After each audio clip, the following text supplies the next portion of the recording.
That's correct. Yeah. Yeah. Okay. Very good. Thank you. Sorry. Sure, no worries. Okay, so the overall scenario is that, surprisingly, after the ceasefire has ended, the Austro-Bavarian army has taken the initiative and crossed the Inn and is attacking in the direction westwards. So we are in Bavaria, westwards towards Munich, which is off the map to the west.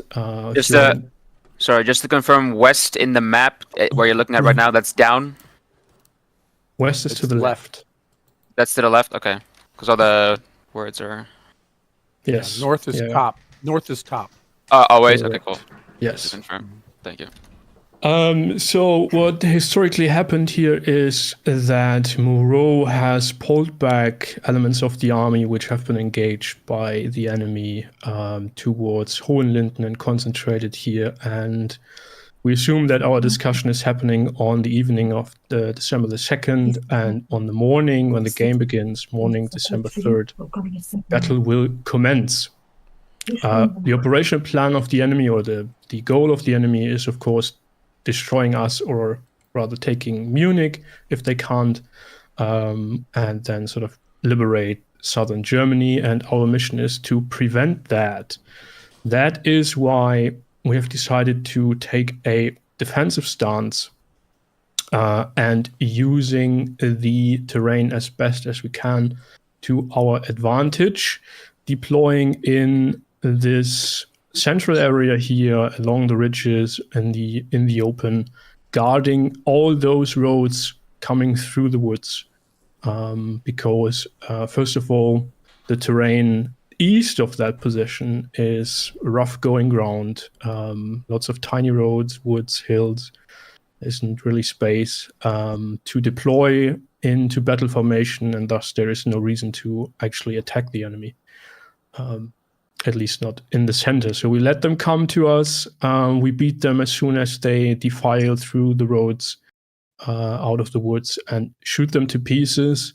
I've set you up so that everybody has local reserves of infantry, but also your cavalry brigades will be available to punch back the enemy should your infantry give ground. In the north, we have Marshal with Legrand's division, who is, formally speaking, part of Grenier's wing. Your objective is to advance eastwards, basically guarding this road, if you're watching my stream, this connection here, by deploying defensively around here with your infantry and pushing your light cavalry eastwards. We want to find out where the enemy is. We need to know as quickly as possible where the main line of advance is, and react accordingly. And should the plan go as we would like to, then you will take the offensive and might either cut south into this gap or head eastwards to cut off the enemy line of retreat. Our main effort will be in the south, that's under Achilles' command. Dodpool and Descamps, which are part of Moreau's wing. Both are, though, under Achilles' command, under Dodpool's command, because it's important to coordinate locally. There is a lot of terrain in between and a long way to go if we wanted to coordinate directly. We will try to at least keep this road open as a line of communication, but it will take forever. So you guys coordinate with yourself mostly. I want the infantry under Descamps to deploy sort of a screening position here, just to be in a position to react to a potential enemy advance along this line.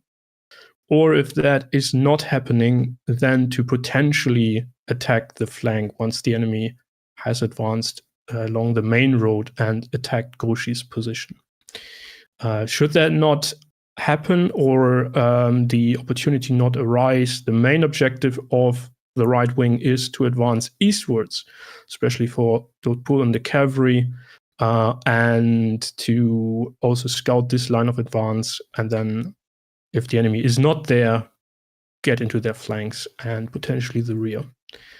But yeah, that should only happen once they really have smashed against our line, but I guess it will take you long enough to get there anyway. Other than that, the army will stay in a defensive position in the center, and in the north, as I said, the main effort is down in the south. Any questions? Who's play? We have a player for Decon. Yeah, that's me. I'm just going to change Steve. my. Okay. Good I choice. changed. And one, just a quick announcement. We are looking to start the game around what is 4:30 Central European, so in 15 minutes, or as soon as each team is ready. So once you guys, or the team captain here, thinks that you are ready, just at umpire or at me, specifically in the blue discussion. Will do. No, when to begin. Okay. My only question is, what's the situation on snacks? We're all in I the south, finished making Marshall. myself. They're all I in the finished south. myself some ramen, so I'm sorry. I've Moreau, are you gonna be with the center, or are you gonna be in the south, leading the offensive or offensive? No, I will be in Hohenlinden proper, Understood. so Yeah. down here. Okay. So that allows me to be somewhat in the center of all our formations, just for communication purposes. Yep. Yeah, but well, I guess I will coordinate this section here, then Grenier this, and the wings are on their own. Now understood. I'll send dispatches to you as Mhm. appropriate. I'm not Yeah. going to make the decision of what direction to press. Should that be Right. an option, I will wait for an order from you. Correct. Okay, so yeah, I just want to make sure we're clear on that. That I'm not supposed to pick that. You're gonna pick that. I'm gonna wait until. Yeah, it's not the A most question. exciting battle maybe for us, but we see how it goes. And one note before your question, these pink indications here are positions where I ordered skirmisher companies forward to guard the roads, basically, and delay enemy advances, so that we know where the enemy is coming before they actually come out of the woods. What was the question? The question was about those lines. Could you explain them? Very good. Yeah, but do the division commanders in the center, do they decide on their own which paths to guard and how through the forest? Well, yeah, currently the units are set up so that basically all the roads are guarded. I would suggest not vacating them all. I mean, once we've identified which road they are coming down, you can, of course, reshuffle your units as you see fit. But yeah, make sure that you keep your reserves and that you don't overcommit your cavalry early on and all that stuff. Okay.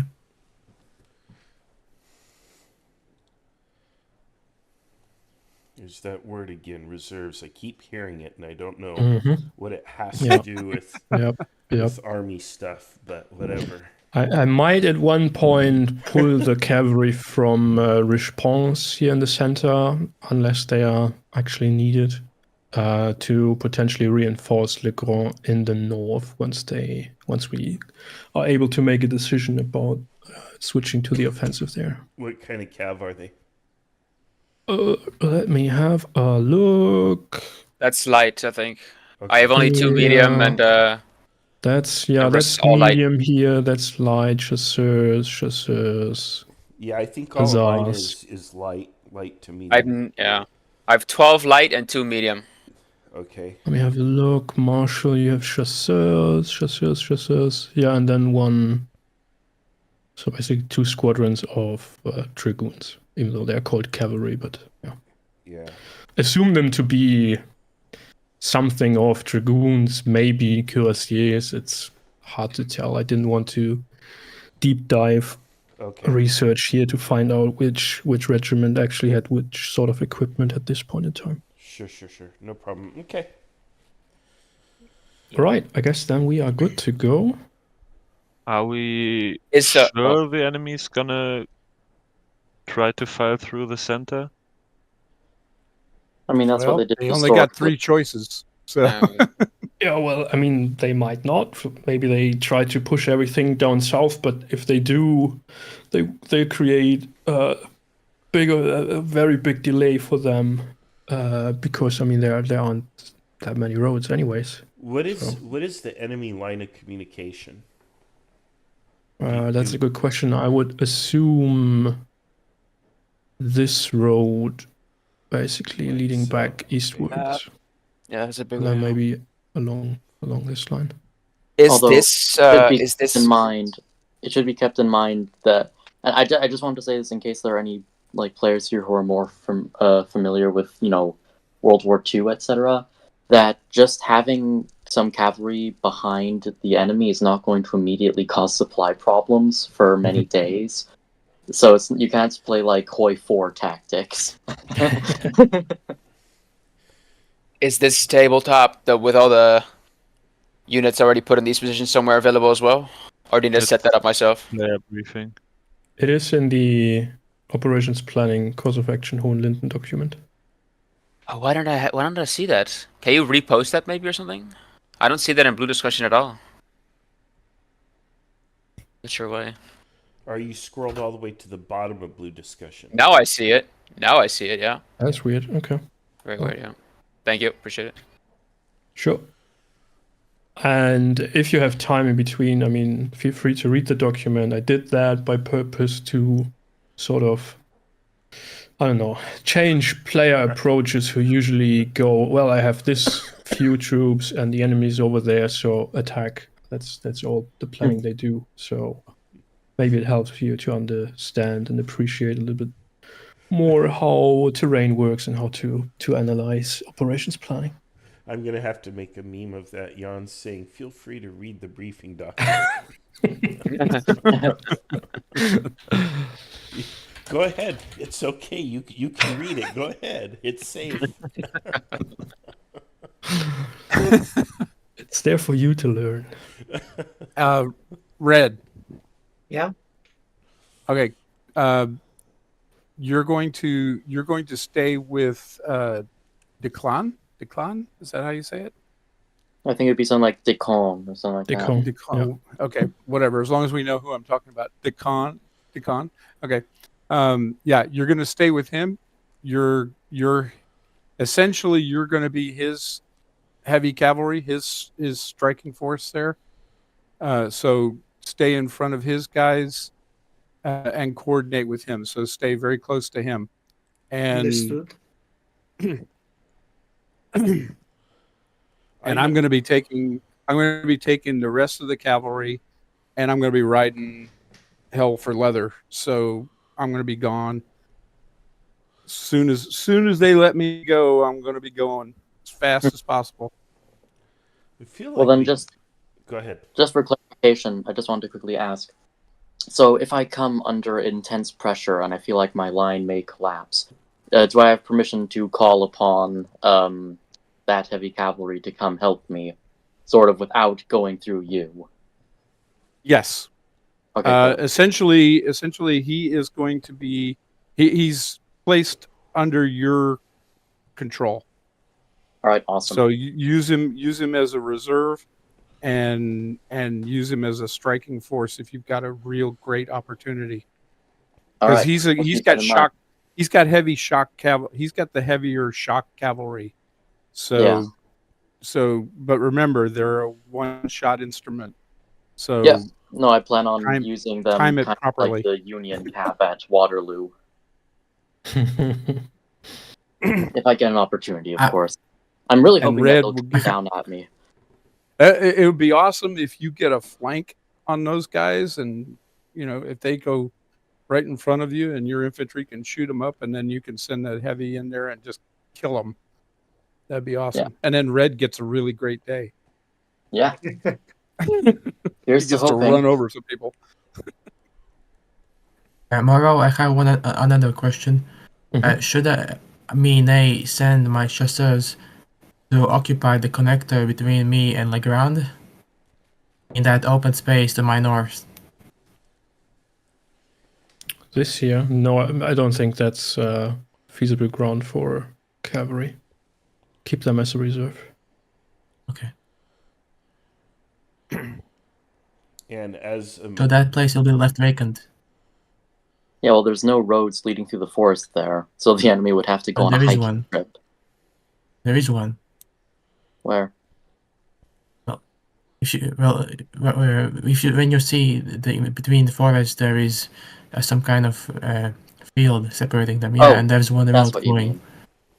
Yes. Well, I mean, if the enemy... I was asking, should I send my cavalry there to be there and maybe help Legrand or act as connector, communicator?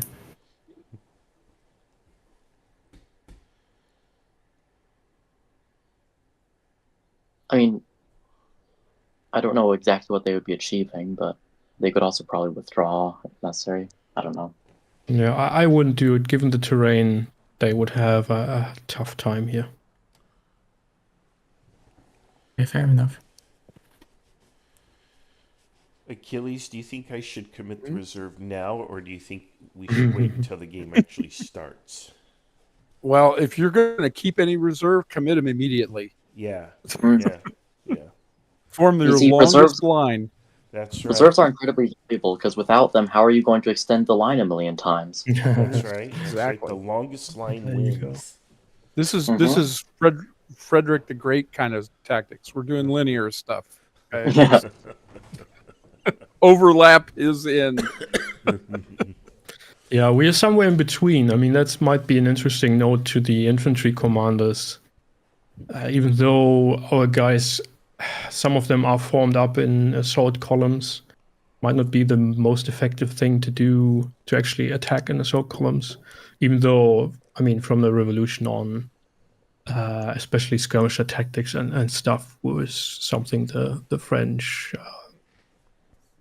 really did a lot. So I would think we should be in a superior position anyway, because I mean the Austrians, they have dedicated light infantry, right? The Grenzers, which are also pretty good units.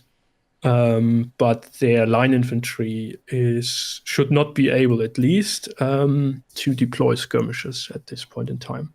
They are not trained that way. I mean, they can detach the third rank. Yeah, but they didn't really do that up until 1803, and we are in 1800. Oh, fair enough. Whereas the French Revolutionary Forces just basically formed large clouds of skirmishers. Yep.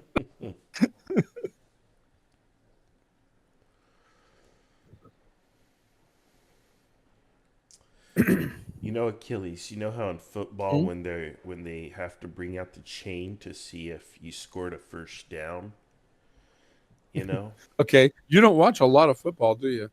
Well, they no, I don't. But you know, they measure. You know, if it's like really Yeah, they close. measure to see if you got a first down. Yeah. Yeah, I can see that in the IKS. You know, if they measure to see if your line is longer, they have to stop the battle, get a guy out there with the big old long chain, and say, "Oh, this side is one man longer. He's the winner." Yeah. Well, maybe we could, another football analogy. You could, we have to report to the umpires that our hussars are eligible on this play because they're not covered on the far right, far right of the line. I'm reporting eligible.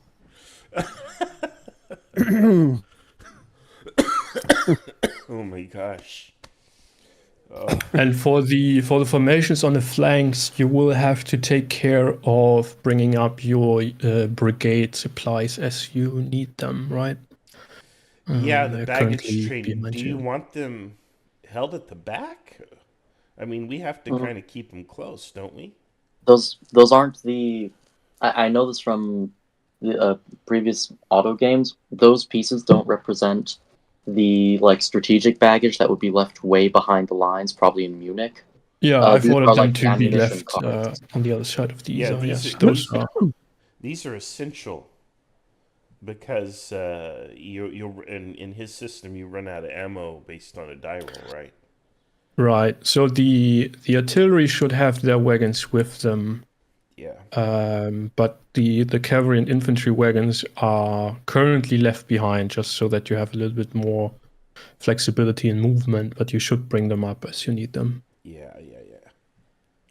We don't shoot anything. We use swords. Well, your chasseurs have carbines and pistols and all the fun stuff. Well, if they're using them, they're doing something Technically. wrong. Yeah. Your baggage Well, I don't know. contains the snacks, you see.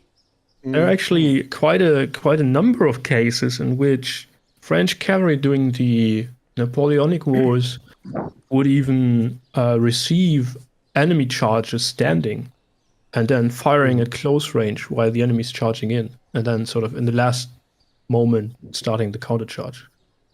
I recently heard that actually in that one cavalry video from the Building the Grand Armée series. Mhm. I think that's it's the only time I've ever really heard of French cavalry using their guns in large scale. Actually, I don't know. While we're waiting, Jan, if you have any more information about this, it would interest me. So I recently was writing to a few people asking how much they know about the use of firearms by the French cavalry. Because I was Mhm. looking at how much was being supplied to the cavalry in the invasion of Russia, and it's this massive amount of ammunition, which would imply that they were using them. But all I've ever heard is that they kept throwing away their own carbines because they hated them. Yeah, but that's basically only true for the heavy cavalry. So the cuirassiers, and also then once the carabiniers were basically transformed into cuirassiers, That's they weren't really keen on carrying their guns around. So were they mostly used then in like skirmishes and scouting and all that, or?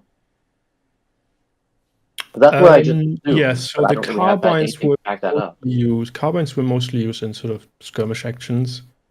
The pistols were also used like by well, and even the cuirassiers had pistols, so they were used in close range engagements, right? They often had like two pistols, which they would fire and throw away, and then go Right, on with yeah. the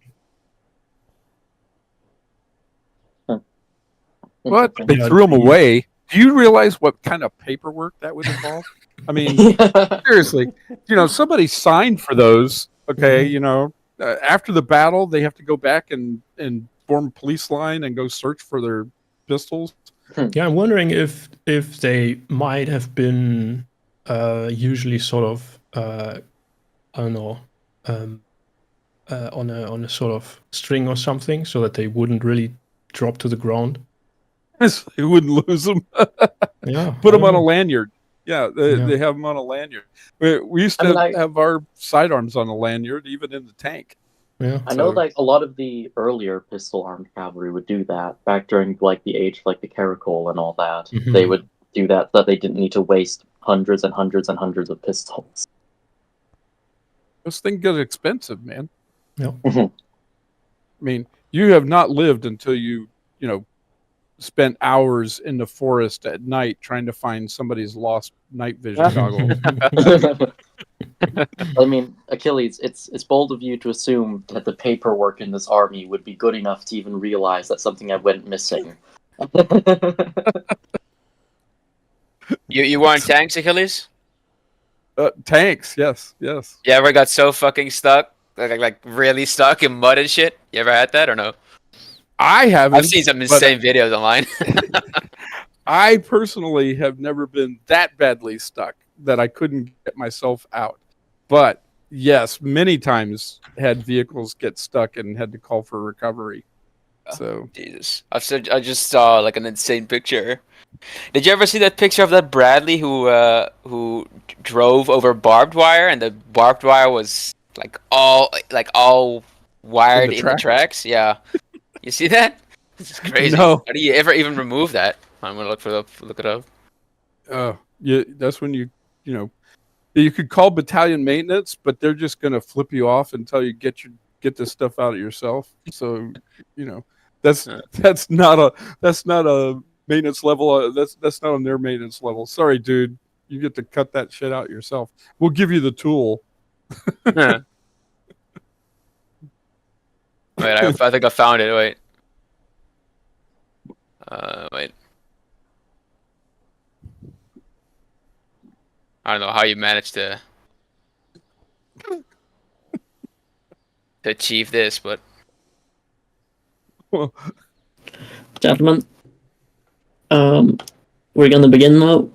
So everyone gets into the voice channel blue and then the number given to your text channel. Then if you're co-located, you will be moved afterwards to your co-location. understood. All right. Good luck, all. Good luck. Cool. Vive la France. Good luck. Vive la France, yeah. Sorry, what's my name again? What is my name? Achilles. Yeah, no. I mean, what's my general's name? Cool. All right, and hello world. Welcome to the IKS Battle of Hohenlinden. We are, let's see here. Just a quick note. Everything's looking like it's working on OBS, but if there are any audio issues, if you can't hear me, if the sound's not working, not that you would be able to hear this if the sound isn't working, but if there are any issues, just post them in the chat, please. And I'll correct the issue, just because I'm kind of infamous for having these technical problems come up. So, all right, let's see here. All right, let's see. Let's turn this on real quick and just say hi to everybody out there. Hello, I'm Marshall. I am playing cavalry commander here in the north, Legrand. And our orders are to kind of go forward up to this point about here, which you see. And then from there, we'll be making a decision if we're going to hook to the south or if we're going to push forward. That's the plan. Now, the problem with plans is the enemy gets a say. And it is possible they could come down like a ton of bricks here in the north, in which case we won't be doing any hooking or jabbing here. We're going to be holding on for dear life and hope that reinforcements or something can get to us. But we don't really think they're likely to come through there, which of course means they're definitely going to come through there, right? We do think it's more likely they're going to come through the center or the south. However, anything is possible. Like I said, the enemy gets a say, and they're going to do what they feel is best for them. So I have a predominantly cavalry force, but I do have infantry as well, which will form sort of the critical backstop there.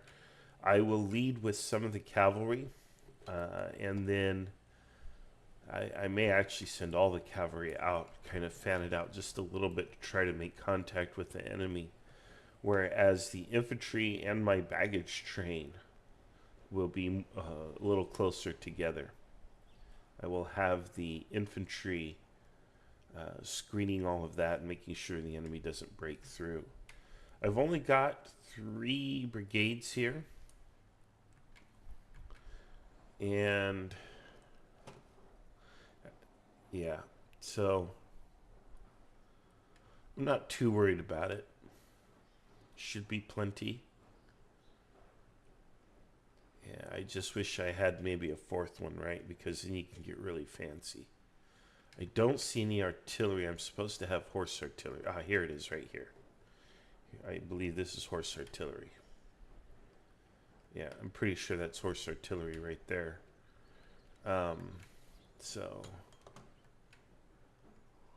that's it. That's all I have as far as... Oh, here's another battery. Here's another one right here.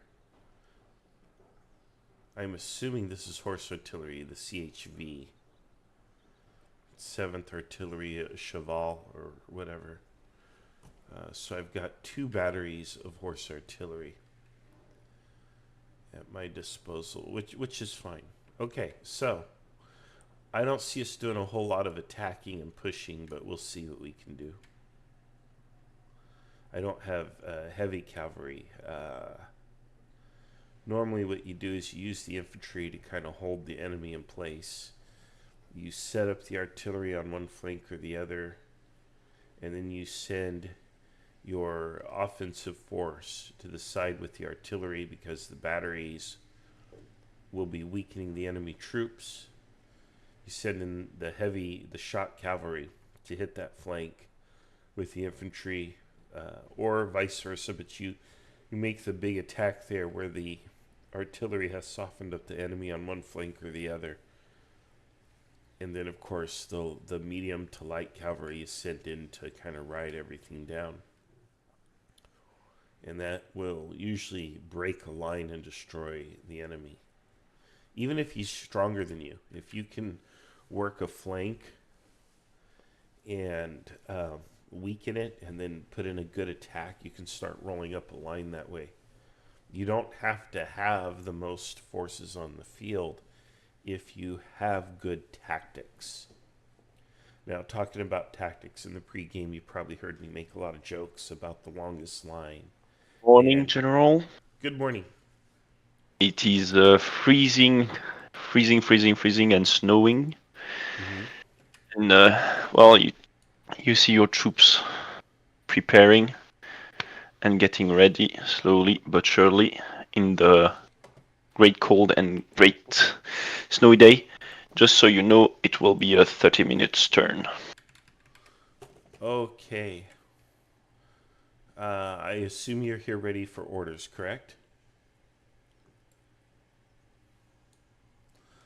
Okay, umpire bounced out. Okay, so that's fine. So let's go ahead and come up with what we want the orders to be. The scale on the map would be a little helpful. Not going to worry about that right now. As I was saying previously, there are, we make some jokes about the IKS. We actually do play better than that. They've just sort of become memes.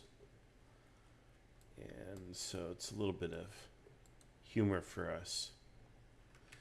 But no, you want to always keep a reserve. And let's see here. Okay, I need to really decide here what I want to do. Oh boy. Okay, writing on the map here, the module is going to be a bit of a pain.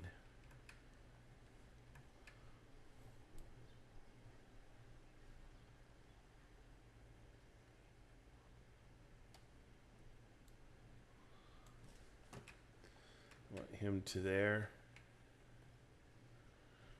And then that's the whole darn cavalry force. I don't have a cavalry commander. A subordinate cav commander. Holy cow. Alright. Let's get a different color going here. That'll do.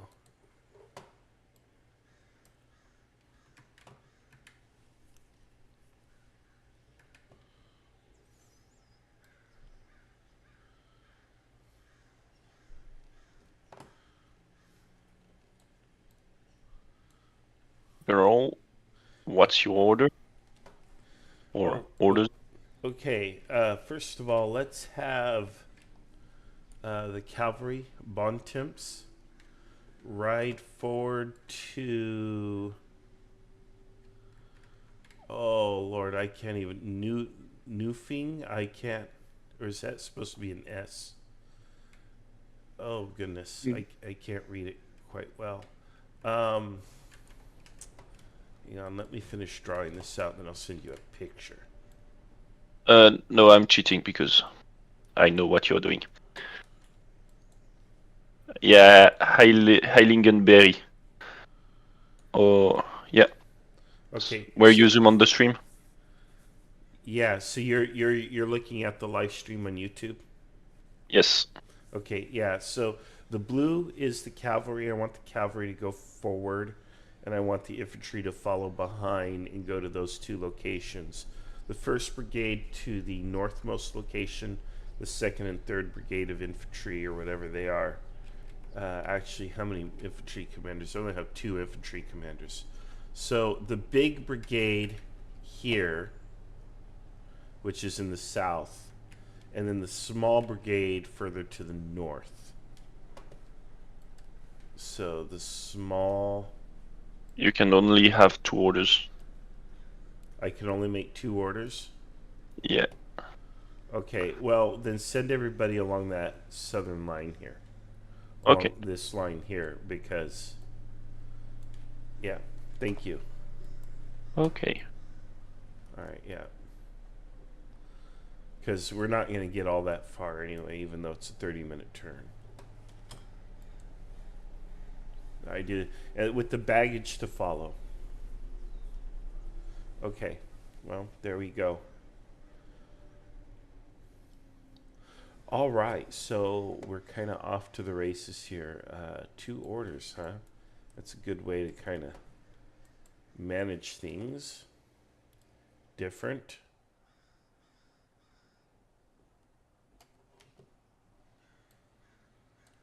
There. Oops.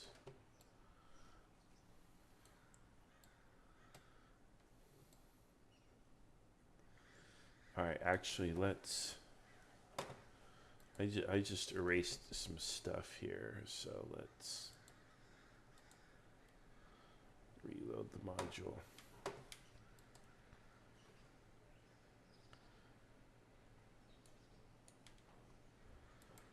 All right, there we are. Okay. So yeah, we're going to kind of come to this position, which is our original order. We're going to try to get here with whatever we can. We'll get an update soon that will tell us how far we've reached. I don't know that we'll be able to cover that much ground in 30 minutes. I don't know if we could cover that much ground in 30 minutes on a good day. But that's the goal. That's what we're going to try to do.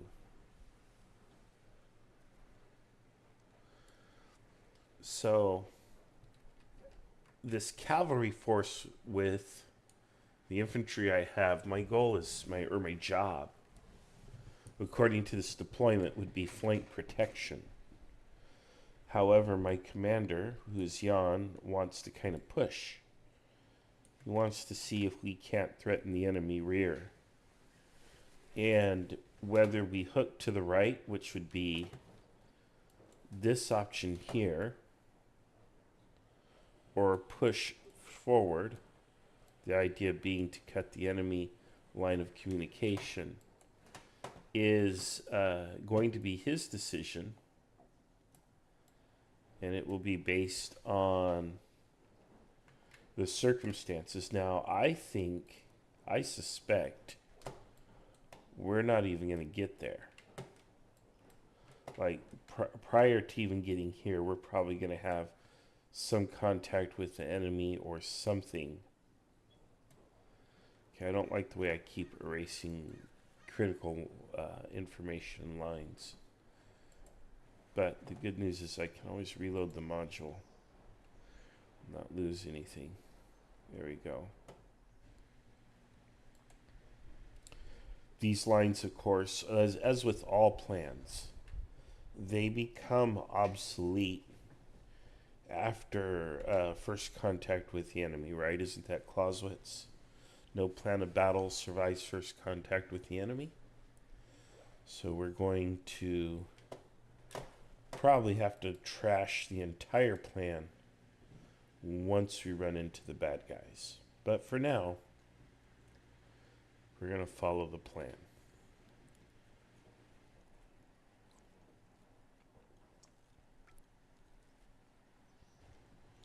I actually expected to have a whole team of subordinates under me today. And it turns out I don't. I'm running it all by myself. That's good and bad. It's good because I get a little bit more command and control. But it's bad because I have to kind of run everything myself. And if my units get separated from me, then, which I'm here, this piece right here, if the units get separated, then it's harder to control them. There's just a delay in the communication and the orders.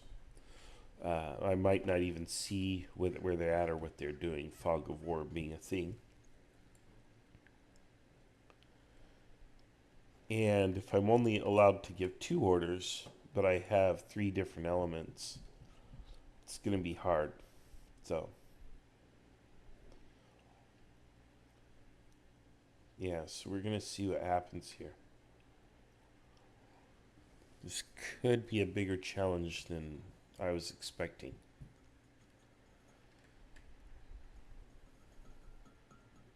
Whereas Achilles in the south got a subordinate, which will help him tremendously. But I think he has many more command elements. You see here, there's 3 elements here, 1, 2, 3 elements here.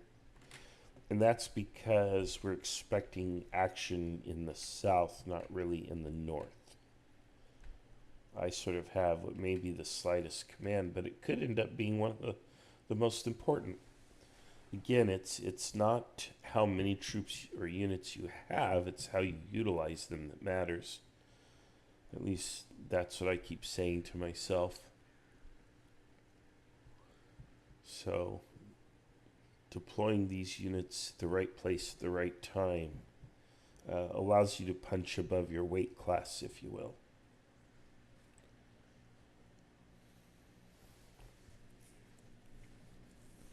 So I do need to bring up my Discord channel. I need to park this over here so I can track it.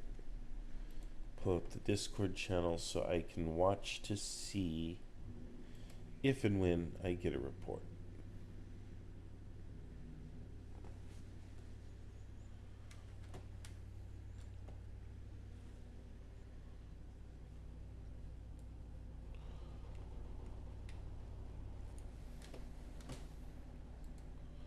Okay, I do have a report, but it's the 0600 start, so it's the same.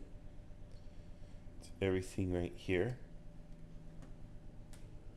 So there's nothing actually new to report. It gave me a report of the starting situation, which I already know.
So the system that we're using today, just so you know, is called the Autovaski system.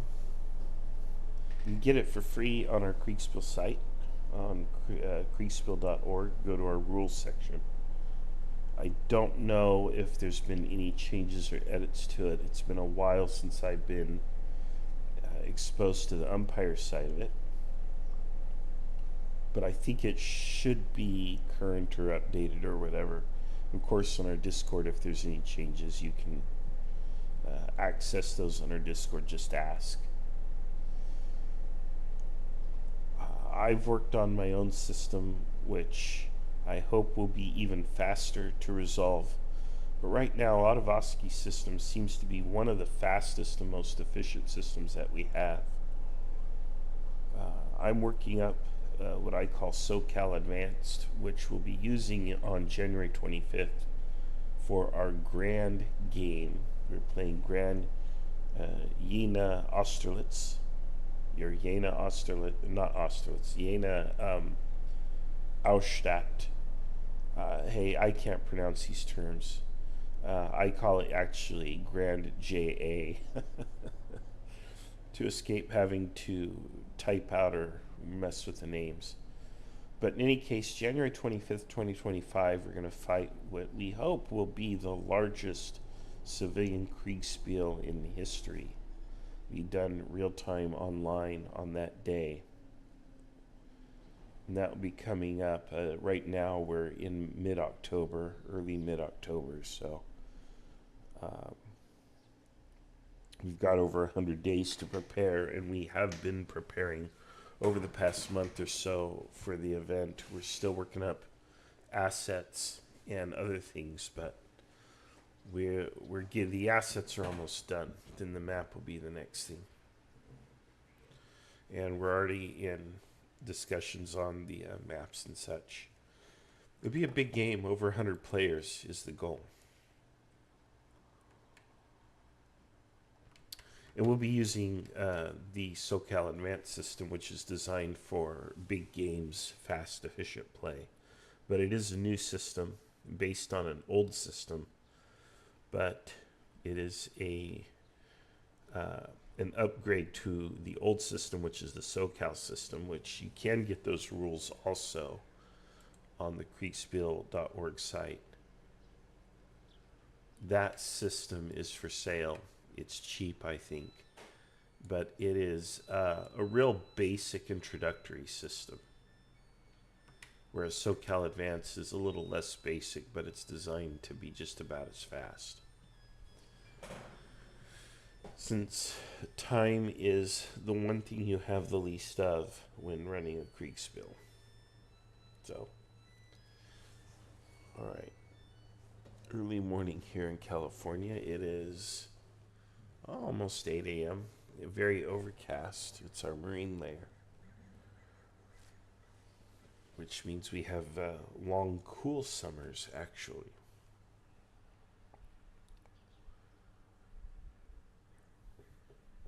Just wait here. Usually the first 2 or 3 game or turns of any game, they take a while. That's because you're going through, you're answering questions, you're getting orders from all the players. Once the units start moving and marching, then things start to simplify and go a little faster. Then you have that turn where contact is made. And on that turn where contact is made, and it can sometimes be a couple, 2 or even 3 turns, the game really slows down. And the reason it slows down is because there's a flurry of communications. There's more dispatches, more mail to move. And players are changing their orders and other things. They often have a lot of questions of the umpires. So it's just one of those things. Limiting players to giving only a couple orders can definitely help. But then again, how you give the order probably makes a difference. You know, what constitutes an order? Can I say take my whole division and go from here to here? Or can I say take the cavalry in my division and go here and the infantry and go here? Is that 2 orders? What if I want to give an order to just 1 brigade? And I also want to give, more general orders to the rest of my formation. So I don't know how that quite works. That's one of the mechanics I'm not schooled in. It's an interesting and fun and cool mechanic. It simulates sort of the limited command and control resources you would have. In fact, you could even use it to kind of simulate having a weak staff or weak commanders or whatever. But it does get a little gamey. So it's one of those things. It's sort of an artificial contrivance to simulate something which in a way, all of this really is. But yeah, I can see the ups and the downs of it. Less realistic, perhaps, but is it any less realistic than a person who gives orders to 20 pieces, 20 units on the map at one time? Come on. It's probably more realistic. So I'll have to find out how that works, learn more about it.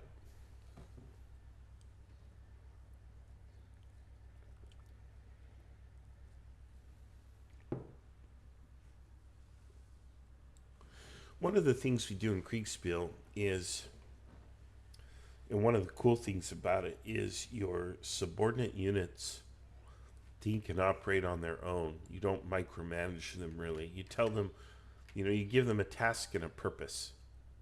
You might tell them what their route of march is supposed to be. In fact, you usually do.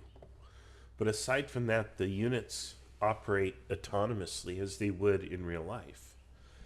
As a division commander, I'm not going to tell, this guy down here, oh, hey, go form a square because you're about to be attacked by infantry or cavalry or whatever. Stuff like that just isn't done. And I just noticed these blocks are a little bigger. And that then, in turn, means you don't have to worry about them. You don't have to micromanage them. It's less control, but as we like to say in the IKS, you're in command, but not in control. Okay. I don't know what these guys are doing. You've got a picture here, a screenshot. And you're probably seeing it really tiny on my screen. But it looks like an absolute mess. Does not look like an orderly line or anything.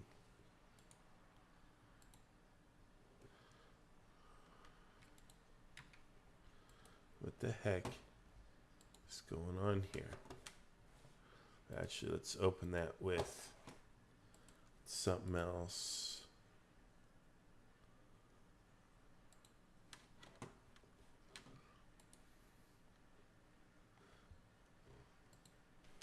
That way we can kind of zoom in on it and see what the heck is going on. Looks like a traffic jam. All these guys are flowing towards this point here. They're starting to get on the road. So we have a little bit of a traffic jam. Why I'm not at the head of column, I don't know. That's another order I'll have to give. But it looks like we have a good old-fashioned Charlie Foxtrot, as they say. And my units are probably somewhere up here. So a little bit of punishment there. I must not have given a very effective order, because I'm being punished with a lot of fog of war there. I'm not... It is 06:30, still freezing cold, and your troops have started moving up in columns. Due to the snow, the cold, the troops are very slow, but they are going. Okay, thank you.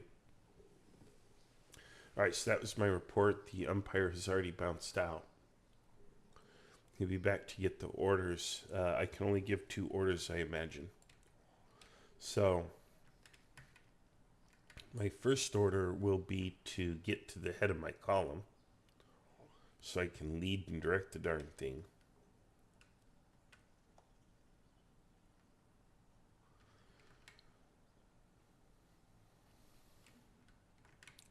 And then otherwise, I think we leave things the same. I may not have a second order.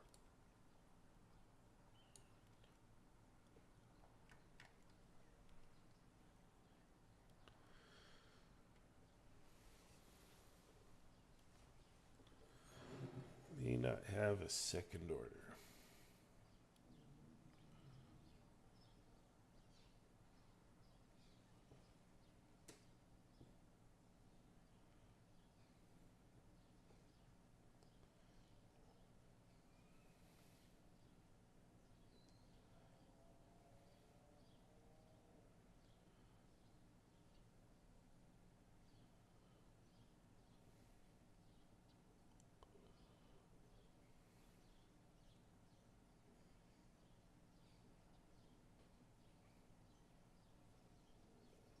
General, what is your orders?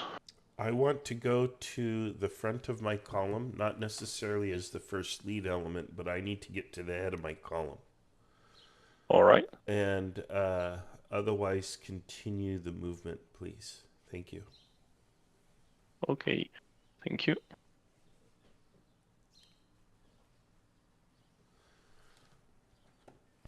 All right. So I don't know where the head of my column is, so parceling out these pieces, moving things around is not going to be very productive.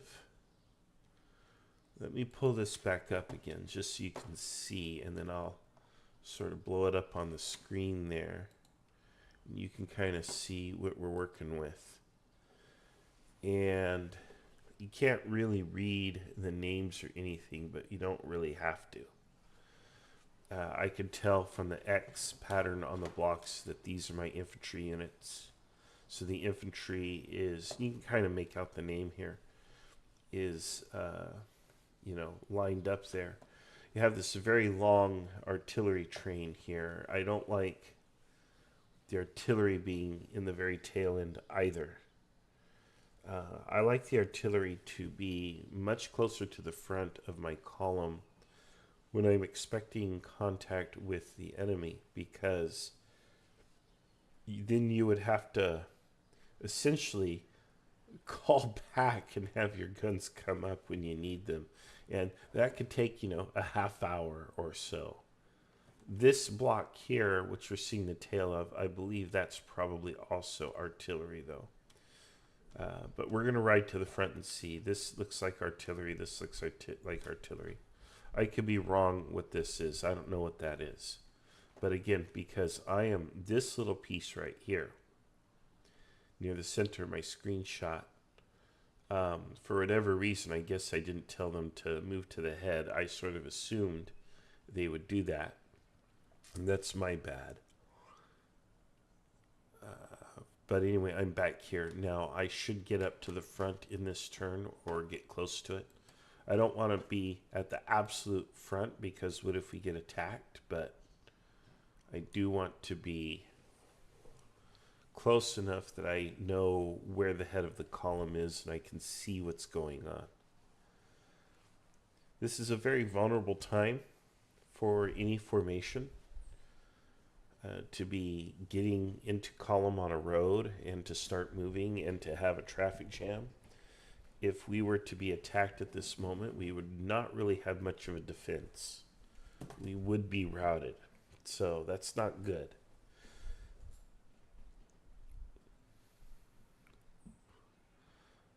But hopefully the enemy has its own struggles just as we have problems.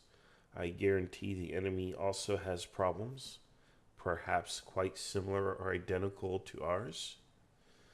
And it's important to kind of get in the enemy's head and to understand that while you may be struggling, they're probably struggling too. You can usually bank on that.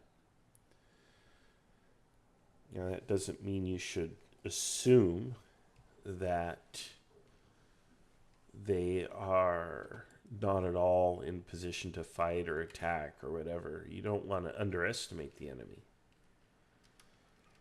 But you also don't want to panic, especially early on if you are reasonably struggling a bit to kind of get started. It's not reason to panic. Not in and of itself. All right, looks like we got some comments here on the chat. Let's see. How does one get started? Well, I would go to here. I'm going to put this into the chat. And go to kriegspiel.org. And you'll see our Discord. I can pull up the website, I think, and show it to you on the screen. Okay. And you just come down here and you click join the Discord right here. You will want a Discord account.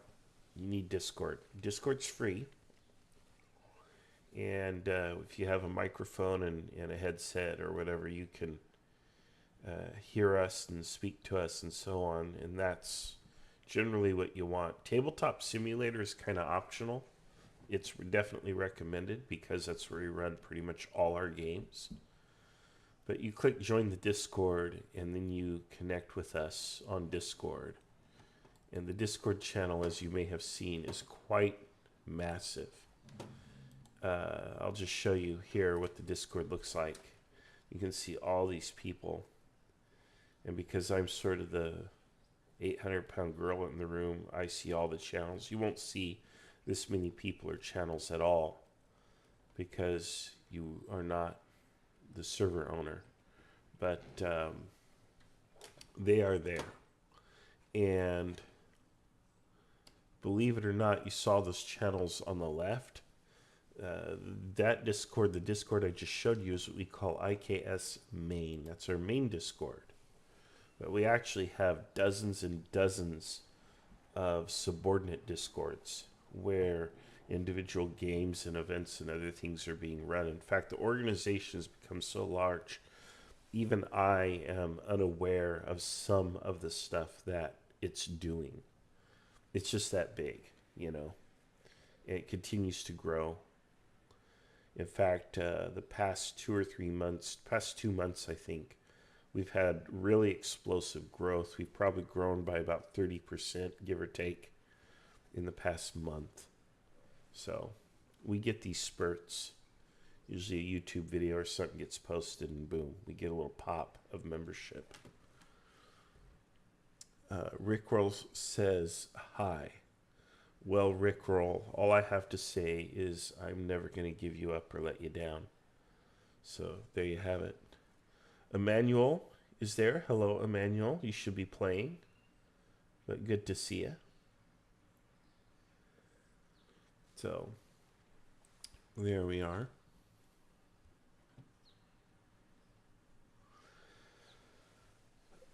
In general, turns typically take between 15 to 20 minutes, just so you know what to expect.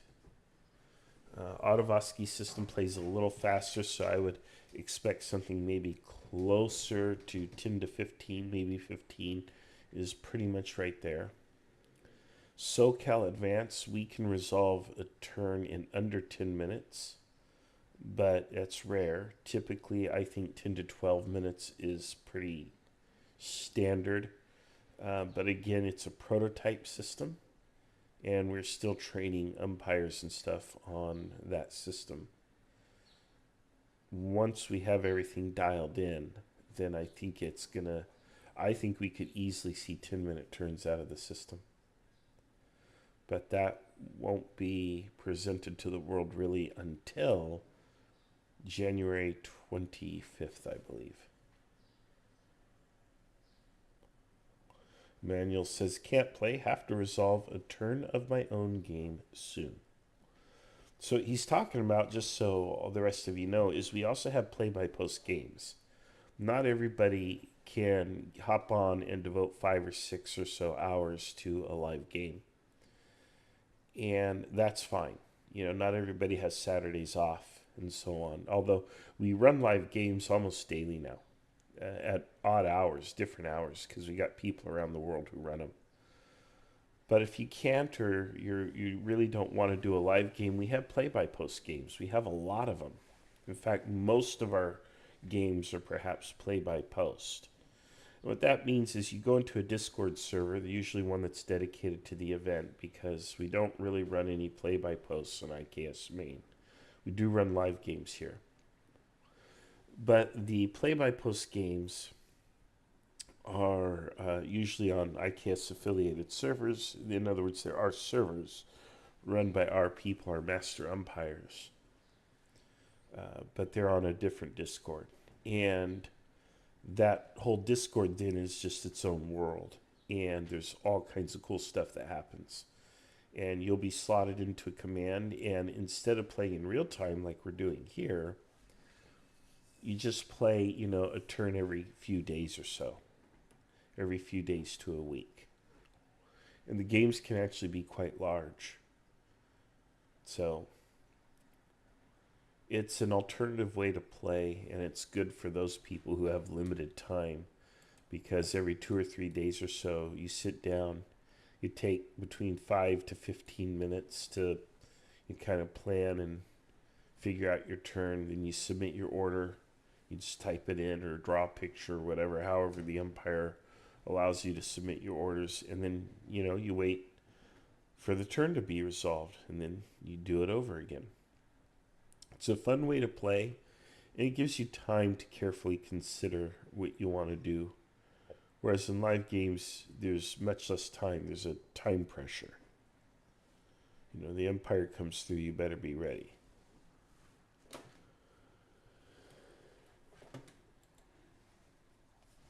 So, 8:16. So we've just reached the 15-minute mark from the time of my last screenshot. So, and here it is. Boom. Right like that. Just as I said that, on clockwork. Here is the next screenshot. Hello, General. Hello.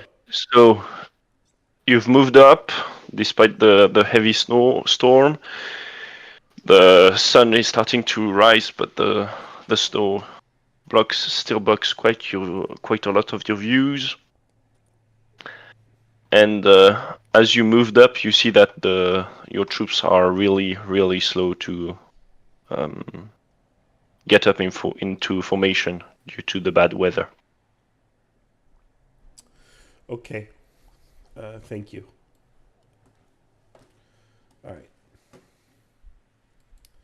So that formation, that big long formation there, it looks like that's baggage. That is baggage. So let's do this. Let's open this.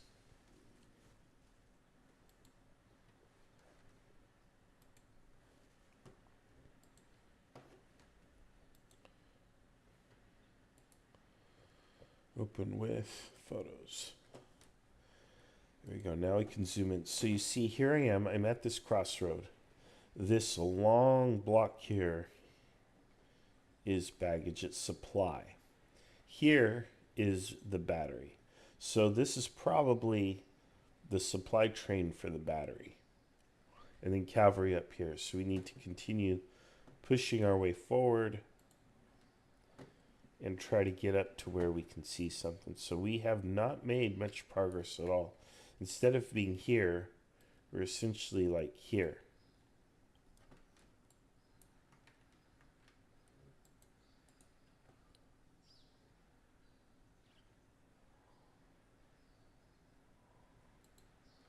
Guess I can't really change the state here.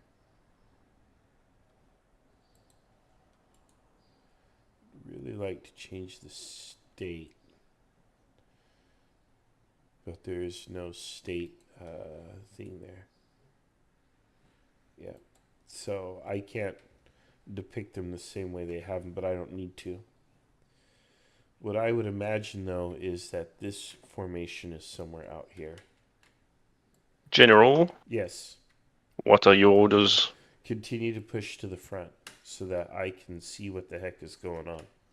Get to the All head right. of my column. Thank you. And everything else the same.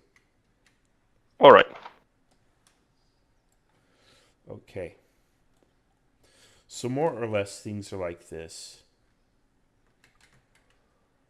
I could order baggage trains to kind of go off-road or to give way to the infantry or so on. That probably would not be a horrible order to give, but then I would be without supply.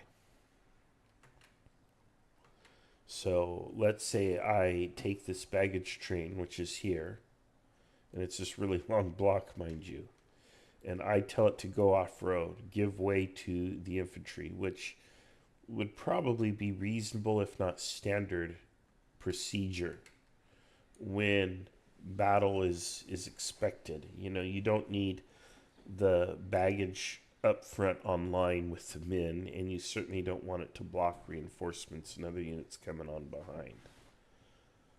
The problem is the way the system works, as I recall, a D12, I think it is thrown, and one of the results on that D12, and it might be more than one result, is that you're low on ammunition. And usually then you get told, hey, this unit's low on ammo, and then on the next turn it'll run out. And if you don't have that supply train close enough to resupply that unit will then be helpless and out of ammo. So you can't mess with it like that. You have to have that train up there. And again, because we're dealing with harsh weather, it's really slow going. And we're just not in a good shape here. I'm not too happy with the slow progress. It's a little scary. But again, we remember that the enemy is contending with the same weather conditions that we are. So it is entirely possible that they are also having the same struggle. But of course, it is possible that they're just sitting there, ready to go. But let's not assume. Again, that's why I want to get to the front, so I can see with my own eyes, so I can command the army a little better.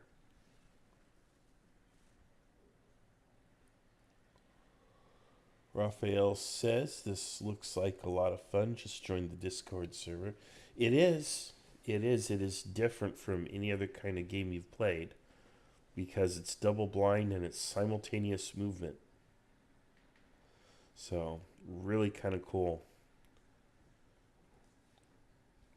Instead of conventional games where the movement is restricted by hexes or point-to-point or areas, this year it's very freeform. And your opponent is doing things at the same time you are, just you don't know where they're at or what they're doing until you make contact with them. And even then you can't be sure.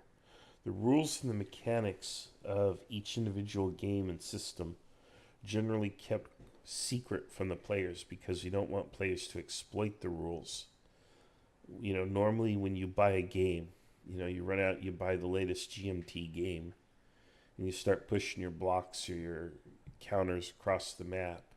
You see what the other guy is doing, and you know what the rules are, so you can look at the rules and say, if I move this stack over here and send this stack in as well, I'm going to get a column shift, a die roll modifier to my D6 result or whatever.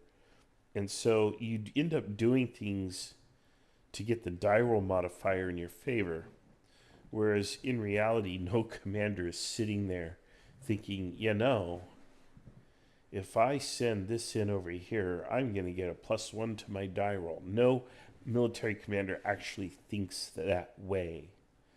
It is, of course, an abstraction of how they do think. A military commander might say, well, if I coordinate the timing of this artillery or this airstrike or something, it will multiply by offensive power. And that's true.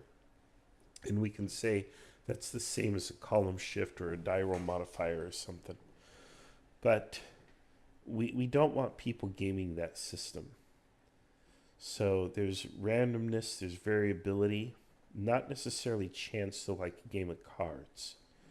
It's 90-95% you, and then there may be 5% chance or strategy to keep it spicy. But in reality, it's mostly you versus the other player. And the maneuvers and the movements, the positioning that you have, and the placement of your units, where do you put the reserve, when do you issue a change of mission order, things like that. That's really what makes the difference in the battle. It's those big 2 or 3 big decisions that you make, not the dozens of little ones that you might make when playing a conventional hex encounter style war game. So it is far more realistic. You have far less control, but it is also infinitely more entertaining and exciting. Downright nail-biting at times. Okay, another question. How many people can play in a game? There's no limit. That's why we're going to try to do a 100 plus player live game. I think the biggest we've done has been like 70 something players, 60 or 70 something players. I think we've gotten kind of close to 100. I may even be a little short on that estimate. In January, we're going to try to do more than 100 players if we can. The true limitation, there are a couple limitations. First is umpire to player ratio. You want ideally one player to one umpire to get your fastest, most efficient ratio that is humanly possible, but that's generally not at all practical because most people would rather play than umpire. Now, umpiring has its own joy. It's really a hoot. It's great. But a lot of times people would rather just play. They are afraid to kind of get their feet wet umpiring. So there's a greater preponderance of players to umpires in general. A 1 to 4 player to umpire ratio, meaning, or I should say umpire to player ratio, meaning one umpire for 4 players is perhaps a little more traditional. Although I've seen games at 1 to 2 and 1 to 3, 1 to 4. Those are normal. When you start getting 1 to 5, 1 to 6, bigger numbers, then you need a system like the SoCal system to manage it because it's too much work for one umpire. But that's sort of the first bottleneck that we run into, is not always having enough umpires. Because if you have a heavy, or I should say weak, umpire to player ratio, then you have one person who has to go around to more people to give reports and give orders. You can see right then and there how that affects the pace and the length of the game. The turns are going to be a lot longer, the game is going to move a lot slower, and you will play many hours and not nearly be as close to a resolution of the battle as you would be if you had a better player to umpire ratio. So in general, you want to make sure that that ratio is as low as possible. So that's the first limitation. The second limitation that we run into is really technical. Tabletop Simulator only allows you to have 10 sets of hands, as it's called, around a table. That means 10 people who can zoom around the table and manipulate the assets on the table, move the pieces, draw things, and so on. And if you have a big game like we're planning for Grand Jena Auerstadt or whatever, with more than 100 players, and you're limited to 10 umpires, we're in a situation where we're actually going to have the battle fought on at least 2 tables, which is part of the reason why we chose that particular battle, because it was fought in 2 locations simultaneously. That gives us an excuse to put 10 umpires on one table, 10 umpires on another table. But that still has a 10 to 1 player to umpire ratio. Now we're going to have assistants underneath those 10 umpires. But yeah, you can see right there that we get into a technical limitation. It would be great if we could have, 20, 30 umpires on a table. Then I think it would go very smoothly, but technically it's impossible. There's no way to do it. So those are the limits that we run into. But theoretically, if you had the technology, and the umpires and the players, there is no limit to the size of your game. It could be as big as you want. Your practical considerations are what limits you. Again, number of umpires, technical limitations. In our case, Tabletop Simulator, you can only put 10 sets of hands around a table. And then, of course, you have to understand that there's trade-offs. The more, in general, the more players and the more stuff you have going on, the longer it takes to resolve a turn, and the less of a battle you're going to be able to complete before you run out of time and everyone turns into a pumpkin and has to go home. So that's what you're up against. All right. Let's see here. Okay, in the next minute or two, I should get another screenshot based on that 15-minute cadence. They're doing really well, keeping it up with that 15-minute cadence. So if I get a screenshot here in the next 2 minutes, that tells me they are really on top of it. So I got the last one at 8:16. It is now 8:31. That is now officially 15 minutes. So in the next 60 seconds, now I might not get one. I might be, oh, there it is. Wow, I am officially impressed. Let me save the image. Then I'll open it here. Very impressed with the pace of action here. This is superb. Oh man. Pressure is on me to deliver on January 25th. Okay, I'm up here now near the front. I have no sign of the enemy. But that's good. That's good. Now the conditions may be such that I don't see very well. Hello, General. Hello, go ahead. Your troops are moving up. You have moved up quickly to the head of your troops, and you see that you hear movement troops north of you, northeast of you, but you don't see them due to the heavy snowing. Okay, I am concerned that we're taking a southerly route here. Send the next unit on that other road. The next cavalry is to go to the north instead of following us. It's to go north to... I can't read that. So while I'm here and while I'm coming this way, I want the next cavalry unit in line behind me to go the other way. And I don't know, do you need me to drop a screenshot for you? Oh, he's not even here. He bounced out. Which is typical. Okay, yeah, so we got a problem. If we're encountering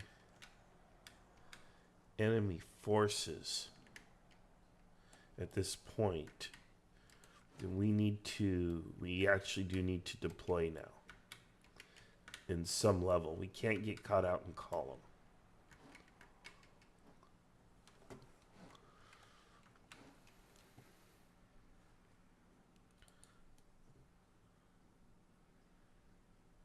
I cannot adjust the states on these.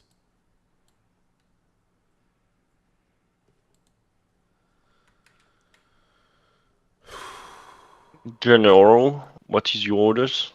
Yes. What are your orders? Send the next cavalry unit behind me to the north. You mean the second battalion of the 5th Chasseurs, which is directly west of you? Yes. I just posted a screenshot.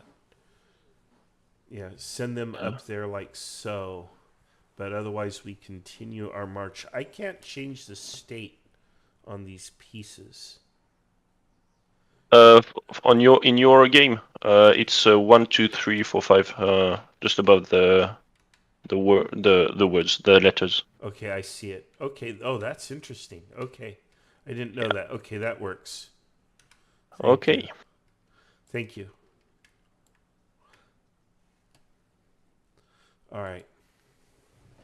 I have to say the discipline on the timing of the turns and such is actually incredibly impressive. I don't know if this is Otto or KB who's responsible for that. Both of them are pretty legendary for having good discipline, smooth operating games and such. So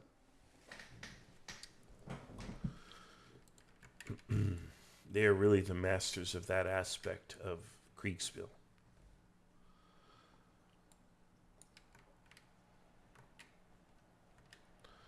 All right, now I don't know what these baggage train situations are like. See, so now I'm at the front. Now I don't know what's going on behind me.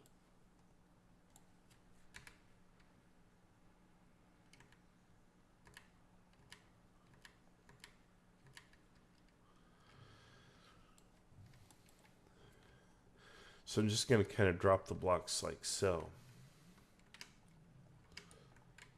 And I'm going to move these up again like so. I highly doubt they're even in that position. The infantry's probably still back here. I do need to send a dispatch.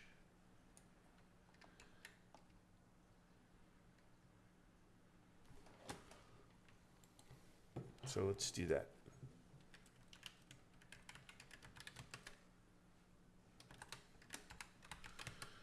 Two. And let's see now, what is Jan's actual name here? Let's take a look at the briefing.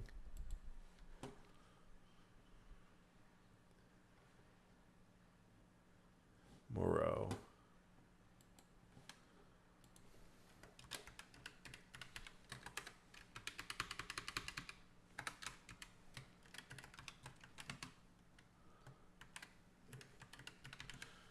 To Moreau from Legrand. Okay, let's go ahead and push this up here so you can see it.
I don't know who my umpire actually is, but that'll go.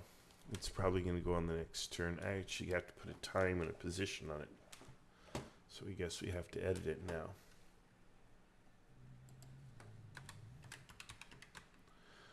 Time is, who said I knew how to type? 7:15.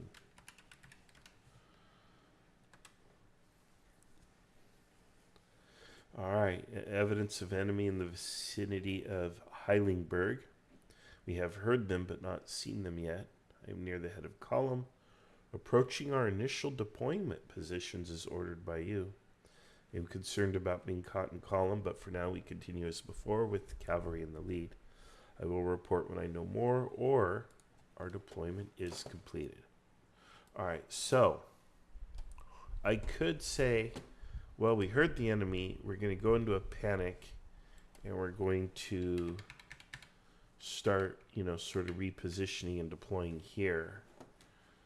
But hearing the enemy doesn't mean a whole lot to me, other than they're in the vicinity. But remember how I mentioned earlier, these units have their own subordinate commanders who are responsible for how they act and behave. You don't micromanage them.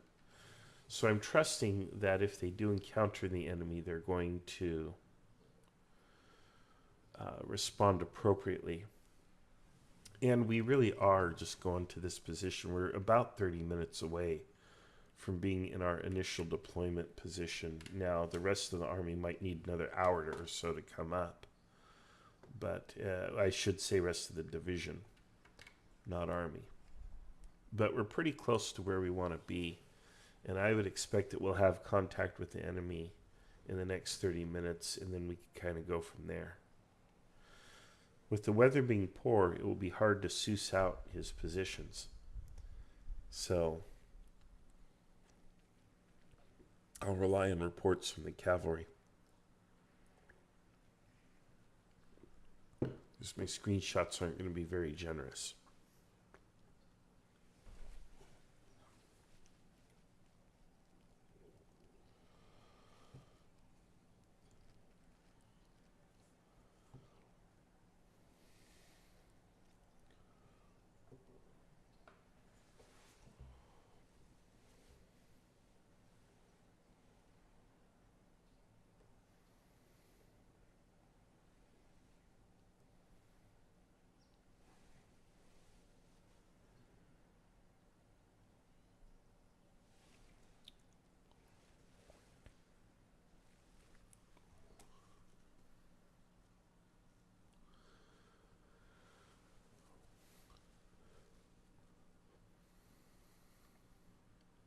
All right, so my dispatch is going to go. It'll be kind of late.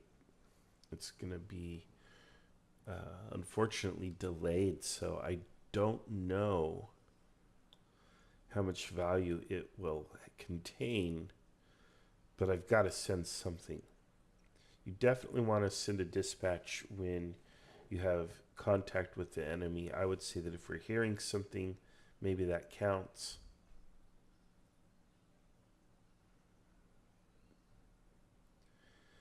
It's going to be really hard to back up here. Really hard.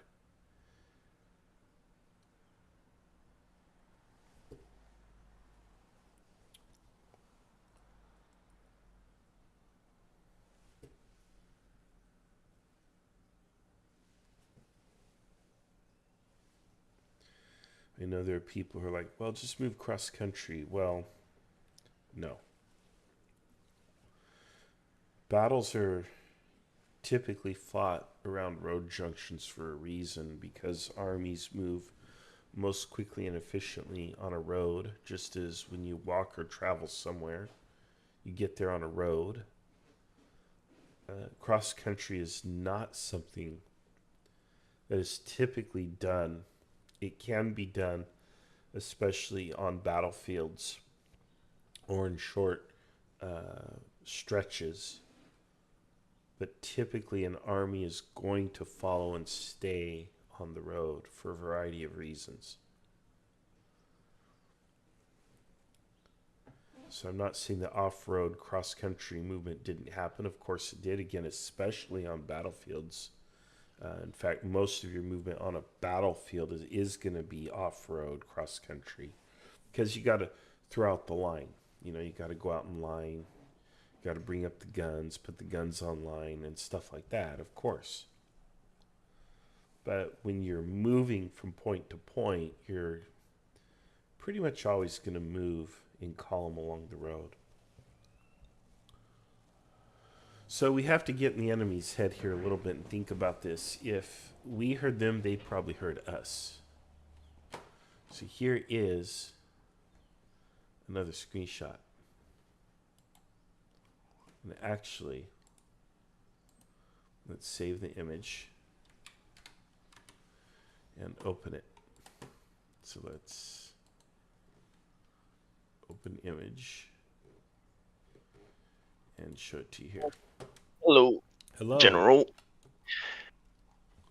You hear a lot of cavalry movement north of you, but due to the heavy snow, you don't see anything. Your troops are still moving up as your previous orders, and they injure the they endure the very cold weather. Okay. I see some units there at a distance. Is that something I can see with my spyglass or whatever, or my own eyes? Okay. Empire already bounced out. Okay. I'm assuming, and they look friendly. They look friendly. They are friendly. So why do we have friendly cavalry up there? I don't know. Maybe they're mine. But we do need to look to our deployment. So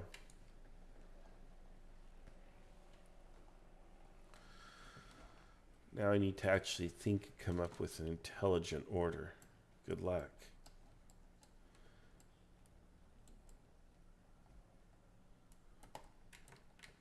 There we go. Okay, now. Oh man.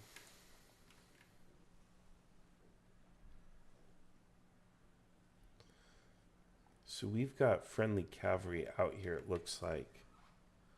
Around here. So they're friendly. It looks like vedettes or something. It's a small formation.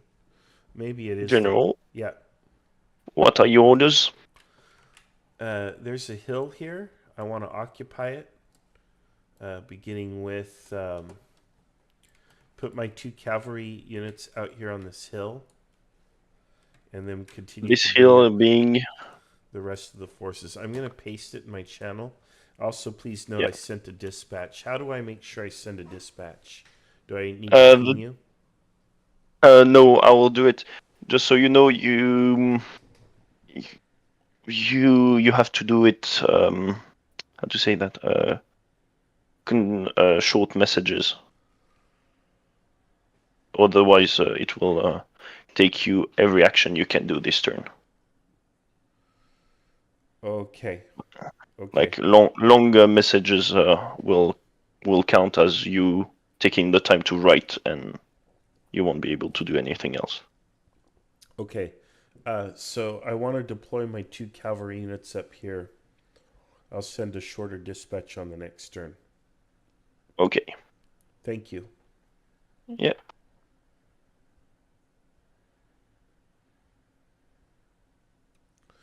Okay, so I'm deploying my cavalry. This is a good deployment here.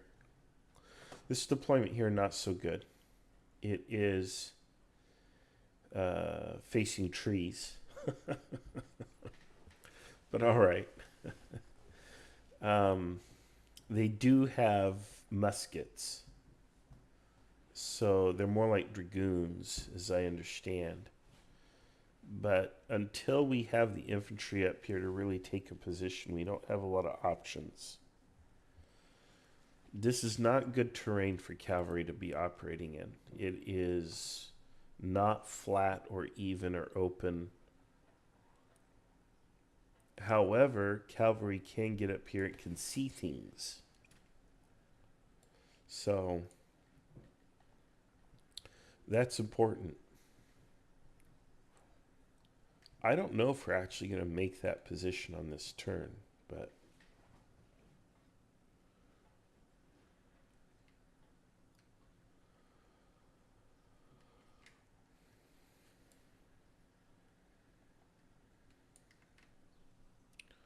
let's go ahead and position our stuff. We are,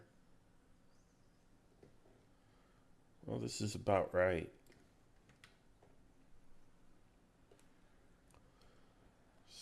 Per the last screenshot, this is where we're at, more or less. So I guess I have us properly placed to begin with.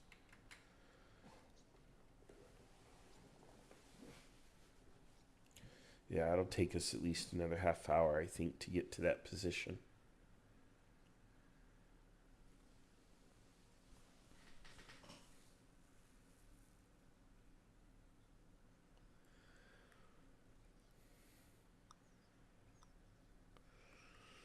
thinking about these limits.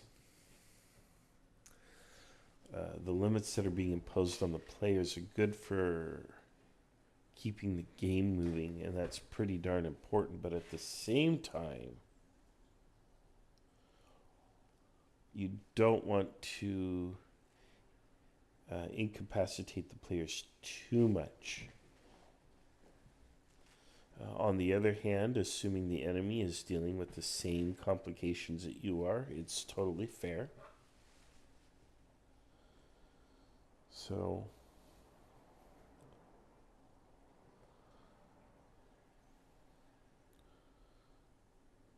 you will see here.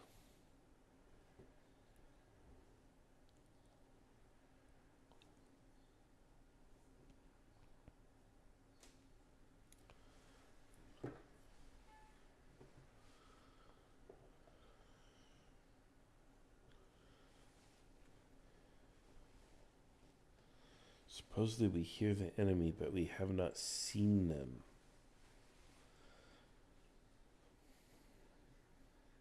Wonder if that's our own guys we're hearing, but I don't know. You know, what's the difference between the sound that our men make and the sound that the enemy makes when they're out of sight?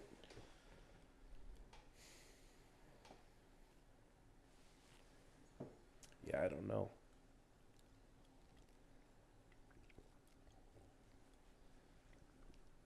Welcome to Kriegspiel.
Right, Alexa says it's disconnected from the internet. I'm having trouble connecting to the internet. It looks like an issue with the router and Echo device, so try restarting them. Alexa, stop. Sorry, I'm having trouble connecting Alexa, to the stop. Sorry, I'm having trouble connecting to the internet. Well, now you have trouble connecting to electricity. All right. Let's make sure that my phone, it seems to be working, and of course the Discord stream or the OBS stream is fine, so it looks like an Alexa problem. All right. Just paid those guys a lot of money. Just paid Jeff Bezos a lot of money to renew my Amazon Prime for a year, so there shouldn't be this issue. Yeah, the robots are taking over. Anyway.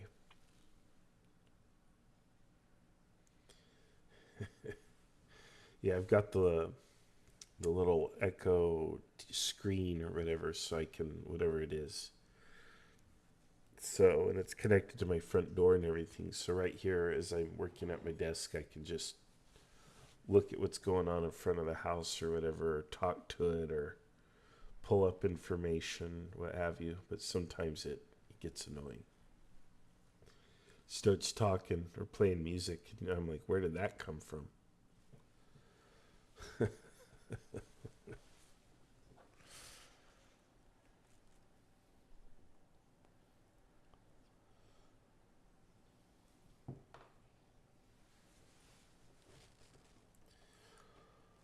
All right.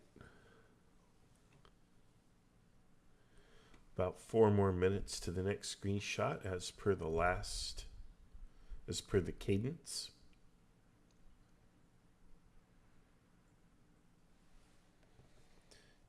I'm not going to lie, I'm a little nervous. You know, I am absolutely terrified that we're going to get caught out in column. But until we reach our objective and deploy, and we get this infantry up here, there's not much we can do. I wish I had human subordinates. It would make me feel a lot better.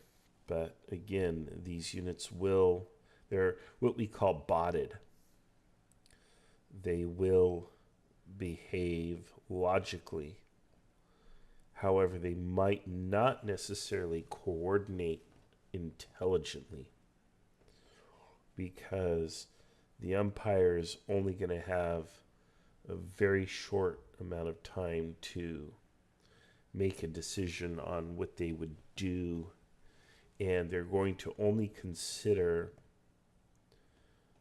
what they can see or what their experience is, again, from that colonel who's commanding them or that brigadier who's commanding them. They're going to react according to what that brigadier might think or see or hear or feel or whatever. And if you have a human in that spot, the human knowing the objective that we've set, which is something that your umpire might not actually know because your umpire didn't sit in on your briefing, it makes a difference. You know, so... But again, that's part of what we call command friction. You know, you want a certain thing, you've ordered a certain thing, but you probably or may not get it. And again, that's command friction, that there's all these other factors that are degrading your efficiency and the accuracy of your orders. And hello again, General. Hello. So, you hear a lot of things. First of all, you see your cavalry haven't moved a bit. Oh, They haven't. seems to be in battle formation. Your two cavalry north of you. Okay. You see your whole column still going forward slowly, and you hear north of you a lot of cavalry movement. Yeah, I You didn't hear get a east. screenshot. Yeah, you didn't? No screenshot. Oh yeah, you did. For 745? Yeah, we are 7:45. Yeah, I don't have it. Oh, there it is. All It right. just came through. It just came through. All right. Okay. You hear east of you infantry moving in the woods, and you hear the tremor of cavalry southeast of you in the woods too. Okay.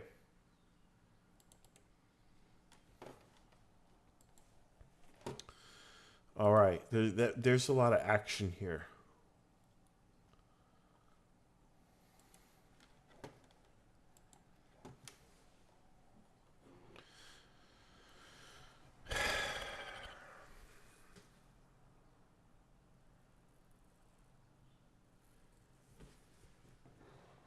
There's a lot of action here. I am not at all where I want to be. Not at all where I want to be. We've barely moved. We're going really slow here.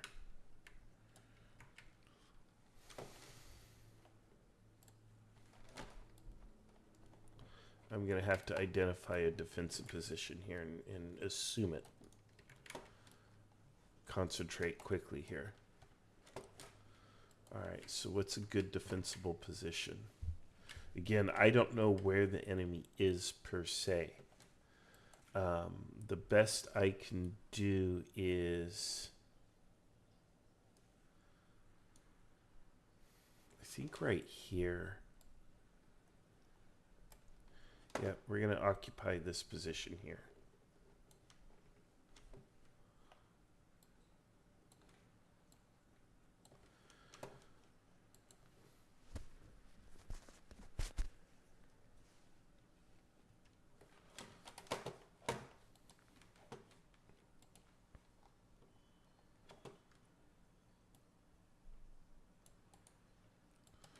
All right, let's get a dispatch out.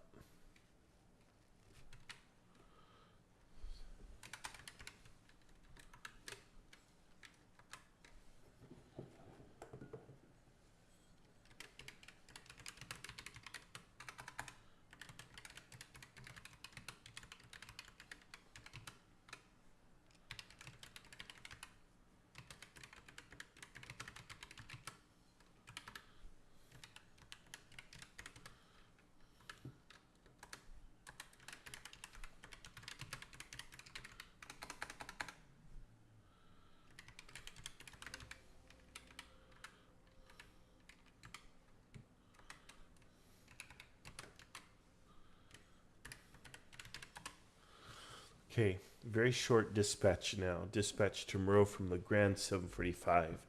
Hearing enemy forces in vicinity. No visual contact reported to me. Deploying defensively.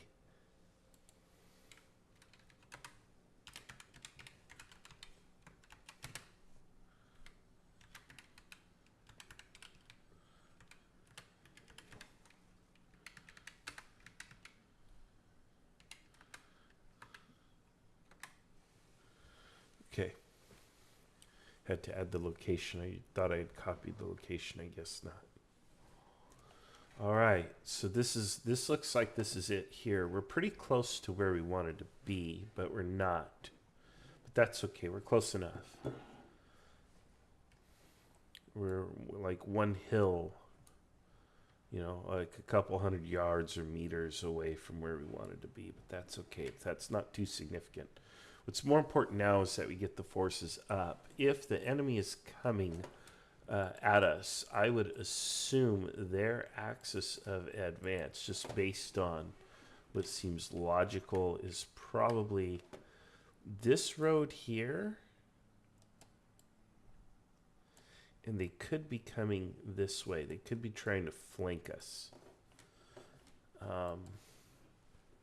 But again, we'll see. Now, if they're up here, and they're not here, then we actually have an opportunity to kind of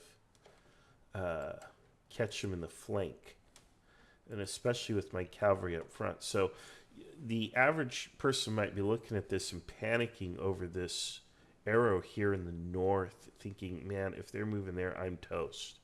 Not necessarily, because you can thrust out this way or this way, catch their column in the flank, and do to them what I'm kind of afraid they might do to me.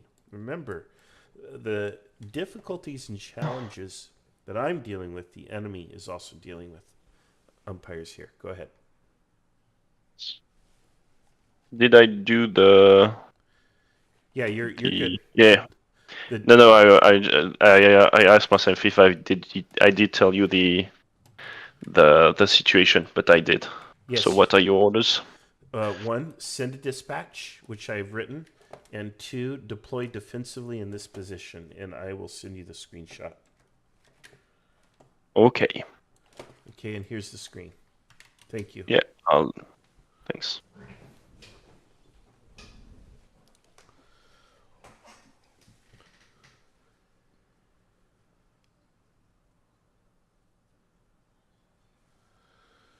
Okay, so we are going to deploy defensively here because I don't know what the baddies are doing.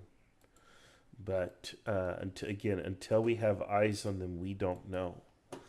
But it is possible that they are moving this way, although to me, this particular route kind of takes them up and away from where they want to go. I really think the main axis of their advance, whatever force I'm facing, is going to be here, and they're going to come into it right here, which is good. This is good ground for us to kind of defend on right here. I've identified what I feel is a pretty good location. Now, the other issue is if they've got a lot of infantry and artillery here, my cavalry's not really going to hold them. I need my infantry up online in order to hold them. The other thing is, if there's something out here, again, I can kind of spear it in the flank. Like so. Whether I do it this way or this way, I don't know. But I can try to kind of catch them in the flank, maybe. But I don't know until I have another report. So I can send one cavalry formation to do that. And I think that would be a good investment of that cavalry unit. But I really think what I'm afraid of is that they have infantry and cavalry, infantry and artillery coming here along this route. And all I have is light to medium cavalry here, light cavalry really. Now we'll see. This could also be cavalry. We could have cavalry on cavalry action. In which case we're going to want to hold the top of this hill, because it's not a big hill. It's not a big. You see these little hash marks here? I don't know how many meters that is, but it's not usually a lot, like 4 or 5 meters or something. But these guys, if they want to come up that hill to try to hit me on the top of the hill, that's fine. That's fine. Generally, in Napoleonic warfare, a frontal assault is suicidal. You don't want to make a direct frontal assault against a formed enemy line unless it's been prepared with artillery bombardment, or you have just an overwhelming force and you're like, yeah, but we can break it and we're going to smash it and whatever. What you really want to do is deploy to the front and fix them in position, bombard them with artillery, preferably on one flank or another like here, while you have another flanking force come around to hit. And then when all that lands, then boom, the cavalry comes in, and then you begin to roll up the line. Because this will not stand against that tactic. But I don't know what the enemy's got going on. So we're going to have to wait and see. Okay, let's take a look at some comments. Here's a number of comments. Mindbomb says, oh wow, I've been all over this battlefield. Part of my family lives just 1 mile west of Forston, about 3 miles northwest of Hohenlinden. Actually, we have here a conversation between Mindbomb and Nathan. So I'm not going to read it. I mean, I'm going to read it, but I'm not going to read it out loud here. You can check it out in the YouTube comments.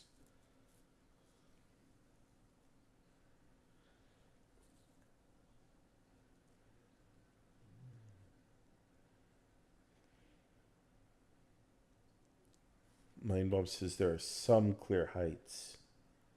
Anything not here?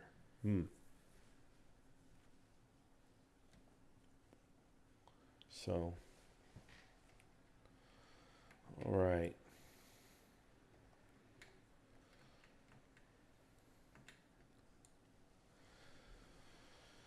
Ideally, we get up here and I get eyes on the enemy in the next turn here.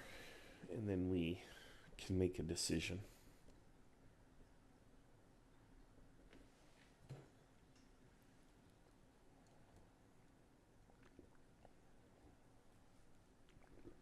Just the absolute lack of knowledge and control, which is very realistic.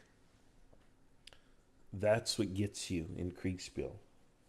You know, normally when you play, again, hex encounter, area movement, just a conventional war game, whatever it may be, compass games, GMT games, whatever, you're in perfect control. You pick up the block and you move it. There might be an activation roll or something that you have to do. There might be some mechanic that creates a little bit of uncertainty over whether or not or when you get to move, maybe a chip pull system or something, so that you don't always get to do everything you want to do as much as you want to do or whatever.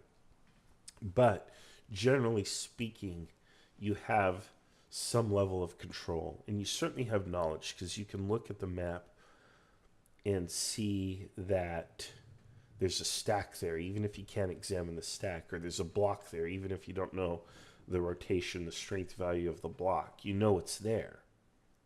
Here, I'm being told I'm hearing stuff, and I'm not seeing a darn thing.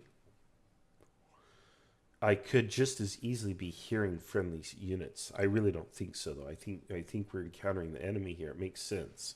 The timing's right. But what are they?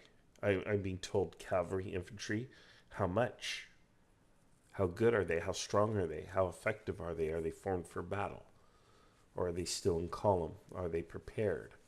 Do they have artillery up there ready to go into action? Am I outnumbered? Am I outclassed? Am I overwhelmed and I just don't know it yet? Am I being flanked? What's happening? I don't know. Another thing that I'm ignoring, although I'm kind of good for it, is there's another axis of advance here. There's one here. See that road there? And there is this one here, but probably not. They're probably not coming up that one. This one here, however, is possible. Now, the reason I say I'm good for it is, see my line, how I want it deployed? If I get that line deployed like so, anchored on this pond, by the way, in these woods, that's why I chose this to be the end of the line. Less likely to be flanked here. That's good. That's really good. So I think this is a good defensive deployment with the option to sortie to the north and catch something in column if there's something up there. And I think there is, because when you look at the screenshot, which represents what I can see with my own eyes, the units are facing north. You pull that back up again just so we can see it. Why does it always open paint? I need to reset that default. Open with photos. This is what I want to always open. I need to change that. You see how these units are facing to the north? They see something out there. They hear something out there. So I could be catching a column and flank. But of course, I don't know. I don't have a report from them. I need these guys to report in. Again, if this were a human commander, I could perhaps get a dispatch out of him.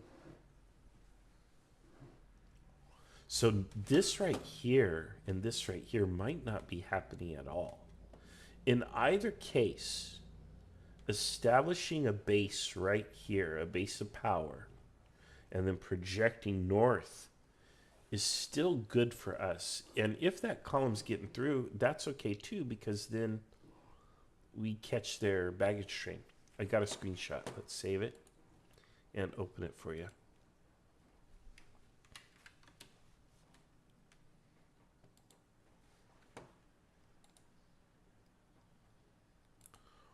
All right, here it is. We see enemy. Okay, we see enemy up here. These guys look like they're in some kind of retreat. They're not happy. My gosh. Oh, and look, we are caught here. We are caught here. So. And we didn't get the position we wanted. This is not good at all. This is all bad. Okay, let's take a look at the big map. See what we can do with it here. Okay. Good morning to you, General, again. Okay. You hear the panics shouts from your men in the back, and the heavy noise of the cavalry charging your troops behind you. Mm-hmm. And you see north of you Austrian cavalry forming up for the battle. And you still hear east a lot of infantry movement, and south some cavalry in the forest. Okay. It's still chilling, and your whole rear is starting to be a bit stressed from seeing your infantry disorganized. Okay, well, they need to deploy and defend. I mean, I can't... Yeah, I'll come back for the orders. I'll come back. Okay. Okay, so I do have infantry right around here, in this vicinity here. I have infantry here. Those guys just have to deploy and defend. You know, I don't know what to tell them. I'm up at the front of the column, and apparently, you know, I don't know how heavy or significant this is.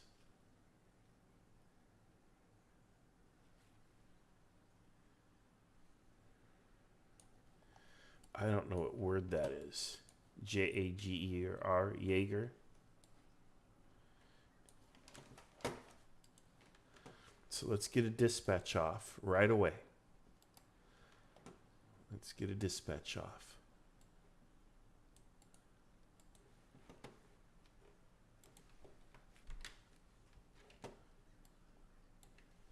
Oh, 0800.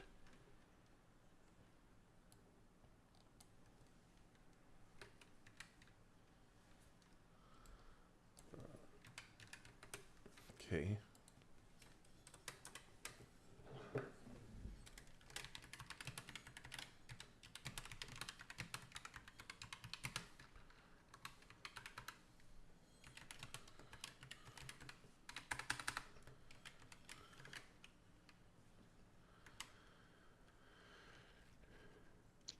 General, what are your orders? Okay. I am sending a dispatch, and the Okay. cavalry is to defend in this position. I'm going to ride back to where my infantry is. Okay. And then I have cavalry there. I don't know who it is, but I want them to head towards the infantry and try to catch the enemy in flank, please. Okay. Thank you. So I'm just leaving the cavalry here. It should defend organically. The cavalry unit that is just standing next to me, I want that to catch that, to go back and try to catch that attacking enemy in flank. Thank you. Yeah. Okay. And you want to also yourself go back. That's correct. Yes. All right. Okay, yeah, I've got to see what's going on here. So I've given a couple of orders, and let's talk about what those orders are and what my logic is in them. Okay, the enemy is here. Let me pull out some blocks. I don't know if they're cavalry or infantry, but the enemy is essentially here. So I think they're cavalry. Let's drop them here. So whoever it is pretty aggressive. So we got some enemy here. And then we've got a few more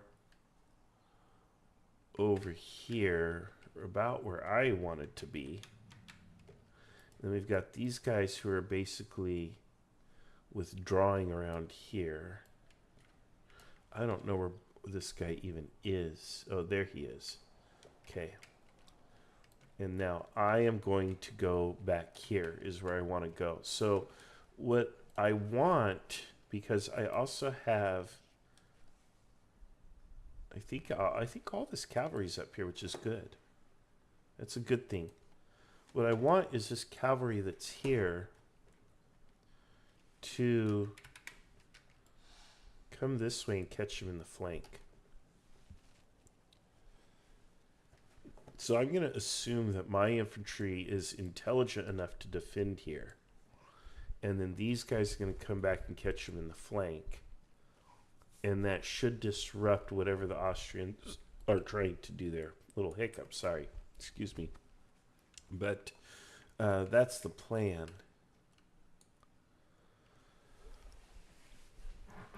So, this is not a time to panic or despair because we don't know that this is probably not a very well-formed attack on behalf of the enemy. It's probably a hasty attack by their cavalry on, which is their vanguard, their lead elements. Apparently there's infantry involved, but I don't know. I haven't seen them. They could have a main column up in here, but from what I can tell, I'm dealing with infantry versus cavalry mostly. So we're going to try to hold this position here with some cavalry, more or less. More cavalry over here, and I expect the infantry to be holding there. Once I get back here, I should be able to kind of see my entire command. I know that I have all my cavalry here. I know that I have all my infantry more or less here, probably. I'll see it. And then I should see kind of what I'm dealing with. And then I'll have much better command and control over my forces. We'll be more or less concentrated now. We're not all strung out.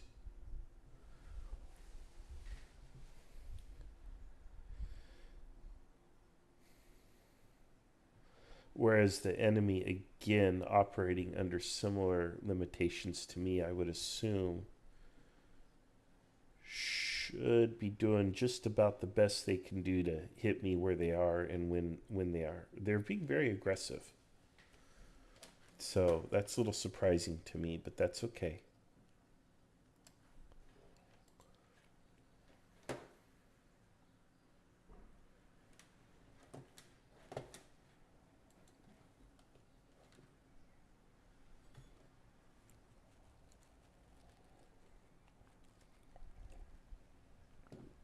Next dispatch will probably be that my entire baggage train is on fire or something, and now I have to retreat and whatever.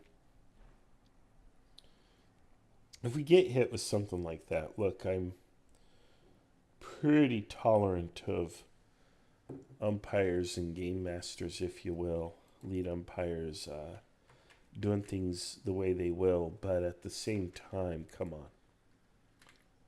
But we'll see. Even then, I probably won't make a big fuss about it because it's just not very creaseful. You don't argue with the umpires. But this is definitely a challenge in command and control.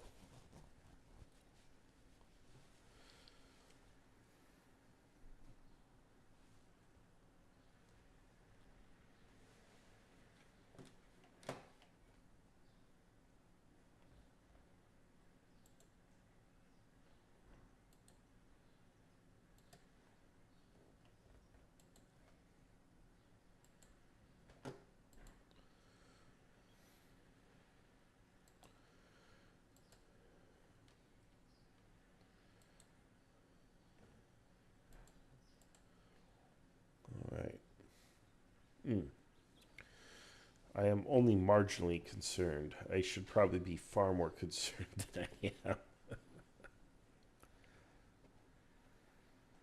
But mostly I'm concerned that my units appear to be kind of slow and sluggish, ponderous, and relatively ineffective and inept, whereas the Austrians appear to me to be fast-moving, capable, well-formed, and, everywhere at once. Now, this is an illusion. It's a natural human perception, but the enemy may be, the only problem I see here is that we're reacting to the enemy. That's a problem. You know, I'm reacting to their moves, so they clearly have initiative up here.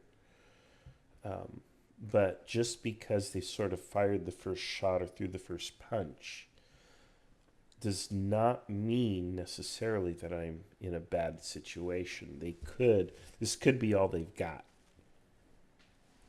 You know, they might be just throwing this at me out of desperation for all we know, or trying to take advantage of the opportunity, trying to get that first shot. It is important to get that first shot in, because it puts the enemy on their back foot. It disrupts their plans. Basically, you're getting in what's called the decision loop or the OODA loop. And they're definitely in my OODA loop right now. But we're going to see. I've already ordered a counterattack, if you will, with my cavalry to kind of hit in on their flank, and that could reverse the situation very quickly. But we don't know. And that's the part that's like, well, welcome to Kriegspiel. I hope my dispatches are getting out and getting through. That's another thing. I've sent several dispatches, and I haven't received anything back at all. And one of the things that I need to point out is I don't think we have a strategic reserve. We don't have a reserve that can come to my aid if I need it. Nor do we necessarily know that I need it, because, you know, this is tunnel vision. I see this little tiny view, but there's this whole battlefield here with this whole battle going on. And there are going to be demands on Moreau, who's the commander-in-chief here, for his attention and his resources. And those resources might just be attention units, if you will. But whatever material resources he has, I'm pretty sure that requests and demands are already arriving at his location for him. So he has to decide, is this report dire enough that I need to send my reinforcements there? And the problem is he's receiving reports. So if we have a peer commander on this front who is given to panic or whatever, maybe they're particularly persuasive and they're hollering and calling for reinforcements, and they've rattled Moreau saying, hey, this is happening, and Moreau says, okay, I think this is an emergency situation, send reinforcements here, then that's where they're going to go. And if that commander's wrong about that, if they are overreacting or something, then we've wasted that shot. Because again, one of the most important decisions for a commander is, where do you put the reserve? So that's possible. So I don't want to be that guy. And out here on the flank, there's no reason yet to believe that the main enemy attack is here. Nor am I defeated. You know, these two cavalry units are coming back for whatever reason. But look, they ran into a few. They were probably outnumbered, maybe caught by surprise. Anything's possible. So there's a reason they've come back. Just because they wear blue uniforms doesn't make them invincible, folks. Austrians killed a lot of Frenchmen. Okay, here's a screenshot. Let's save it.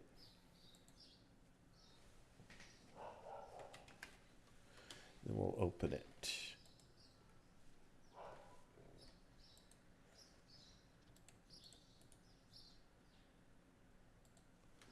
Right, here it is.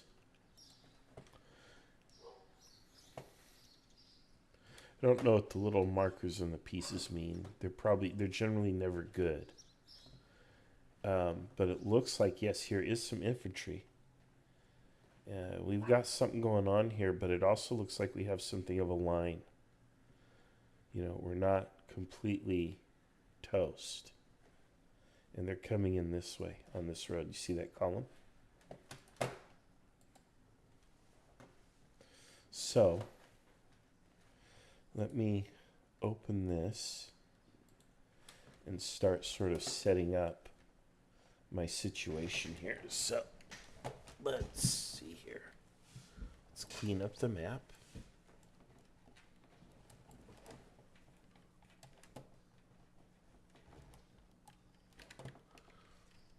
One of the problems with these maps is they can get a little fiddly.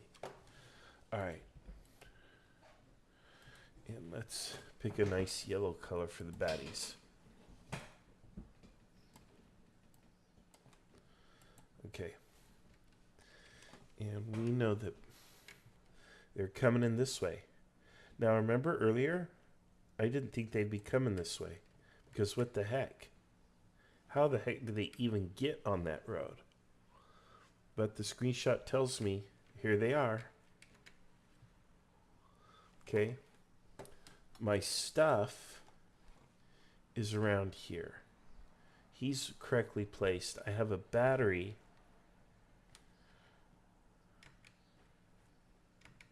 I have a battery here that's in action. Right here. And then I've got some cavalry here.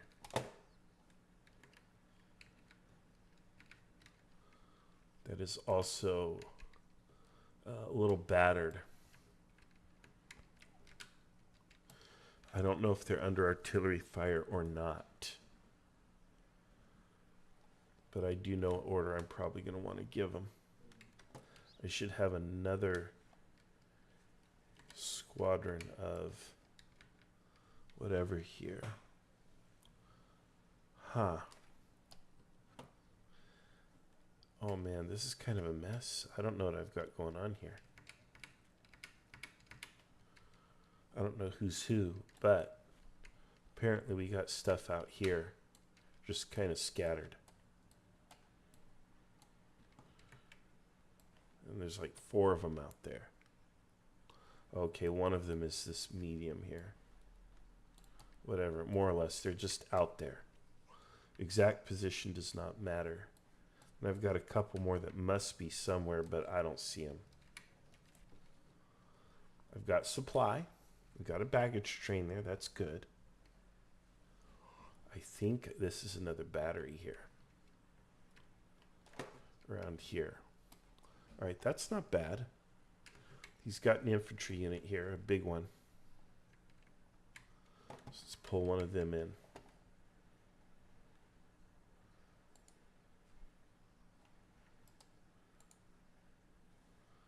Copy that.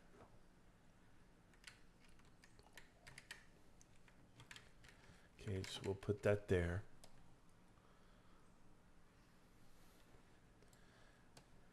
Put some. Is that? How did that lock? Okay, there we go. And that there is something else. Smaller infantry battalion. So we'll copy that. Okay.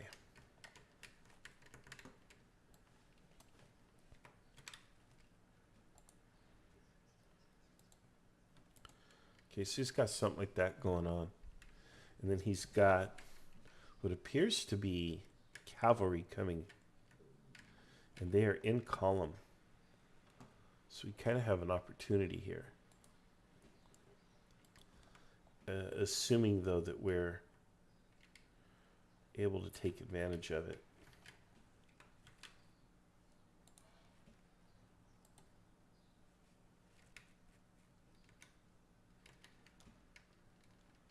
Just like that.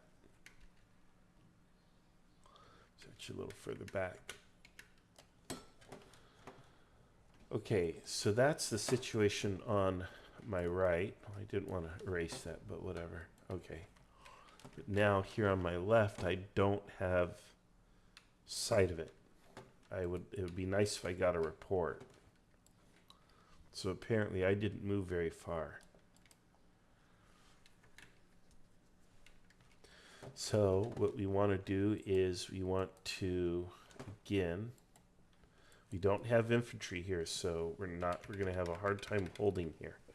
The artillery is in action,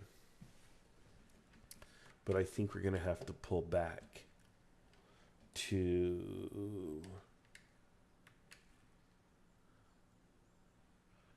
of course you can't read it.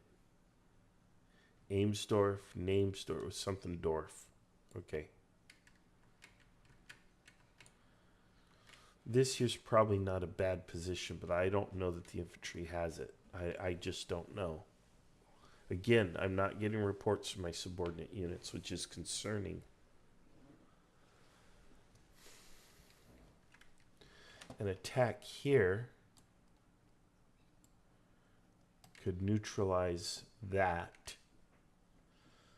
and then buy time. So I need to identify some ground.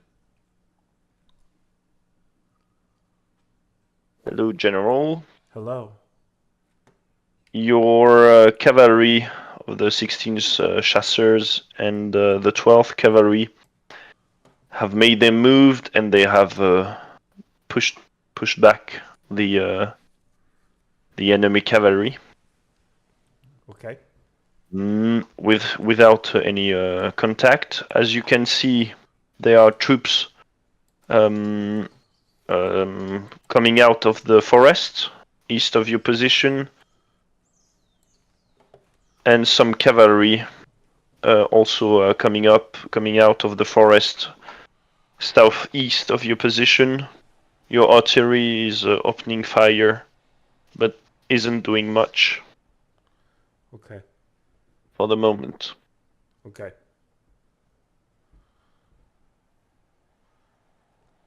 All right.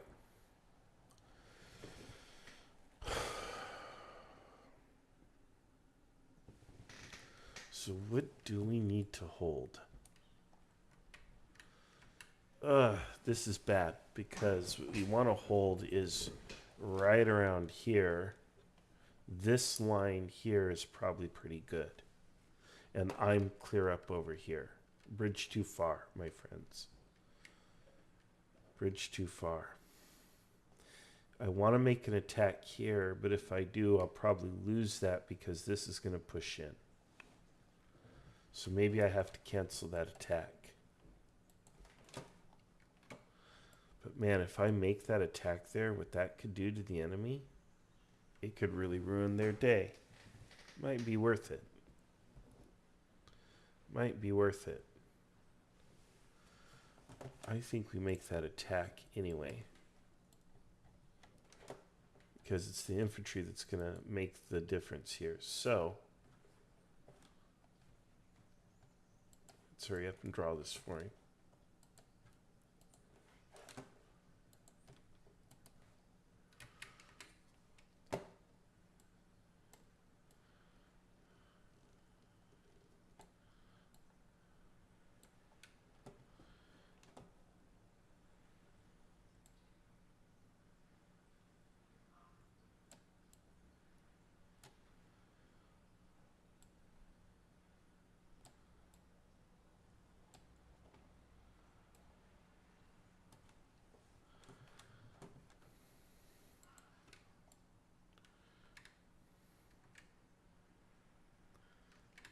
All right.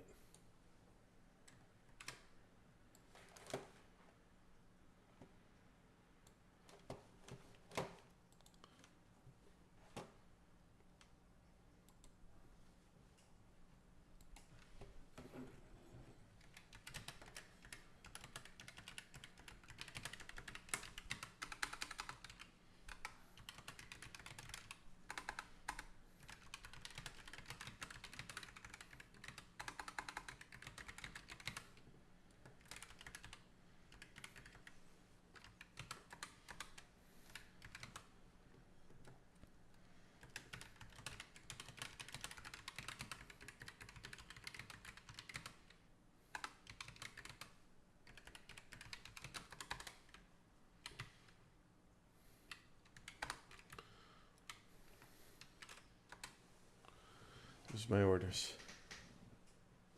All right, so that's pasted to him with the orders written, so that's in there. I think we can do that. And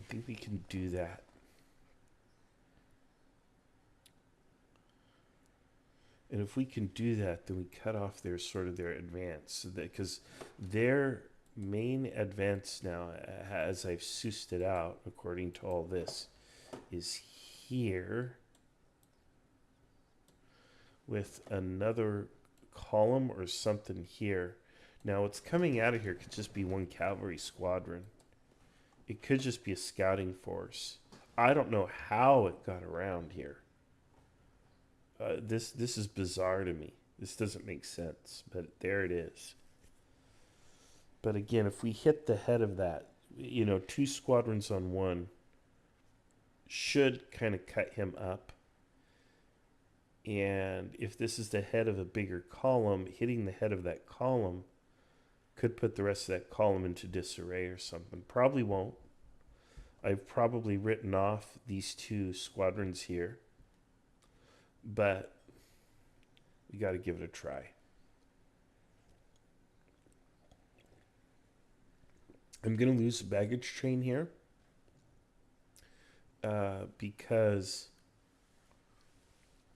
I'm not going to be able to get that out in time. But that's okay. That baggage train can be bait. Hardtack and salt pork or whatever they had, tins of beef or what have you, can be replaced.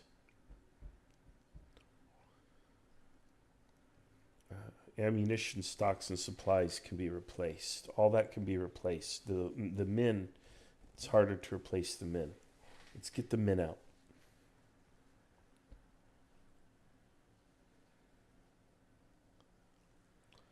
And hello, Dr. Kitten. Good to see you.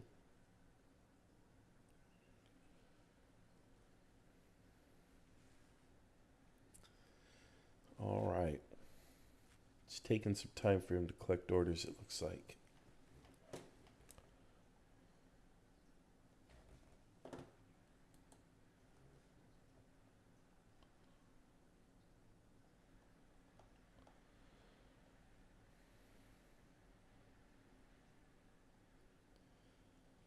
This is a pretty important turn. I'm not sending a dispatch because while I should, I am, in fact, in all fairness, quite busy commanding my troops. And I don't want to interfere with these 2 orders, which are both important. This is I gotta admit, this is a novelty project or an ego project. And it's probably not a particularly wise one. It's just, I can't resist the temptation of smashing the head of a column or putting to flight a light cavalry squadron here, a squadron at least. Just getting a punch in, even though it may cost me. It may cost me. We'll see. I may be punished. At the same time, I could be throwing a spanner in the works, if you will, of the enemy plan by just kind of having these extra units up there. He might obsess over them or say, oh, we got him off these up. Of course, they could all die gloriously or surrender. Who knows? But it also has the minor added advantage of less stuff on the road to jam the roads. So this is the most important order. Now, the other problem is if he's coming here, he might already be at this crossroads. Again, General, sorry to interrupt. Go ahead. No, go ahead. I'm just narrating to the live stream. Yeah. So what are your orders? I saw that you... Yeah, I've got 2 squadrons of cavalry, which I've indicated on my screenshot there, to attack that squadron of cavalry or that column, whatever it is, coming out of the woods to my, I think that's southeast. Really, it's the east. Yeah. Okay. And then the most important order is to get the infantry online along the line that I've drawn, and for myself and my artillery to get back. The baggage can go last. I don't want the baggage train on the road interfering with the movement of troops. I don't care if the baggage train is lost in this case. It can be bait. We'll save it if we can, but the men with the muskets need to be online right now. Okay. Thank you. See you.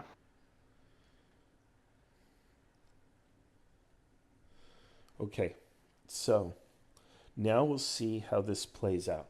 Now, as I was just saying, and the Empire popped in, if they have got across to here, then we can hit him in the flank. Because again, his goal is back here. It's over here. That's where he wants to go. That's what he wants to do. If he has to deploy a line here and defend against me coming this way, then he's not doing this. But he can't do this until he deals with me. So as much as he's a problem for me, I'm actually a problem for him. He has to stop. He wants to be here.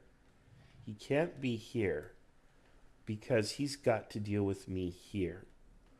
And that's got to be upsetting and frustrating to him, because I'm frustrating his plan, just as he's frustrated my plan. Where we're going to get into it is who is able to establish some kind of a line first. From the positioning of the units, I don't know. It really could be either way. He's thrown infantry out this way. And that's probably the head of his infantry column, I'm guessing. If he's smart, he throws these guys out to screen, and he continues pushing. In which case, he's achieved this position, and now I'm in a position where I'm going to be attacking him. And I don't really want to attack him right here. But if I end up in that position, well, that's what's going to happen. So it's very important for me to get back here and see what's going on and adjust this deployment. But I have to trust that my officers are going to manage that deployment correctly. I actually want to be on this hill back here. This hill, slightly better terrain, but I'm not going to worry about that. We can correct the deployment in a bit. And this could be a pipe dream. This is also a long line, a very long deployment, and probably not what we want it to be. Because if they put all of these units here online, where's my reserve? Where's my reserve? I'm doing the IKS meme thing where I'm forming the longest line. And of course I have a flank just dangling out there. So I recognize the dangers of the position, but I don't have time or eyes to really manage it effectively. That's why I have to get back there so I can gain command and control over those units and deploy them properly. I really only need one brigade online here where these roads are. I don't need to defend not road, I need to defend the roads. I don't need to defend just random hills. So I can put the other units on reserve and then push wherever I need to push. But again, it might be this might be turned 90 degrees. He might be online here waiting for me. Now, I'm not going to attack him if he's online. Generally speaking, you don't want to attack an enemy line that's been formed. It is not such a good idea.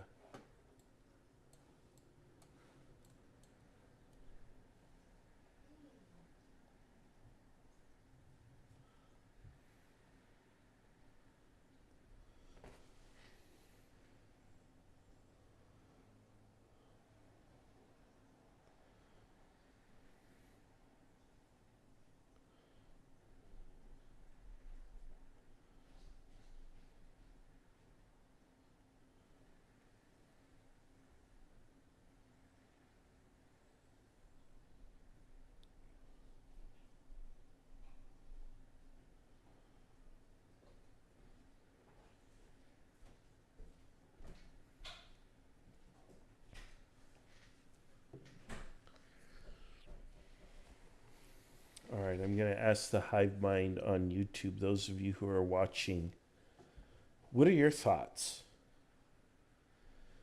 What are your thoughts? How do you think I'm doing? What do you think the enemy's up to?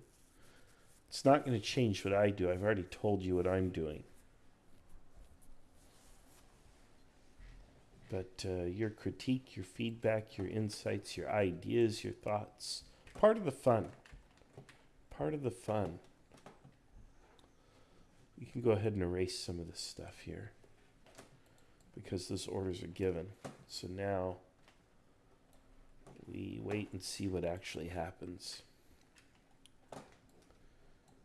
I'm also operating under a very rich assumption that I still have all my infantry intact, but I think I do because my cavalry repulsed the enemy cavalry, so that's a good situation.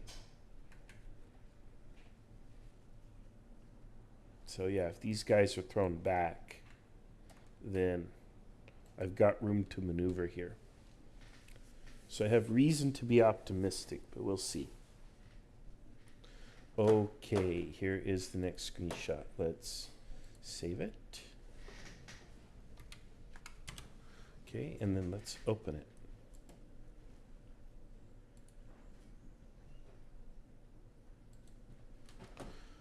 All right, it looks like he's got a line up here.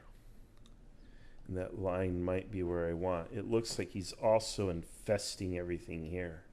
So I'm assuming my strike to the southeast didn't do too well. Probably lost those units. These guys are all looking beat up. My whole command's looking thrashed. We've got infantry here.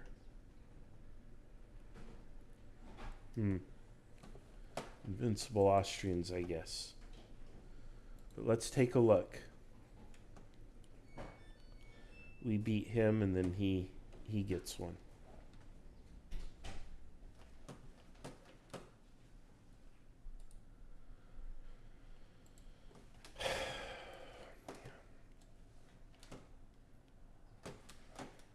Okay. So this fellow is around here.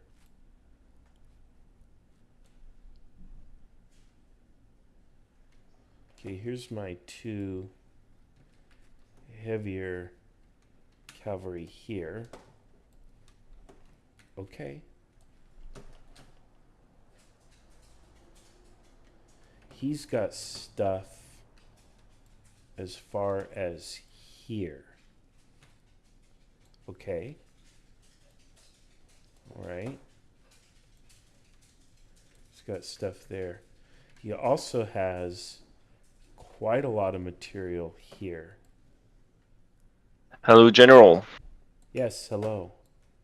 As you fall back, you hear the sound of full cavalry, Austrian cavalry column charging your back, and they are putting all your troops in disarray in the back.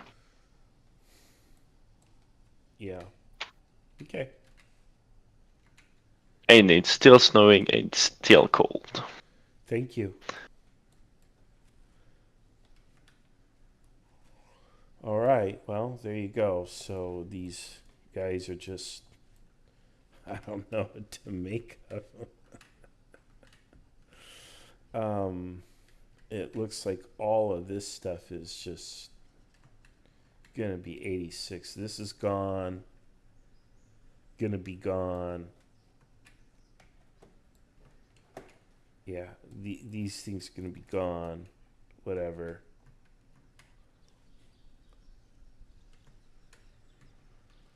All right.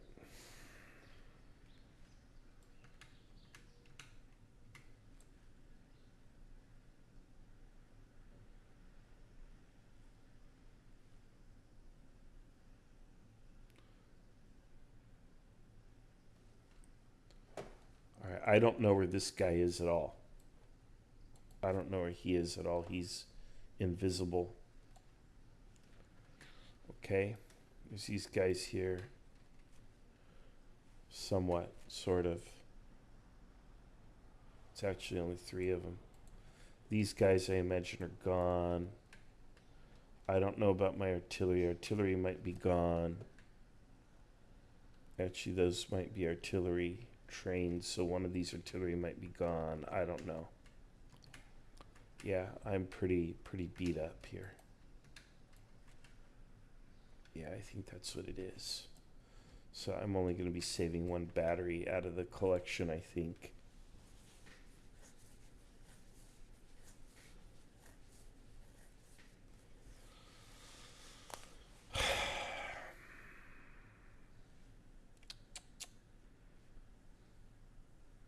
He's coming hard this way. So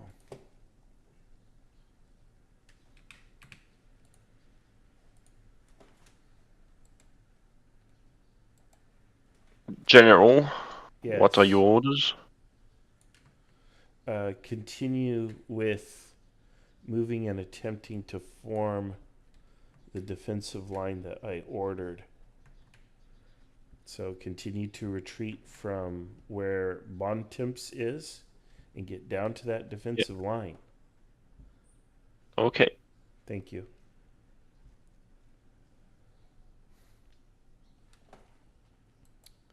Yeah.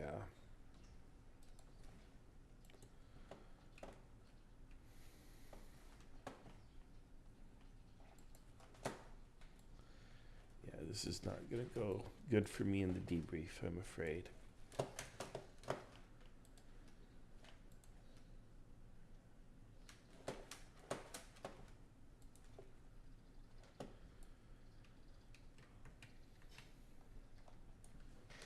I need to send a dispatch.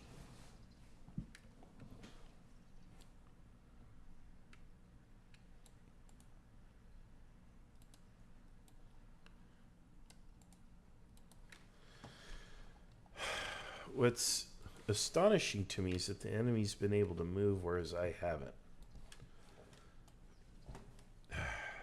I mean, look at how far they moved. You know, they moved from right here, and then they're all up in here, and then I moved from here to, you know, well, that's my command avatar, but none of these other guys moved. Very frustrating.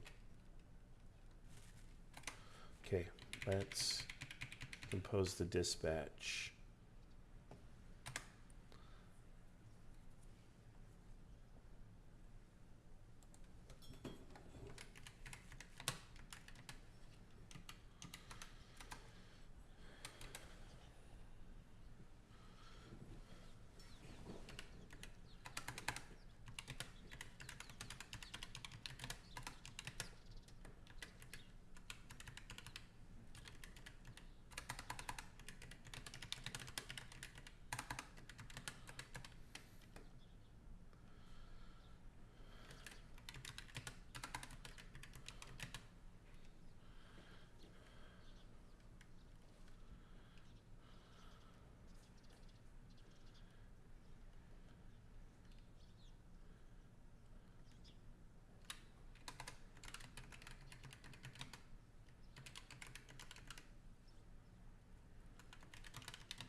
All right.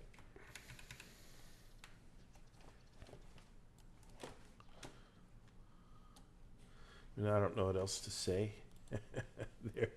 they're invincible. Oh man.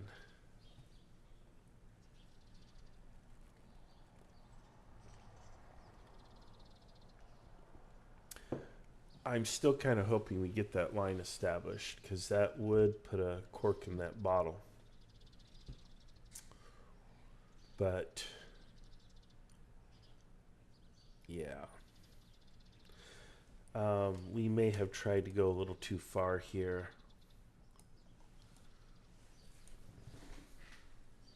I really think human subordinates would have rounded this out nicely. Instead, I've got units that are just kind of chickens with their heads cut off. It's not really the umpire's fault. The umpire doesn't know the briefing or the intent too well. and I don't have much ability or opportunity to convey it. Time being what it is. So in the end, the subordinate commanders who would know the briefing and what's going on, but the subordinate commanders is spotted by the umpires, it's leaving a little something to be desired. There's certainly a lack of communication up the chain of command from them, which is a problem. They should be communicating a little better. They're not.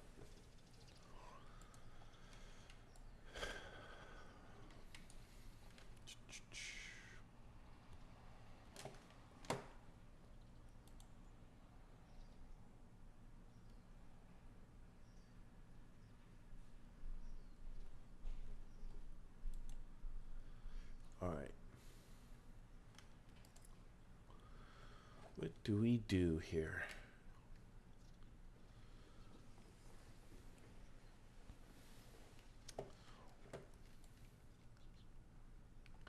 So the key avenues here are here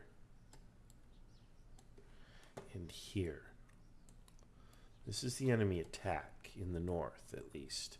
Looks like it's two separate columns, although the one up here might be cavalry only. So it looks like this is a cavalry column here. This is an infantry column.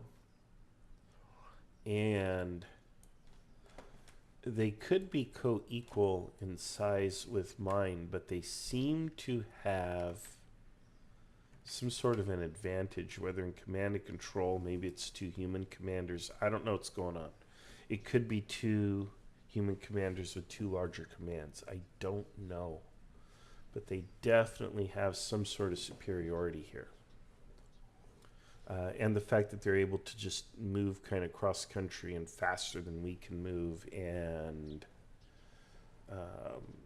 they're hitting us harder than we are able to hit them.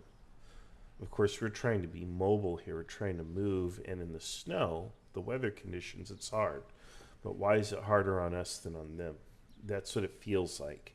Is that an illusion? Possibly.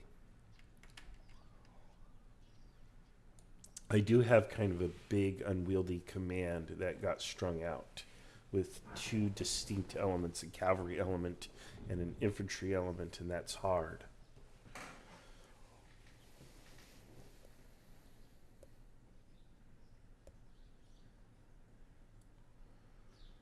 Oh, man. I thought I was going to have human subordinates for this thing.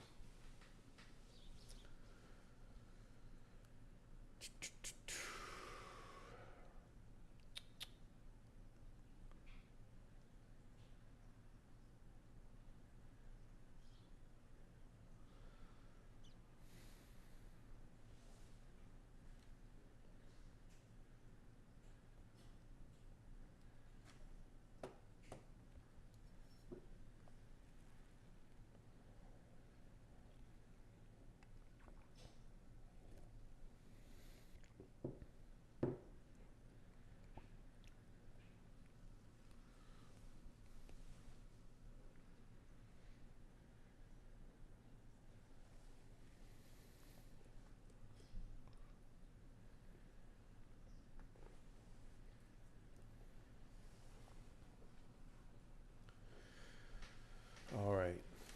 No feedback from the hive mind on YouTube. Fair enough. No input. That's okay. All right, I think we can erase now this line here. And of course, this was a pipe dream as envisioned. All right.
Be another 8 or 9 minutes, I think, before we get an update. Not a lot of good news today.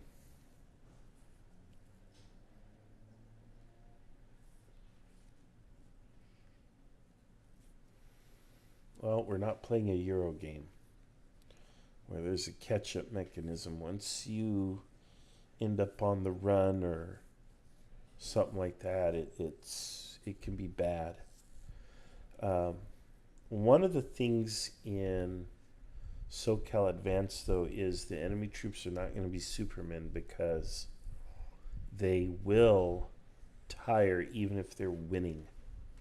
And they'll run low on ammunition. Another screenshot just came in, which is timely. It's earlier than we expected. Let's take a look at it. Okay, let's see here. Maybe we're going to catch a little break here, right? Okay, so it looks like there's our infantry. Finally. There I am. Okay, so it looks like a chunk of I've lost like half of my cavalry. But let's go ahead and prepare this on the thing here. Let's go ahead and synchronize our stuff. So we're going to erase this, we're going to erase this. But I do believe I'm pretty correct in my assessment. It looks like this is a cavalry up here, a strong cavalry force. And then there's another column over here. So I got two columns I'm up against. Let's see here. Okay, so let's take Saligny. And he's here. Let's take a look at that ground. Is that ground defensible? Can't really tell because of the gap here in the map, but I'm assuming it somewhat is. The problem is he can just then go around this way. On the other hand, then he's got to go down this road. So that's probably not the worst. General. Yes. So as you fall back, you see the enemy cavalry overrunning your artillery and your wagons, but it slows them down. You can see that the 42nd and 51st are ready in the forests, so now east of you, and you see in front of you, eastwards, a fully prepared line of infantry moving slowly up. Belonging to who? The Austrians? No, you can see on the east of your position. Okay. The Saligny's troops. You also see your cavalry moving northeast to a better position. Well, continue to follow. Okay. Okay. So if you have your orders ready, I can take them. Otherwise, I can come back in. Yeah, just come back. I'll draw something out so there's no ambiguity. All right.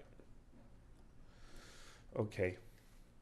So this is kind of good news, and the sacrifice of the baggage train actually did work as intended, which is it will slow them down and give them something to chew upon while the rest of the army gets away. Not, of course, a good price to pay. It's expensive, let's say, but now at least we have a chance of sort of holding out. I'm concerned that I no longer have artillery, do I? Well, that's the artillery. That's all gone. That's a problem. That's a big problem. That means I can't defend any longer, really. I can buy time. But having lost my artillery, that could lose us the whole battle. General. Yes. Do you need a bit more time? No, go ahead and continue to form that line as indicated. and consolidate my broken forces behind it and post myself right behind my line. Okay, Thank you. thank you. Okay. So we'll wait for the screenshot to see kind of how it shakes out, but no, Dave, I'm not winning. Of course I'm not winning. What a funny question to ask Dave on the YouTube. All right. Now, are we winning? The long answer is no. The short answer is also no. I lost my place on the map. Here it is. Let's take a look, though. In the short term, yeah, I think we're going to be able to form a line, and we're going to hold them. We're going to delay them, which is going to be somewhere like around here. This gap in the map makes it a little hard to read, but we're going to have a little line here, and we are going to slow them down. We're going to hold them. The problem is we don't have artillery. We only had 2 horse batteries, and apparently those got lost. Those are gone, along with Lord knows whatever else. So what we're doing, though, but we do have our infantry, and it's good infantry command. It's good, numerous forces, if you will. There's plenty of it. I shouldn't say plenty, but there should be enough. We're going to more or less form some kind of a line here, and they've got to pass down one of these roads or the other. These are the 2 roads they have to come through in order to pierce our entire main line of resistance. They have to win one of these roads or the other. I do have cavalry, which is still more or less intact. I've lost some of it. It ain't perfect, but I've got what I've got. The problem is I don't have artillery. So the enemy, which is coming up in 2 very powerful columns, I shouldn't say powerful, but as far as I'm concerned, they're powerful. They have a cavalry column here. They have an infantry column here. And what's going to happen is they're going to come up on both of those, and they're going to hit me hard. If they're dumb, they'll hit me straight on. They will probably bring up artillery to support the attack, especially here somewhere, which I would expect. All I can do is try to hold. If they're smart, they will fix and hold me in position and then flank, in particular with the cavalry, go for that rear area, try to get around behind me and create havoc and destroy my command ultimately. With their superiority in artillery, they have that opportunity. There's no reinforcements coming to save me, at least not that I know of. I'm not expecting any. So all I can do is hold them here. So it really comes down to what he has in terms of artillery and if he employs it effectively. I have to assume he will, whoever he is, or they are actually him. It's 2 commanders, I believe. And really, all I can do is wait to see this flanking movement. Once this flanking movement starts to develop, this line becomes precarious. I think I've lost us the battle.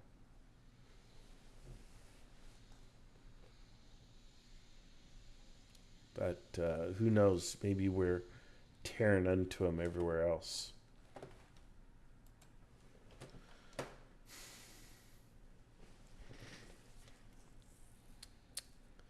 We don't give up yet, of course, but we also don't be stupid. We don't let our whole command get wiped out. We've really got a bad bloody nose here. The losing a couple squadrons of cavalry is one thing. Losing those 2 batteries, that's bad. Why they couldn't escape or get out, I don't know, but they didn't.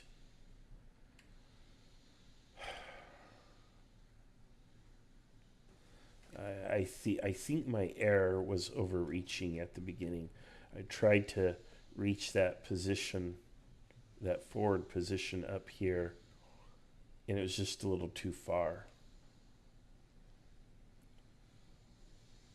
We should have recognized that the defensible portion of the road network was here behind Jaeger, and not necessarily up here. That even if this was defensible, which I think it was, it's good ground, it's a good choice of ground.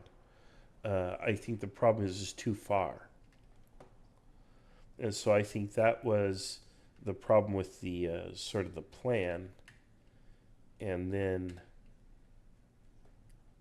that sort of resulted in everything else falling apart.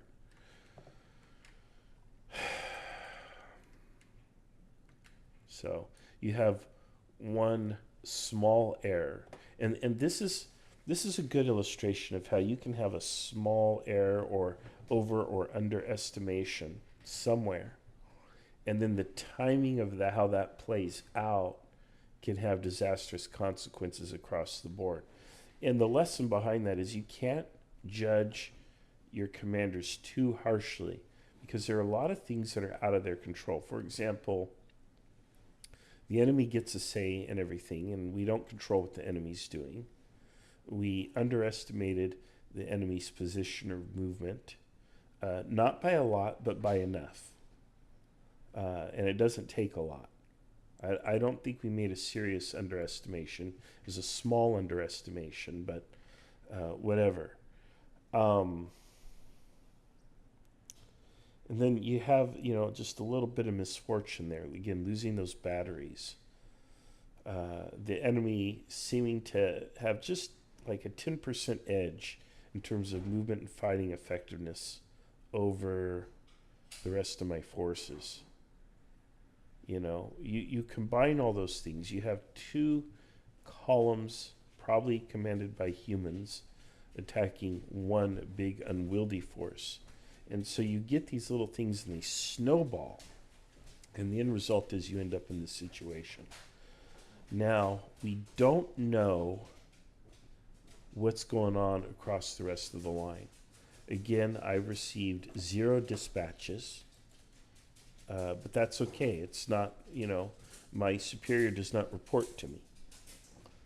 So, we're going to try to hold. The enemy might not do what I worry he will do. He might say this ground or this terrain is too much. He might be bullheaded or stubborn and try to push through, but I don't think so. I think the cavalry will flank, in which case I've got my own cavalry which can block, and that's what we want. So we want something that looks kind of like this. But if we can't block, if we can't hold him, then that's a problem. And again, that artillery coming up is also going to be a problem. But I don't know what he has in the form of artillery. I'm assuming he's got it. Now, he could lose his artillery to me just the same as I lost mine. There could be options for dispatching that. Let's see what we got here. Another screenshot.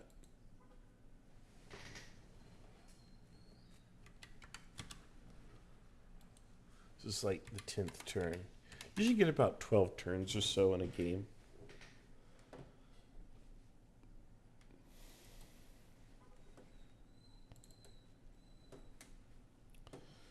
And we opened it with the wrong app. Open with photos. There we go. All right, let's take a look here.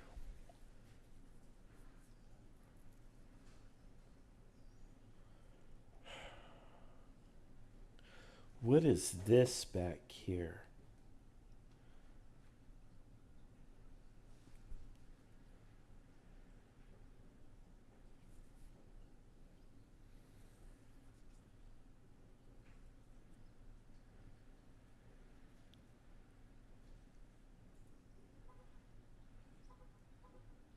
All right. That's sort of what we got to work with. So let's try to adjust. I think that's about right.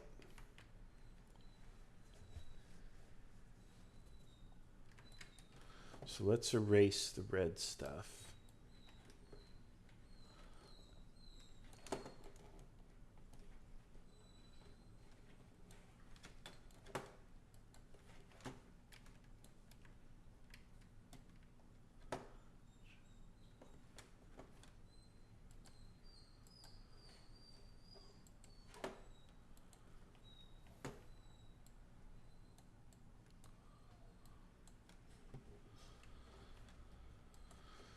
Let's erase both. Let's erase that too. Let's kind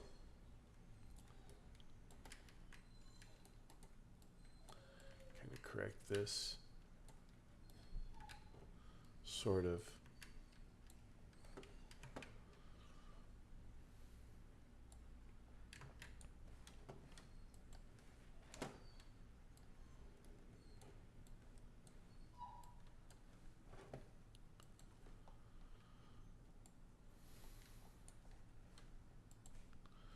We'll go ahead and just draw arrows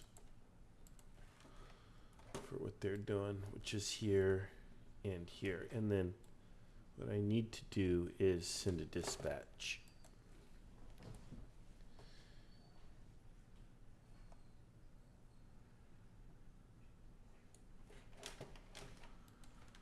All right, so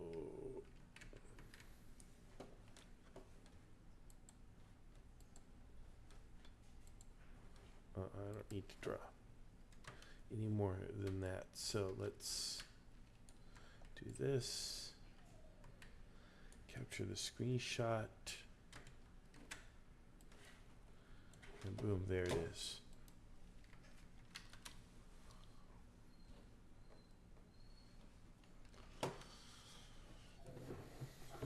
Now let's send a dispatch.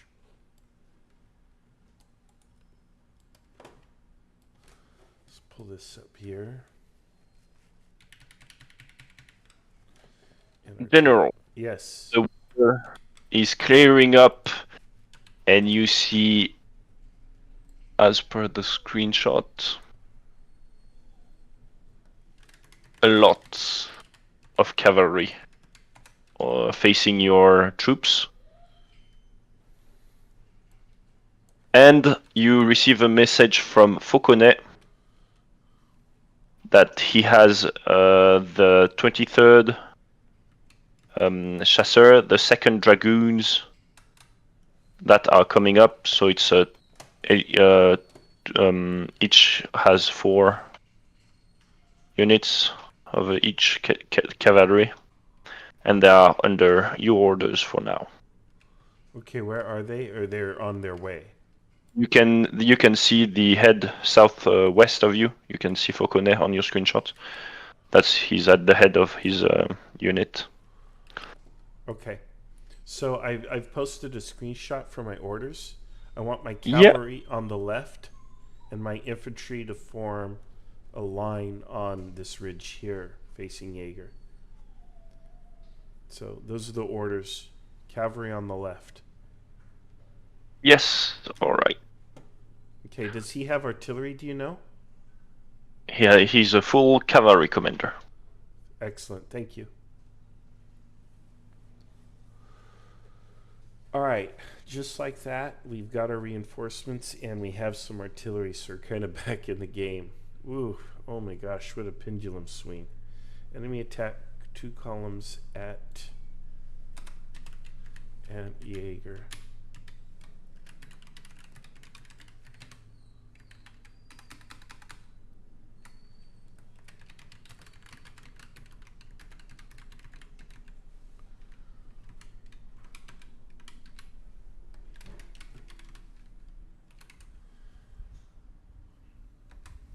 All right, so here's the dispatch, just so you know. Heavy enemy attack 2 columns at Jaeger, whatever. Thank you for reinforcements. So there we go. So that tells him that I'm feeling pretty stressed and pushed. I don't want to be that guy, but I'm pretty concerned. However, I've got the reinforcements. So I probably don't need any more from him. Now I'm just keeping him informed. with the arrival of the reinforcements, let's take a look at the screenshot again and see what we have here. All right. Oh, here he is. And he's coming up. Okay. So what we'll be able to do as we sort of solidify and harden this line is then counterflank the enemy.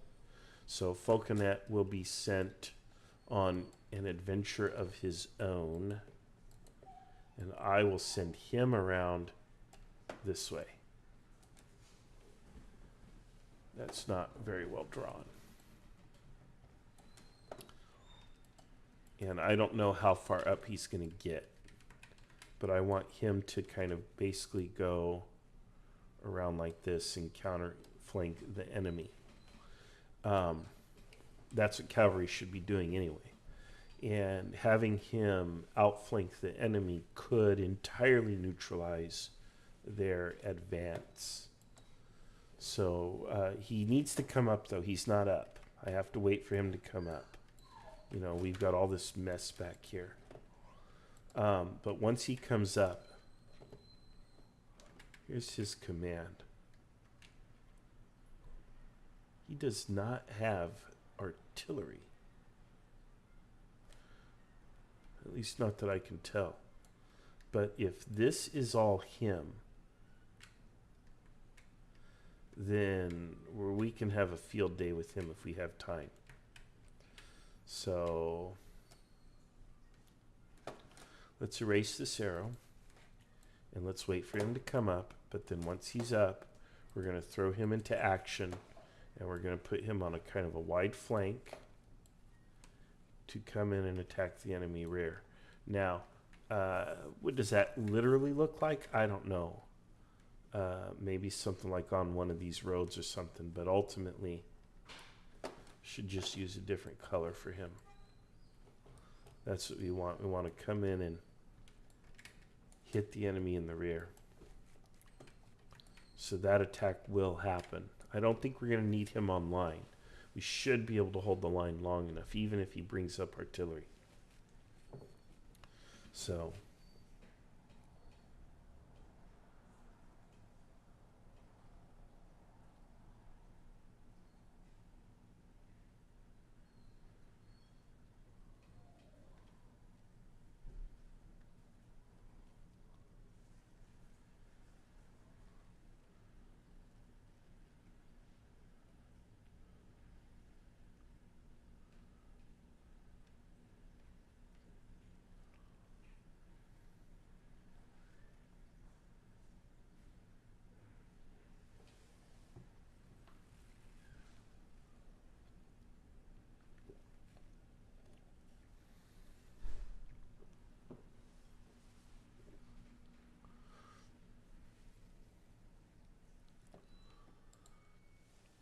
all right, talk about timely reinforcements.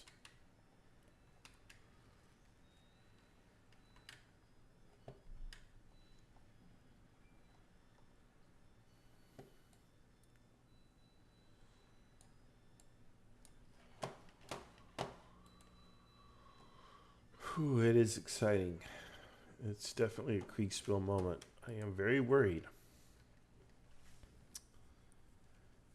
But again, I think the lesson here is ordering me to go as far north as I was ordered and being unable to quite get there in time before the Austrians arrived there. They basically got there first. Getting there first with the most, right? Put me on the back foot. And now I've lost initiative. Now I'm reacting to what they're doing.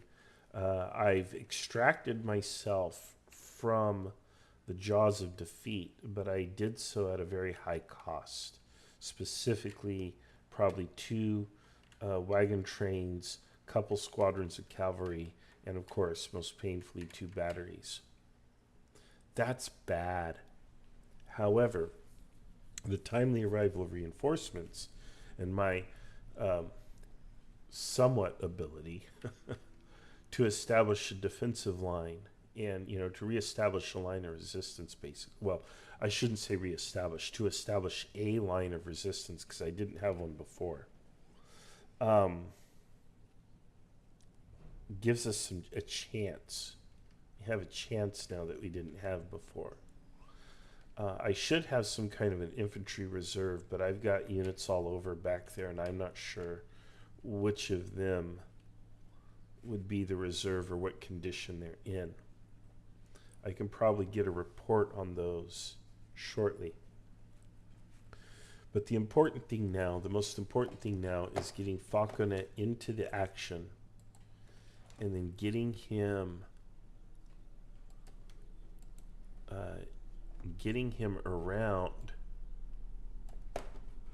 Oh man, can't draw this line properly. Getting him around into the enemy rear or flank. Getting him in like that will make all the difference, I feel. I hope the game lasts long enough I can deliver that blow. That will be fantastic. That'll be my very next order. Even if he's not entirely up.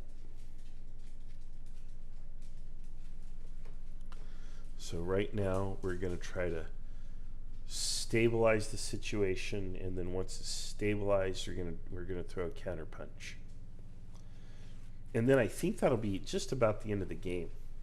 I think we're almost done here. If we go for another 30 to 45 minutes, I think in the next hour we should be wrapped up. It's 10:33 a.m. Pacific time right now.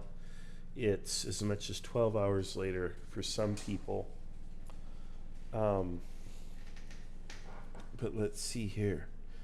By 11:30 Pacific time or noon Pacific time, at the absolute latest, I think we'll be all wrapped up with this. So we've got 30 to 90 minutes more here, depending on what's happening across the rest of the battlefield and what the umpires want to do.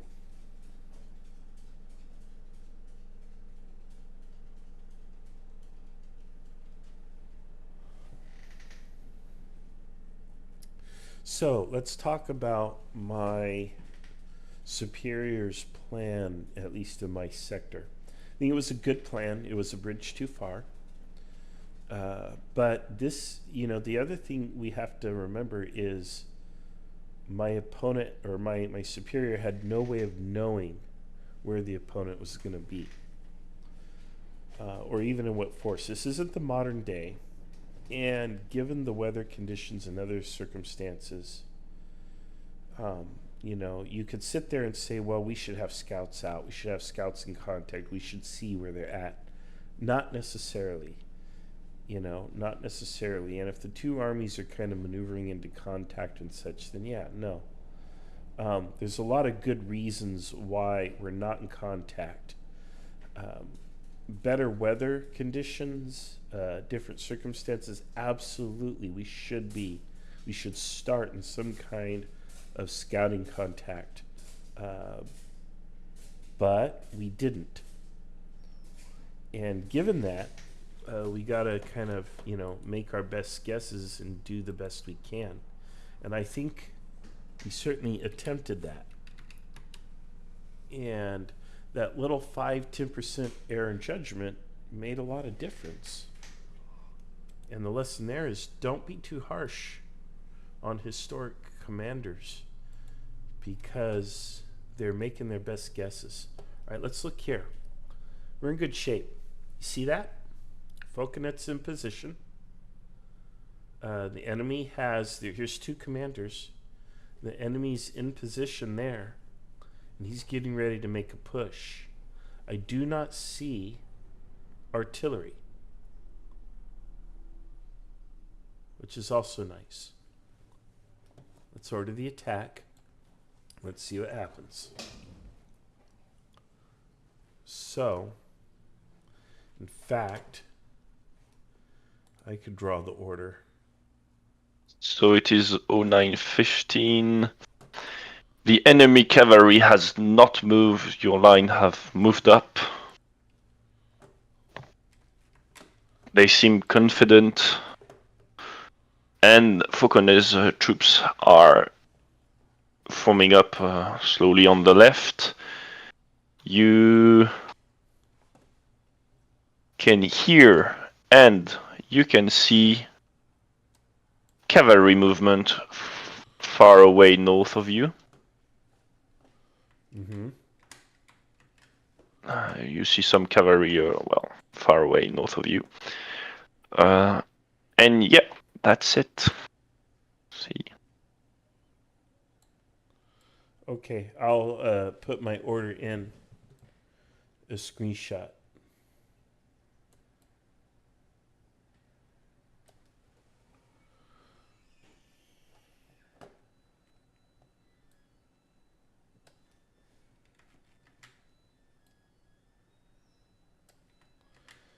Okay, you see cavalry north of you.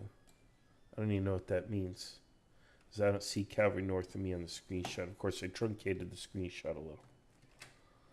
But here's the order. Everything holds. Falconet attacks. Oh, there they are. They're way up there. Way up there. Okay. Well.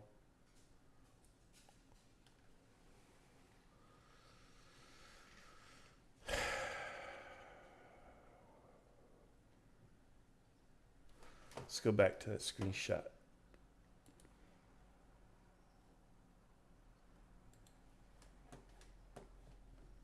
Yeah.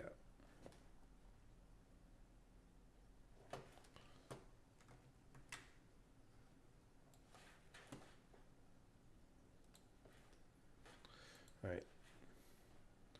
Let's do this. Okay. General, Yep. are you ready for your orders? Yes. I'm going to send Falconet on a flank attack to the enemy rear. I'm going to post a screenshot. And then I'm going to send my other cavalry, not all of it, but part of it, to... So the 16th Chasseur Yeah, I don't know. and the 12th? I don't know which is Yeah. which. Yeah, the 5 grouped just north of you. Actually, what's going on with the unit to my south? Is that cavalry or is that infantry? Infantry. You have Sorry, the wagons and you have infantry, and behind and up north you have cavalry. check out that screenshot. Are those units in a position to do something? The second group, no. No. They're still reforming.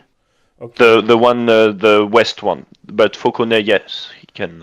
Okay, Falconet, go. Then instead of the west one, pull something from the other group that is formed. Okay. Still as going northwards. Yeah, I want to block that or attack it, disrupt it. So I'll have to send a dispatch now. But I'll send that on the next turn. Thank you. Yeah. Okay. So I'm starting to think this is a pretty significant attack. That's bad news. But there's also good news. And the good news is if they're punching north, then we can punch up from the south and have a pretty good day of it. Because they're strong in the north, they're weak in the south. You can't be strong everywhere. Or maybe they're weak in the center, whatever. But you can't have it all. You can't do it all. Unless, of course, you massively and substantially outnumber your enemy, which is probably not the case here. So let's see, what is the time of this report? It's 9:15.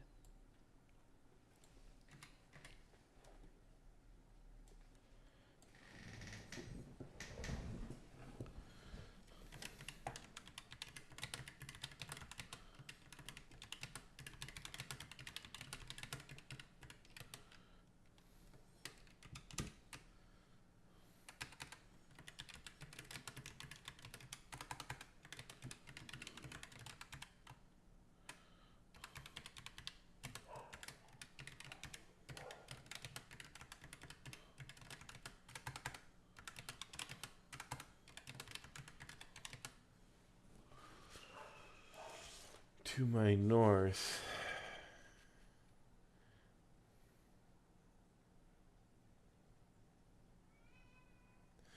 Man, I cannot read this script. I think that's an F. What is that? Is that an F or a T?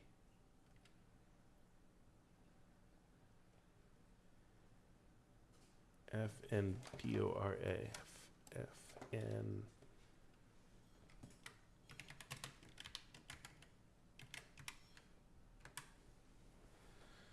All right, well, that'll do. That'll do. All right, that'll just have to do. Okay.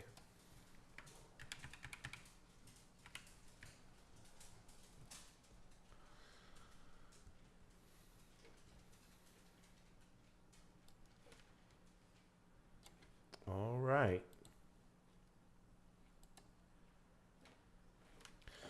Okay, so just as we're getting ready to counterpunch here, of course, we run into a complication. We've got a unit back here reforming, but that's okay. They're reforming. They're not lost. They're reforming. And then we have to borrow from what really should be our flank protection, a portion of our flank protection, to literally defend the flank, which is their job. The problem is they got to go this way to do it, which leaves a gap here. Now that gap will be temporarily filled with falconet coming through, and falconet is actually going to counterpunch. So we're going to get in their OODA loop a little, and we're going to make their life miserable over here. So they're not going to be coming this way because we're coming at them from there. And if they haven't already given that order, now there could be some clash here in the middle, but again, falconet, big, heavy, powerful, fresh. I think I'm confident about what's going to happen here in the center. Over here, this is questionable because these guys are tired, but they should at least buy time, if nothing else. If they get through, then these supplies will be in serious danger, and the unit that's reforming here will have to be hastily deployed to protect them while those supplies and other materials try to escape on this road. And the other problem with using that road to escape is, what if there are reinforcements coming up? Of course, without dispatches, we have no way of knowing. And the other problem is, if the enemy's trying to get through here like this, well, congratulations, they'll be doing it once they get to this crossroads here. Once they get this road here, we're in deep trouble. We lose the battle. We lose the battle. So there's a lot that's being put on these weakened cavalry units, which have to oppose the enemy here, and then the reforming units here, which have to be hastily deployed here and might not be up to the task. We got some problems, folks. Now, we could pull back our main line to here, but that would be the last line of resistance, and that doesn't prevent or preclude the enemy from doing other stuff. So right now, we just kind of got to hope and pray that the sun shines on a dog's rear end every now and then, and maybe this is the time it will happen. We're taking a bit of a gamble with falconet, throwing him in. We could have thrown him this way. It would have been a very defensive maneuver, but it would have been of limited value. We would have used him up to stop what was probably just an enemy reconnaissance or flanking force, which is what I'm hoping. The main attack is here. Throwing him in against this main attack and possibly the rear of this main attack could really, really mess up their plans. So I think investing falconet against the enemy, the rear of the two enemy columns that are coming in here. Now, he's not going to bag all that, or probably not going to bag any of it. But the idea is he disrupts it and ruins their day. Doing that, I think, is it's a bigger investment, but it's much higher reward than sending him up here. I think up here, whatever this is, it's probably small, I hope. If it's big, then the good news for me is I'm more or less absolved, because if you've got one division facing off against 3, well, we misread the situation or underestimated the enemy from the start. So the amount of blame that can be imputed to me is less. But even then, that's still my job to hold them, right? It might not be another division either. It might be a brigade or a smaller cavalry unit, which is really what I'm banking on. It's what I think it is. I don't think there's a 3rd division here.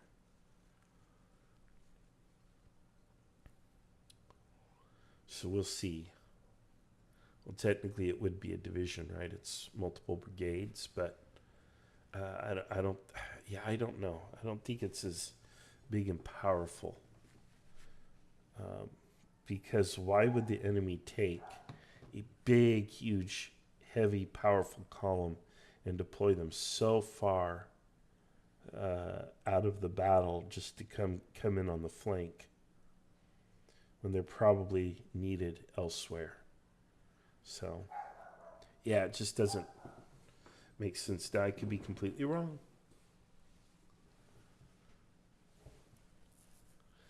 So, now we'll see. But that falconet attack is a big deal. Big deal.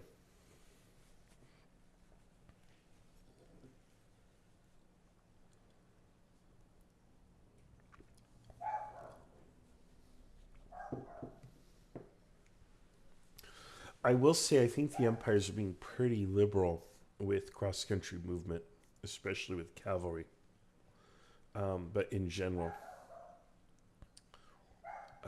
I think they're being very liberal with it, given the weather conditions in particular. I could be wrong, but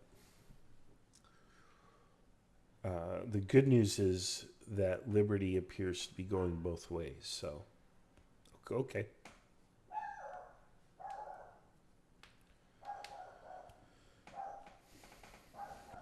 It's kind of neat that we have sort of this small microcosm of a battle here, and yet we're seeing so many lessons illustrated in just this one little sliver or slice of the battle.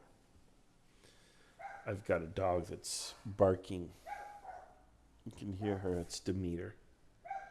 The problem with Demeter is she's deaf. I can't yell at her and get her to come in. I have to physically go downstairs, go outside, get her, and bring her inside. If I wait long enough, she'll stop, but I don't like her barking like that. So I'm going to do that, and hopefully I don't get a dispatch or report in the meantime. Hopefully my wireless headset stays more or less connected. Going down the stairs.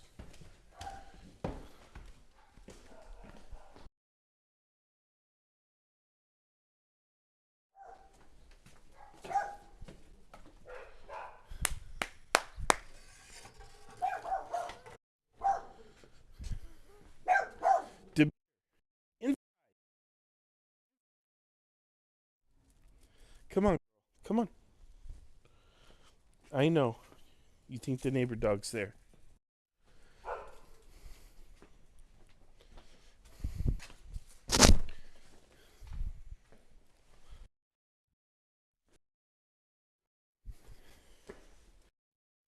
All right.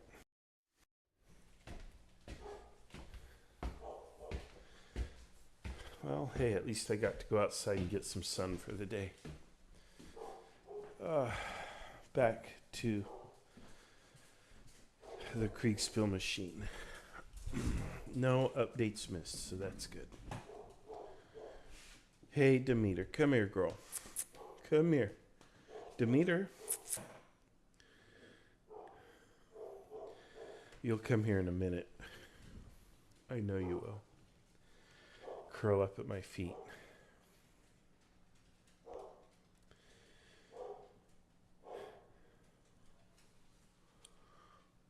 Hi, Demeter. There you are. Okay, come here. Come here. Let's turn on the camera and show everybody Demeter real quick.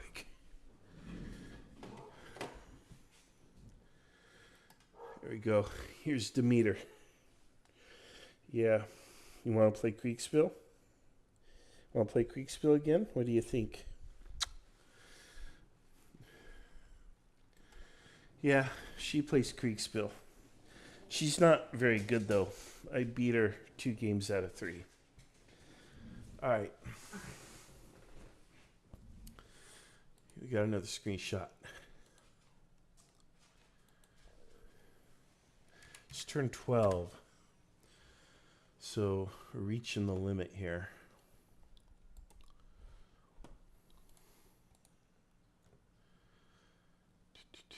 We could go 1 or 2 more turns, or this could be it, but let's see. So Falconet. Well, they make it look here like Falconet just got clobbered. And if that's the case, then I'm going to call a little silliness on that. He greatly outnumbers, so I would like an explanation of that one. Look at that. What, the dice? Come on, give me a break. In any case, this other unit is headed out here, and then Bontemps here needs to recover and get in here on the flank on the left. We need to extend our flank here on the left, because apparently Falconet, which should have been a pretty heavy blow, has been entirely routed or dispersed, which doesn't make sense to me. So come on, guys, what are you doing? That's a broken system. If that much power is thrown back by 4 units, I mean, they're outnumbered by more than 2 to 1. Some of these are heavy.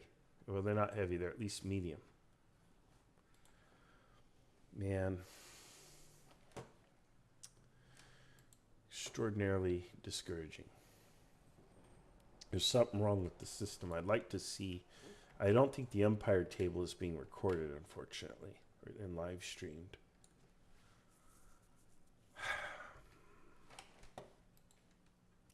Yeah.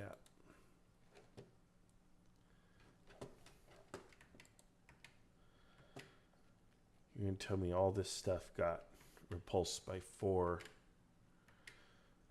just as tired and previously engaged cavalry units? No.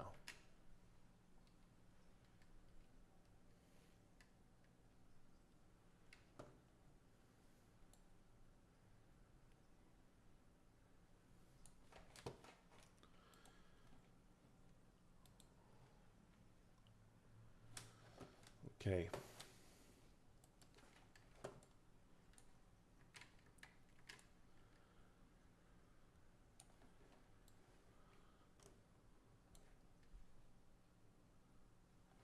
Well, that's actually there. I can't move that yet. I'm being told that all of this is in some kind of disarray or problem. This is gone, or will reform later, maybe. I've got 5 blocks of stuff here heading out this way. So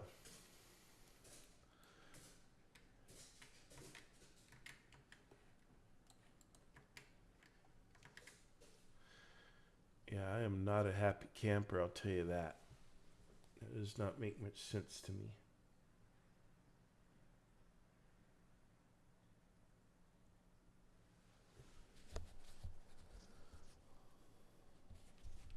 Which should have been a heavy blow.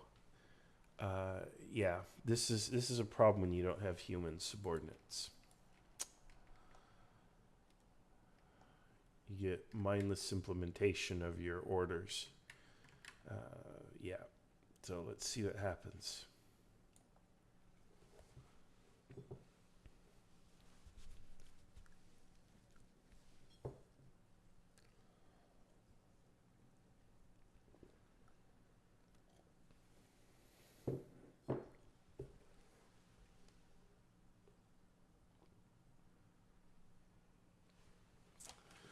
Alrighty.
Yeah, I don't know what to say. This is really bizarre. Mathematically, now, what's likely the case is there's a factor here that I'm not aware of. I will ask what it is, or maybe it will be explained to me.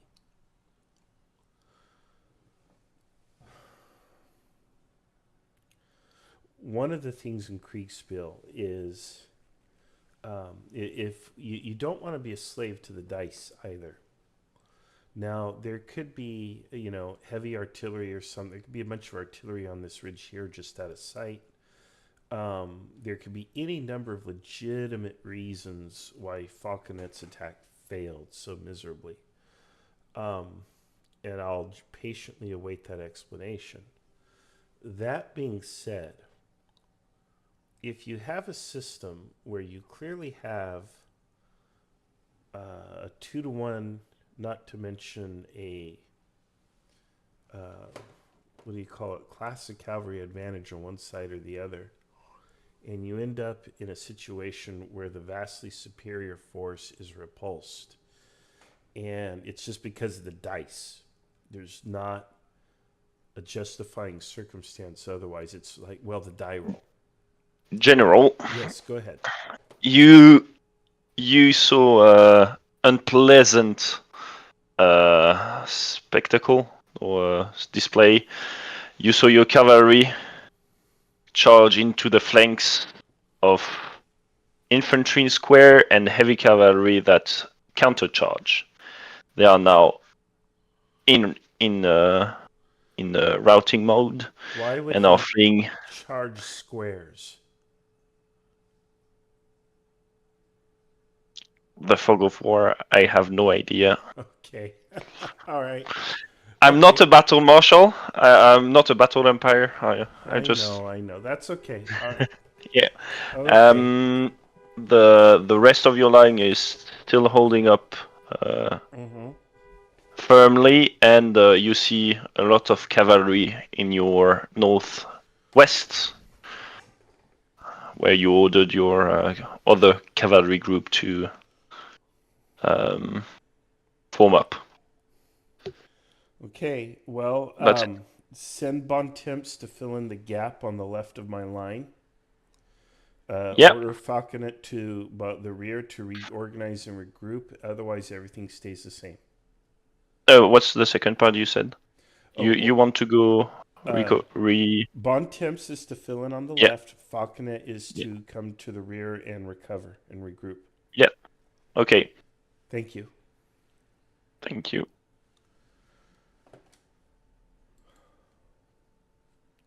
All right, so there you go. When you don't have a human, and well, he charged infantry squares. Really? I mean, yeah, he's supposed to go around, but go around means obviously you don't charge where the enemy is strong into the teeth of all that. You're trying to flank the enemy. Without a human commander, of course, to intervene, and the Empire's just kind of interpreting the order, we have there. One of the other things with Kriegspiel is, again, the tyranny of the die roll. I guess that's the way to coin it. If the die roll comes out and you have a clearly superior force, something like 2-1 or whatever, and the die roll says, well, the superior force just lost miserably, you're probably going to want to fudge that. And that's the cool thing with Kriegspiel. Kriegspiel is the land of fudge. So you fudge things to keep it within the realm of believability or justifiability. As you do have to justify, not necessarily during the game, but you should be, a good umpire should be able to justify their decisions to the players post-game. And this is not a justifiable decision. You know, why would the guy charge infantry squares and just be repulsed? That wasn't the order. The order was to go in and flank and attack enemy flank and rear, not charge where the enemy is strong. Now, let's talk about well-formed cavalry attacks, because this is a thing in SoCal Advanced where we're going to be free Kriegspieling this on January 25th. You do have to support your cavalry attacks with artillery and such, but that's if you're trying to attack infantry positions, squares, and whatever, like happened here.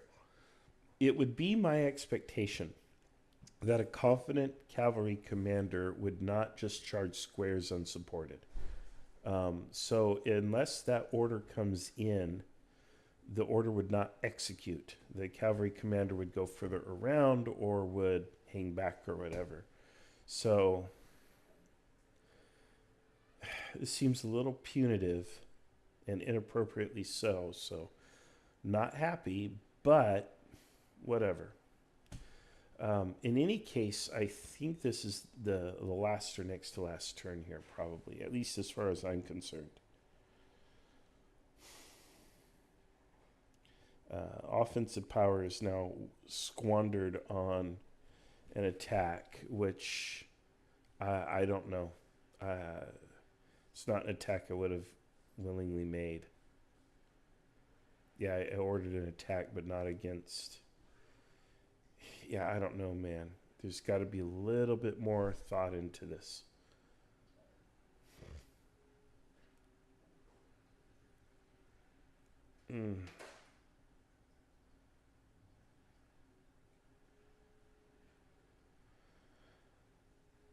Anyway,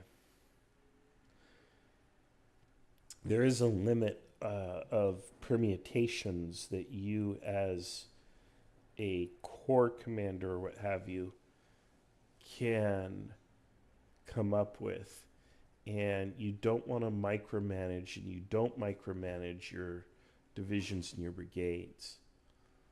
So the idea that, well, yeah, you had a division commander just kind of do something silly or mindless. No, that's unrealistic. So when that happens again, what you do is you fudge it. You just don't do it. You make a different decision as an umpire. So this one belongs to the umpires, in my opinion. I'm very quick to acknowledge and accept my errors, but this one, nah. That's silly. That's, yeah, inappropriate. You can tell I'm blowing a head gasket, huh? Oh, Lord.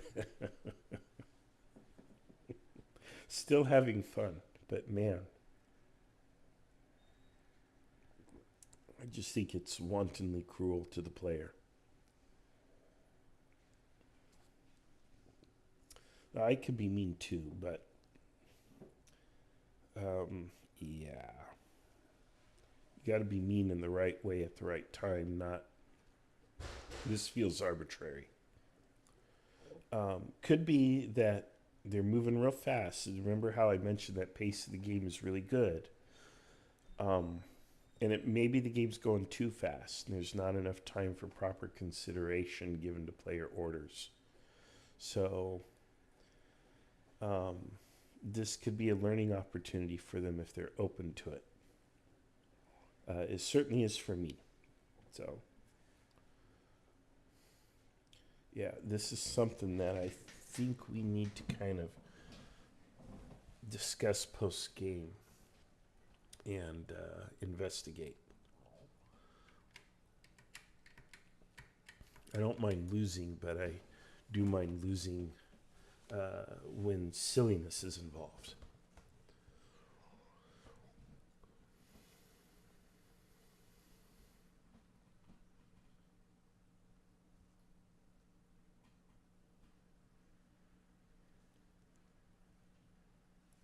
But we wait until afterwards. We could be winning across the board. Again, if he's strong up here, that means he's going to be weak somewhere else, and we may be pushing the heck out of him. We could be winning along every front except mine. If that's the case, though, I would probably expect some sort of other stuff happening. Like more reinforcements, maybe, or seeing the enemy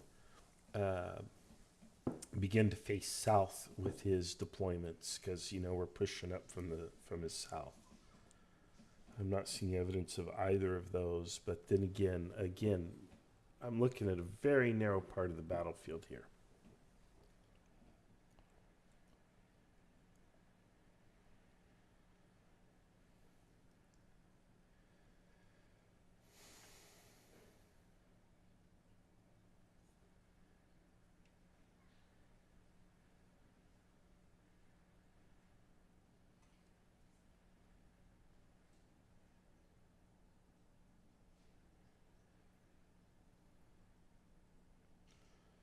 So that's the question. Are we moving too fast here? And we're not giving due consideration to the bots. Are we mindlessly implementing bot orders, or are we saying, wait a minute, the commander probably wouldn't do that?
Oh boy.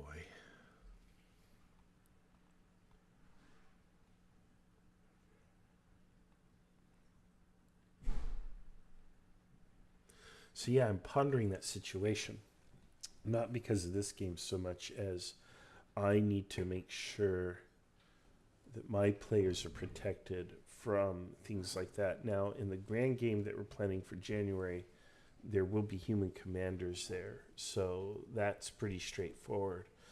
But in a situation where you have botted commanders, especially subordinates, how much time do you as an umpire spend or invest in interpreting their orders and executing their orders? Do you are they automatons where they just do what you tell them word for word, or do they have a degree of discretion and autonomy? How much do you allow? How much does it slow down the game? What's the trade-off? Because General, go ahead. you see Fauconet's cavalry freely starting to regroup. Okay. You see the enemy artillery starting to shoot at your infantry from east. But for the rest, you see some infantry coming up around the forest on your east, but nothing more. You hear the cavalry north just forming up into battle formation, but nothing more. All right. Hold and continue to regroup. That's all we can do. We're about to lose this position, though, but for now we hold. Okay. Yep. Thank you. Thank you.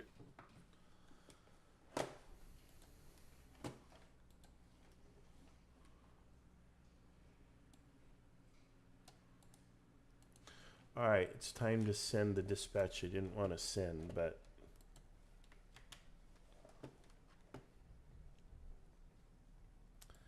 9:45.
There we go.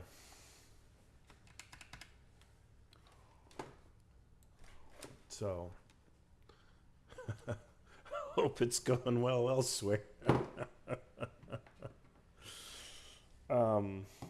Yeah, the falconet attack is definitely problematic, and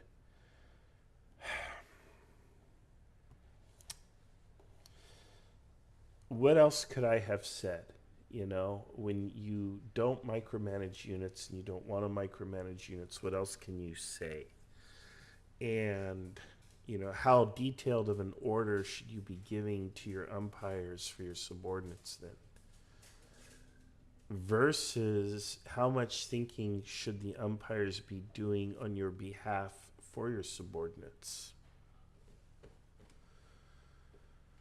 Let me make a quick note.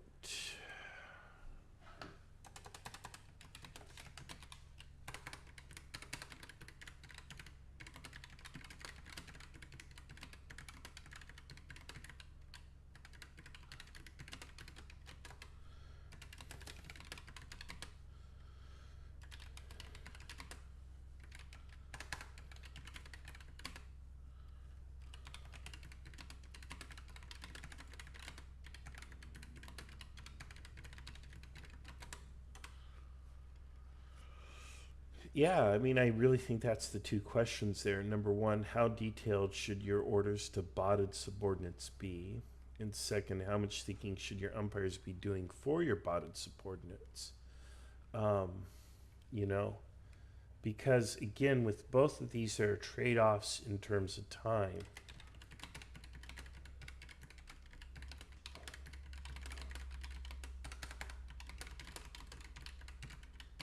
And in general, umpires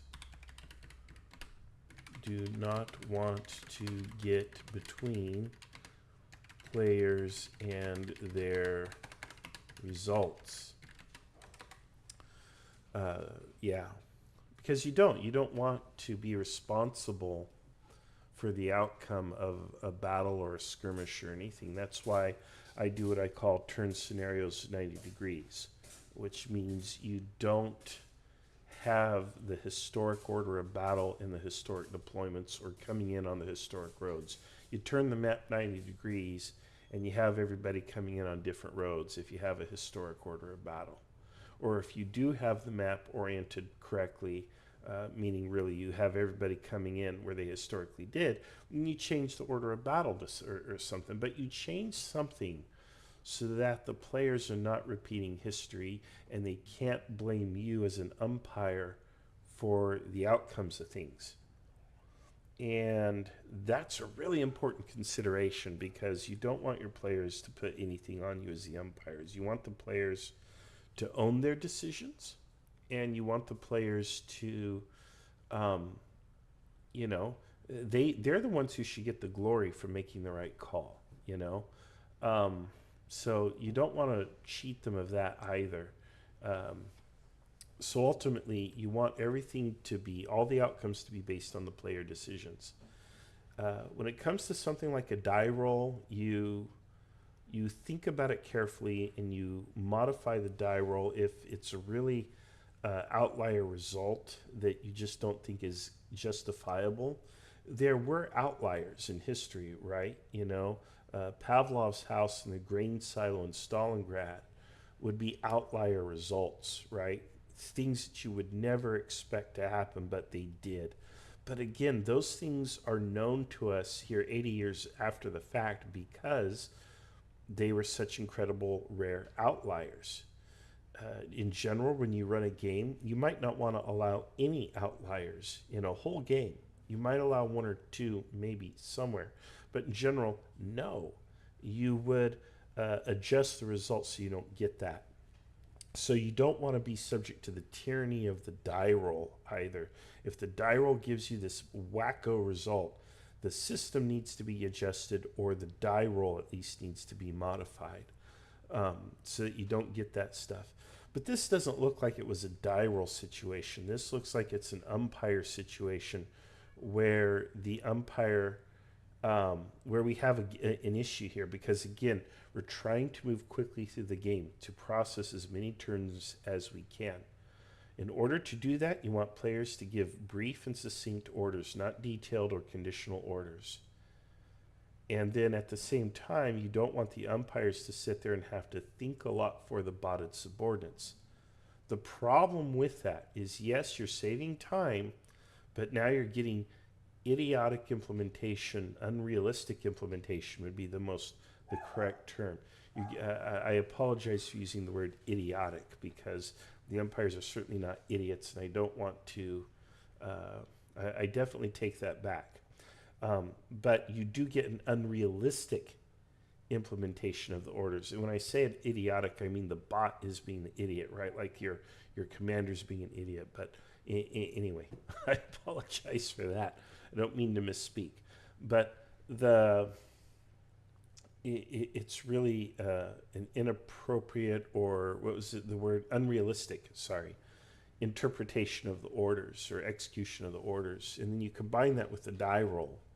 Of course, the die roll in this case worked perfectly, right? If you send an unsupported infantry attack into infantry squares, an unsupported cavalry attack into infantry squares, you deserve to lose your cavalry. I would be even harsher. I would take all that cavalry off the board. It's done for the day. The problem here is that the attack went in against those positions anyway, when it should not have done so. And the botted commander should have said, nope, not today, not there, not that.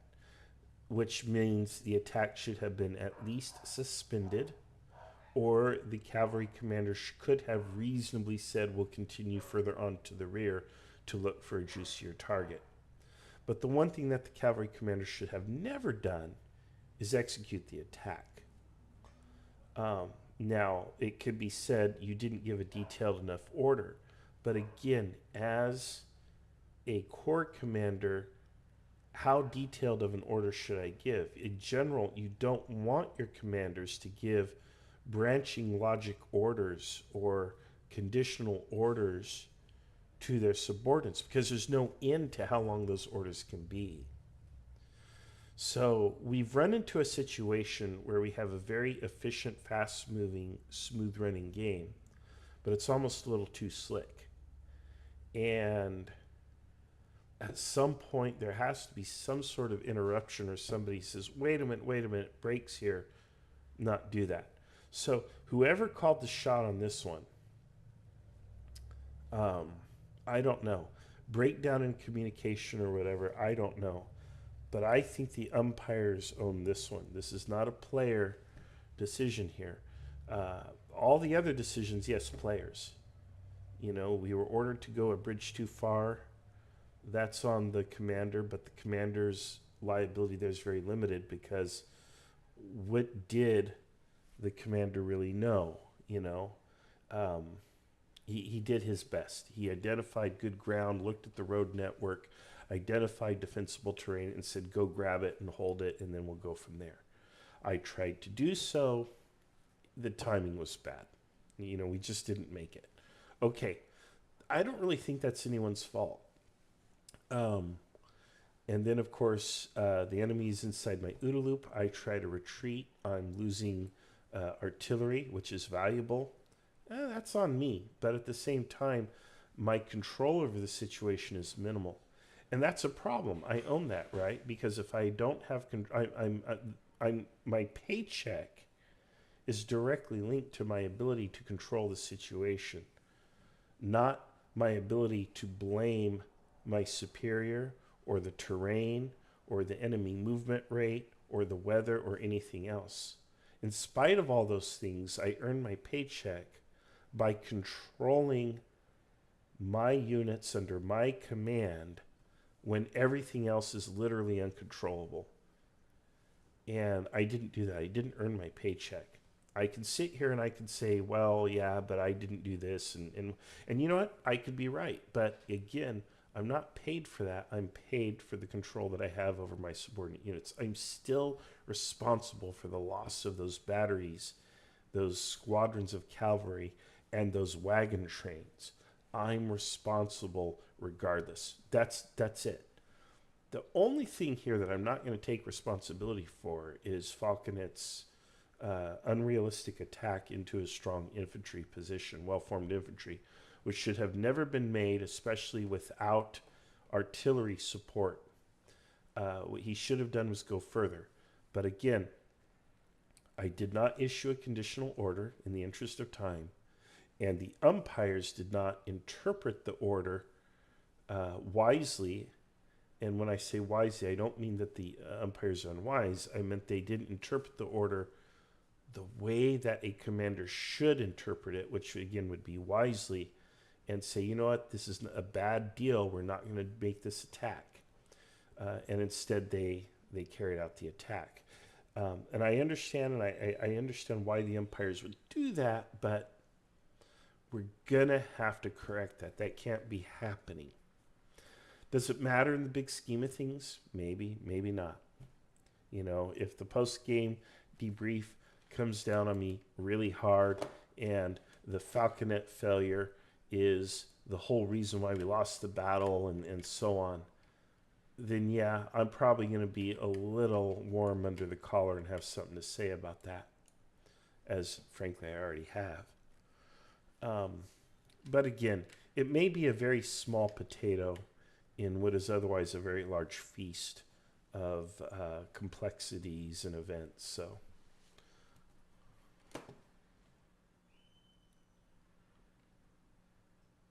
okay. So let's take a look. We have a screenshot and we have a dispatch. Okay, so I think this is 14. 14 turns is really good for an open Saturday Kriegspiel game. And we've definitely made it, and we've done it in really good time. So one thing I certainly can't quibble with is the smoothness, speed, and efficiency. And in general, it looks like the system has worked pretty well. It looks like we're holding, although the enemy has us largely outflanked. I need to shift some of Falconet's forces further around here, but we are definitely in a fishhook here. So the only thing I would do is shift some of these units like so, and I'll go ahead and issue that order now.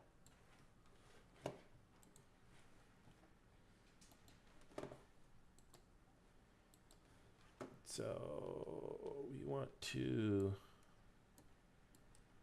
General, Yep. you see the enemy artillery continuing to fire upon your infantry, but they are not very precise.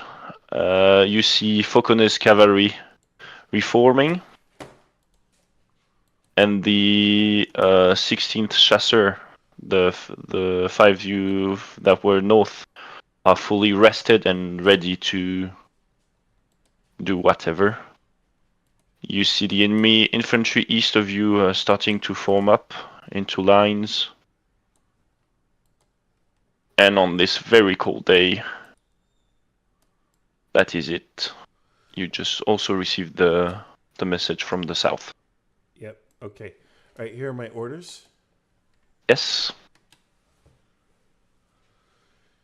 There are my orders. Cavalry is to attack the enemy. Is that cavalry or infantry? It's not infantry squares. We don't attack. No, it's cavalry.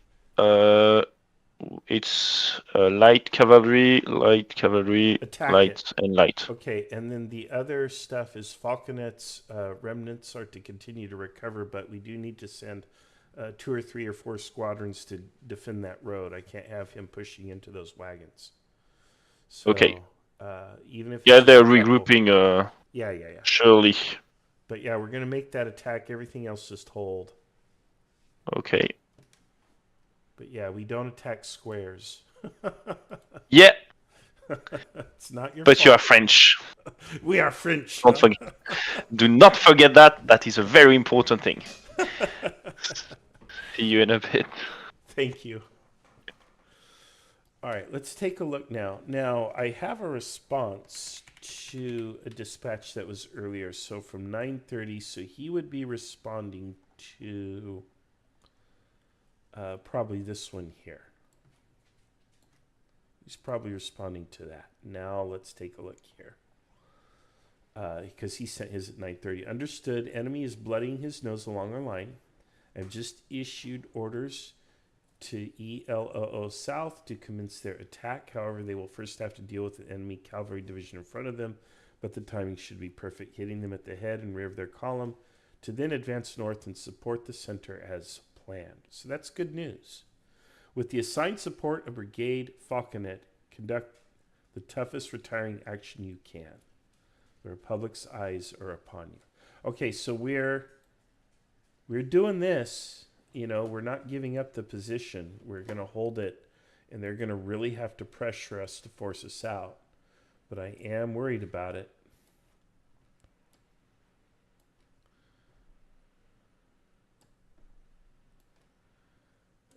I don't know if he's got, I don't think he got the word. Why doesn't this, there we go.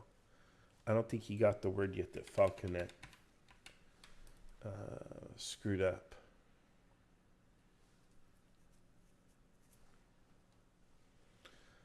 In any case, we're down but not out, and it looks like we're having some success up and down the line. So that's important.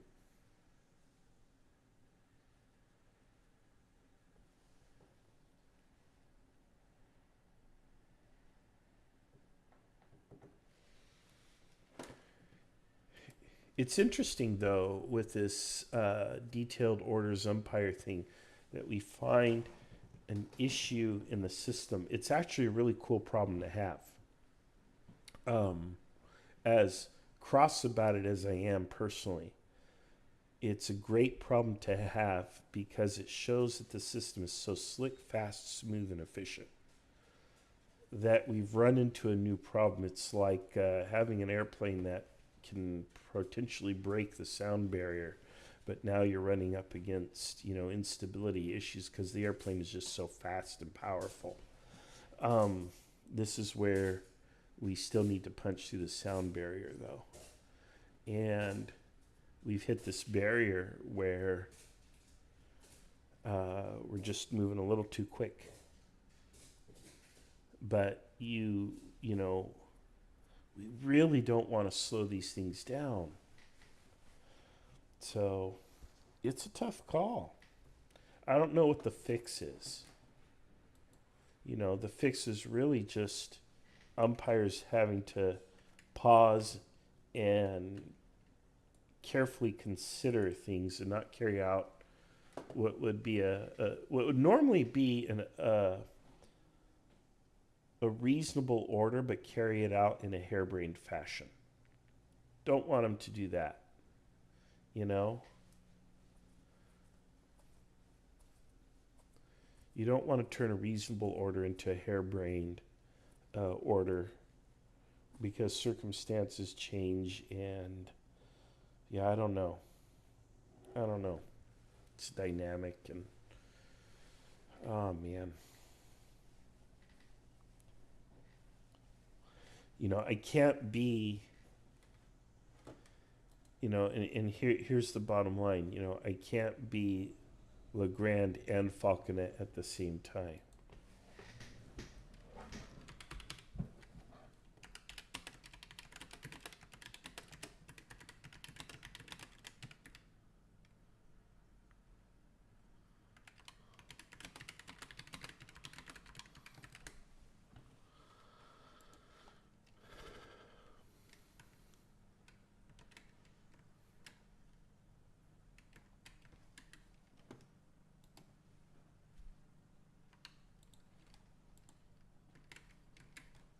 So now we wait.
All right.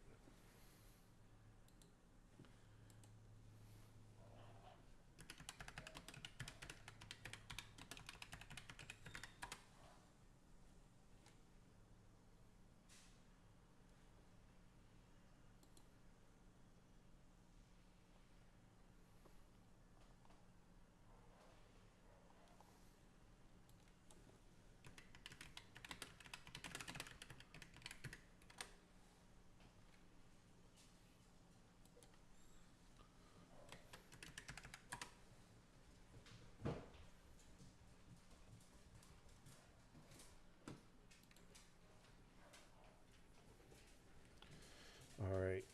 It's time to feed all the fish. While literally, I've got 2 fish tanks. Feed my my wet pets here while we wait for an update. The defensive order to redeploy Falconet is just that. It should discourage an attack.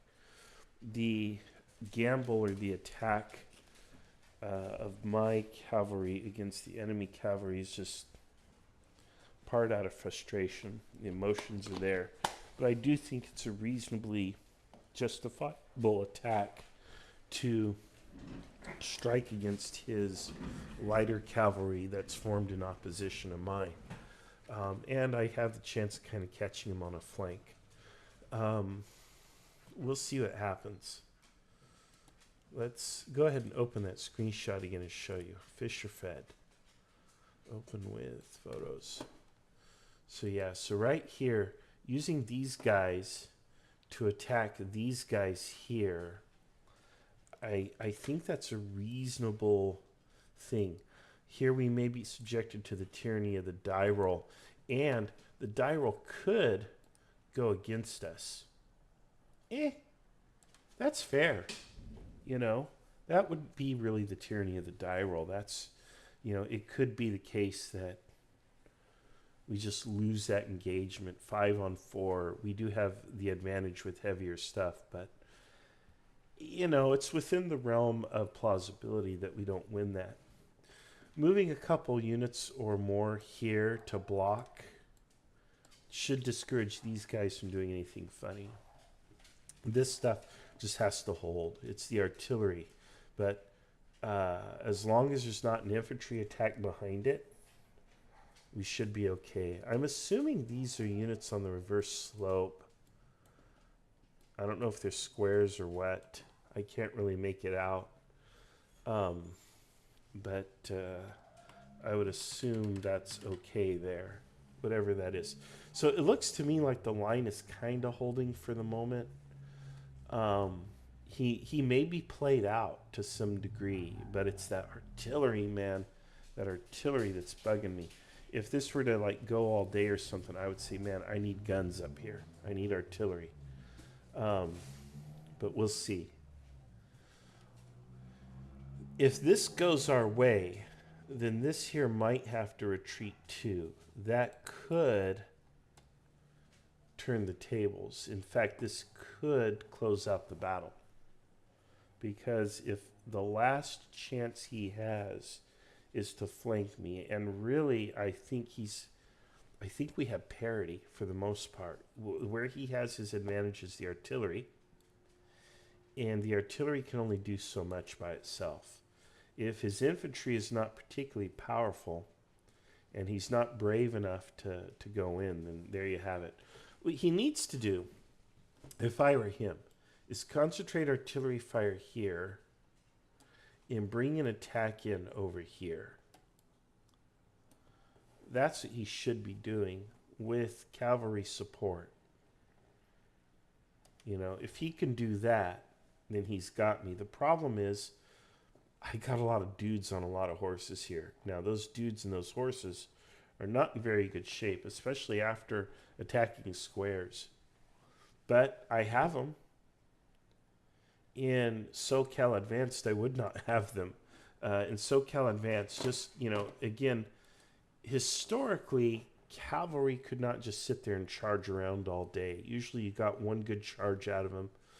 They could trot around the battlefield all day, and they could do little skirmishes here or there all day. That happened. But outright, you know, form and charge, that actually took a really long time to get that going and execute the order and so on. The one thing where I think all of our systems are weak is implementing those time delays, where you order an action and then it can take like an hour or more before it gets carried out. This with, you know,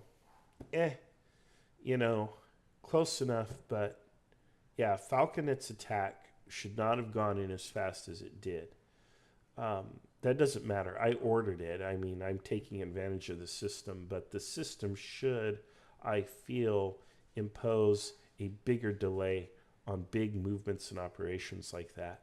Now, who am I to talk? The answer is nobody, because SoCal Advanced, I should say, also does not enforce such delays. I think we may do it. Again, the system is being substantially revised and rewritten for the Grand Gina Auerstedt game that's coming up. But as it stands right now, it doesn't work that way. That is not something I've taught to the command umpires or the assistant umpires yet. So that's something that, you know, this has me thinking about it at least. In the end, though,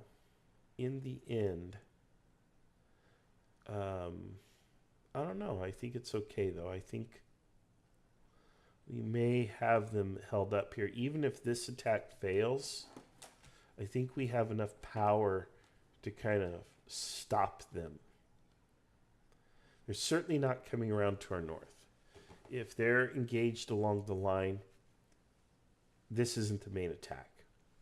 This was an attempt, a strong attempt at a flank attack, probably, with 2 or 3 divisions or whatever, but this is not the main attack. The main attack was in the center somewhere. Or maybe they decided to try to press the center and this is the main attack, but I don't know.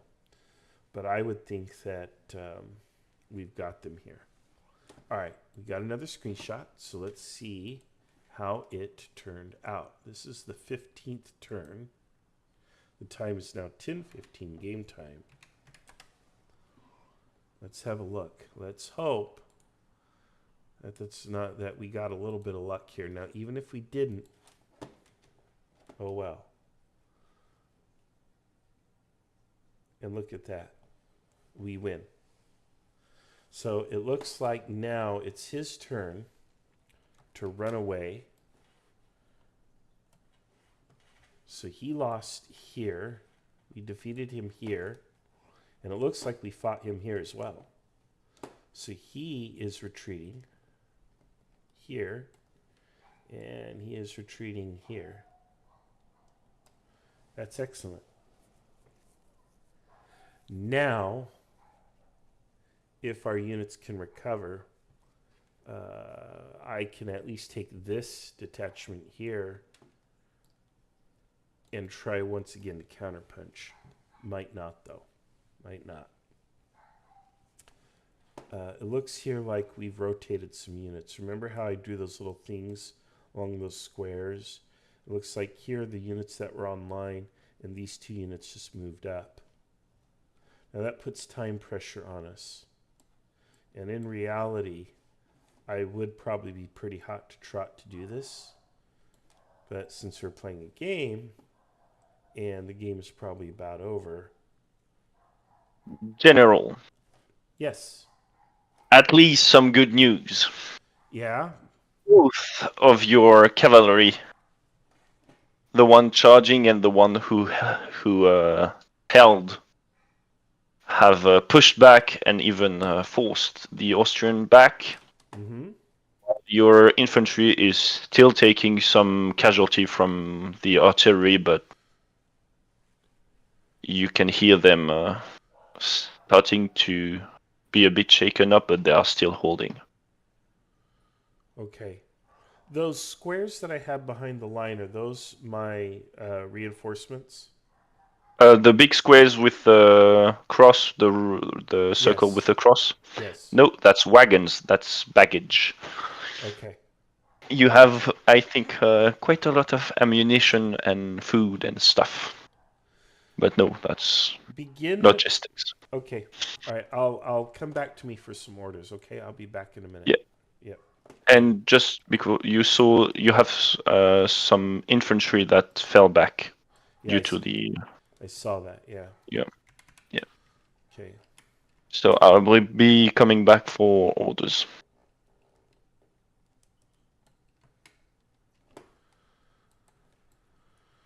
All right. Yeah. Let's erase all this. Let's start getting that baggage out of here. We do have a valid order to fall back, although slowly. And removing the baggage would be part of it. So that's the first order. The second order would be for cavalry to regroup here.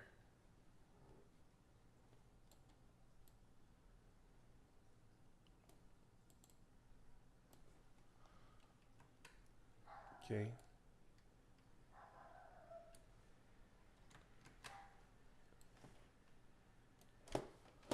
All right, so here's what we're going to do.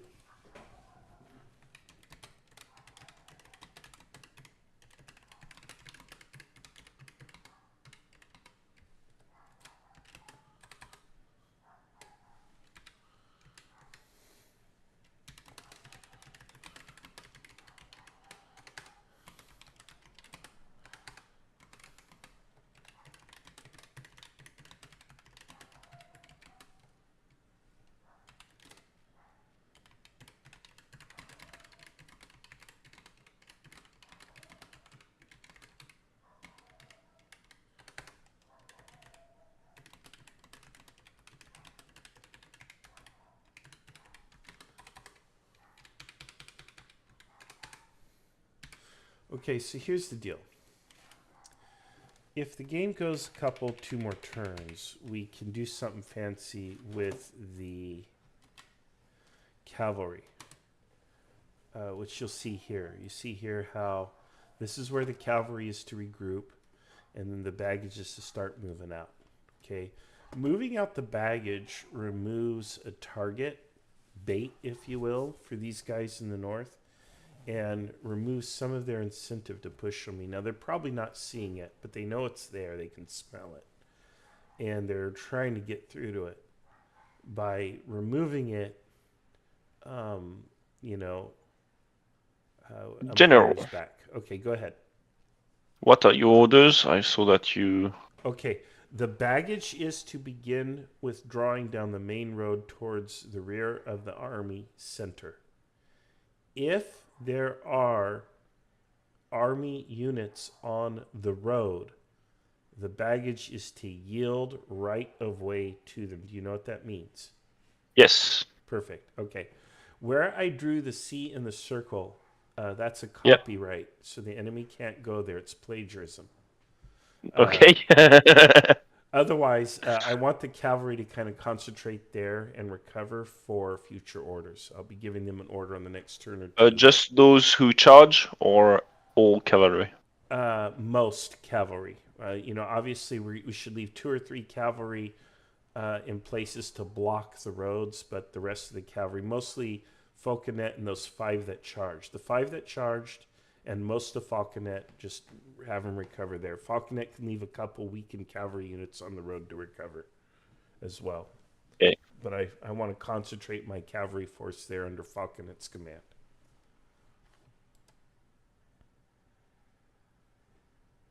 Okay. Thank you. Thank you. Okay, so the plan is to recover and then counterpunch this way again. Again, Falconet Part 2, give him a shot at redemption, right? With the conditional ordered issue, I will issue a conditional order. Don't attack squares, achieve the enemy rear. And I think that would win us the battle, actually. This would actually turn everything around 180 degrees. But we are issuing a defensive order, which is pull back with these baggage trains. The critique I would have of the system is that it's very liberal to the cavalry, allowing the cavalry to reform, to maneuver. I could probably order a cavalry attack right now and get away with it. I don't know, but maybe. But I don't see that as reasonable or historical. But we'll see. We will see. Plagiarism. It's copywritten. Sorry, he can't have the sill. Oh man, why haven't we tried that tactic on the enemy? All right, I'll be right back. I need to charge my phone.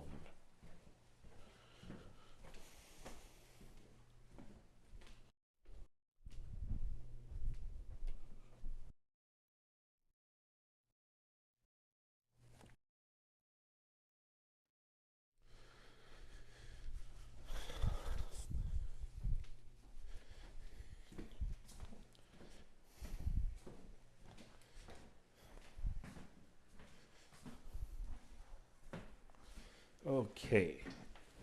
I'm surprised the game has not ended, though. But it's up to the umpires. And there's stuff going on. Generally speaking, in a Kriegspiel, you play to a decision point, and then after there's a decision, then you call it. You don't play to the bitter end. A couple good reasons you don't play to the end. One is you generally don't have time. Number 2 is it's not so fun for the loser. You want people to come back and play.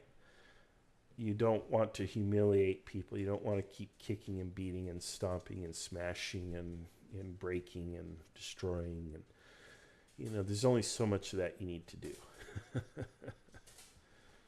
So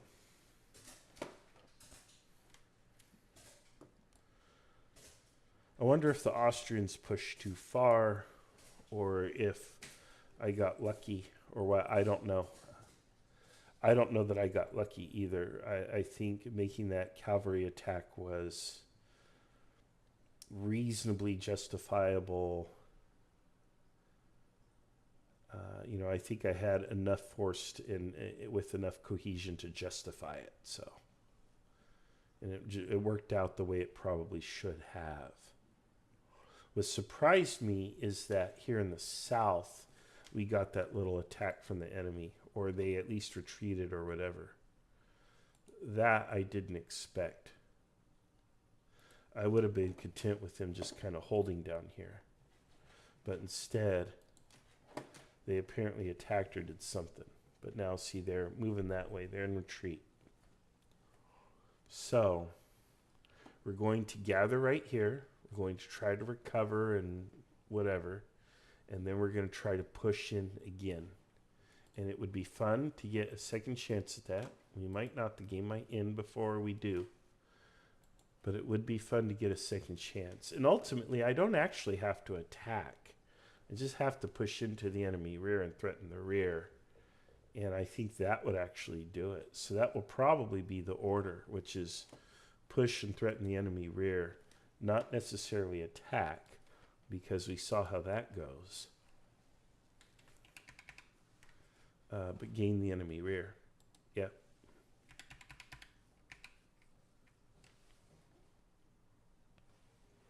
So.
Okay, we're getting an update here.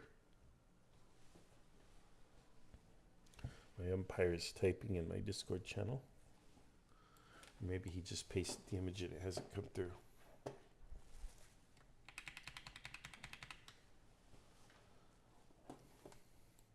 Which I'm not expecting to see much, so I'm not going to worry about it. Oh, it's a dispatch. Oh no, it's a image, I think. It's 10:30 turn. You tell me what that is. Probably an image that hasn't come through yet.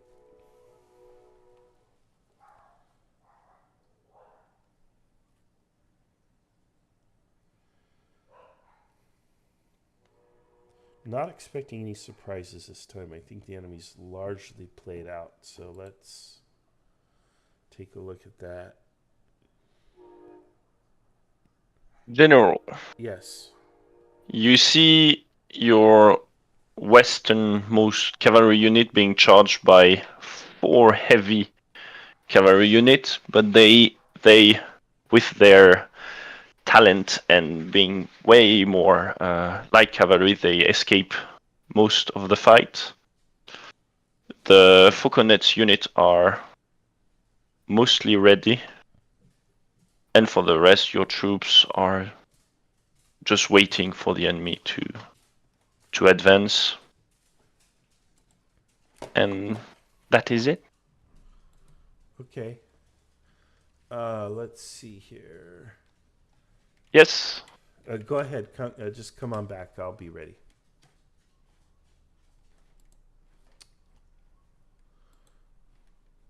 Okay, so the presence of enemy forces still here and so near the baggage train is really interrupting. On the one hand, I want to dispatch this, and I could send all of Falconet over here and bag it. If I don't, they could get through to the baggage train. On the other hand, I really want to push in this way. So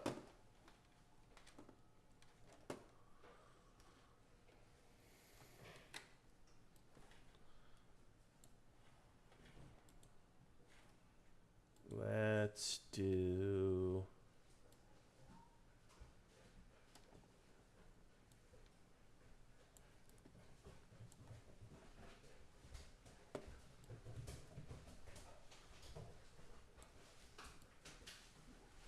General, yes. are you ready for your orders? Yes. And I'm drawing a picture and then I'll explain. And it's actually very simple, but a picture nonetheless. Okay. Let me paste it real quick. Here we are. Yeah. Okay, everything continues, obviously. I'm going to send a couple of the heavier or medium cav, whatever, from Falconet to dispatch whatever those 4 enemy cavalry are down there threatening the baggage train. I want them Yes. to bag them, capture them, kill them, surrender, make them run away, whatever. The rest of Falconet is to make for the enemy rear area. He is not to attack infantry squares. He doesn't even have to attack at all. He's to go on an adventure, get into the enemy rear, and just start tearing things up. He will disappear from my command and control forever, but he has to go to the enemy rear and start doing bad things back there. Okay. Okay? And Yeah. don't attack squares. Don't get killed. Yes. Thank you. That will be very. That will be told to the officers. Thank you. Okay, good luck.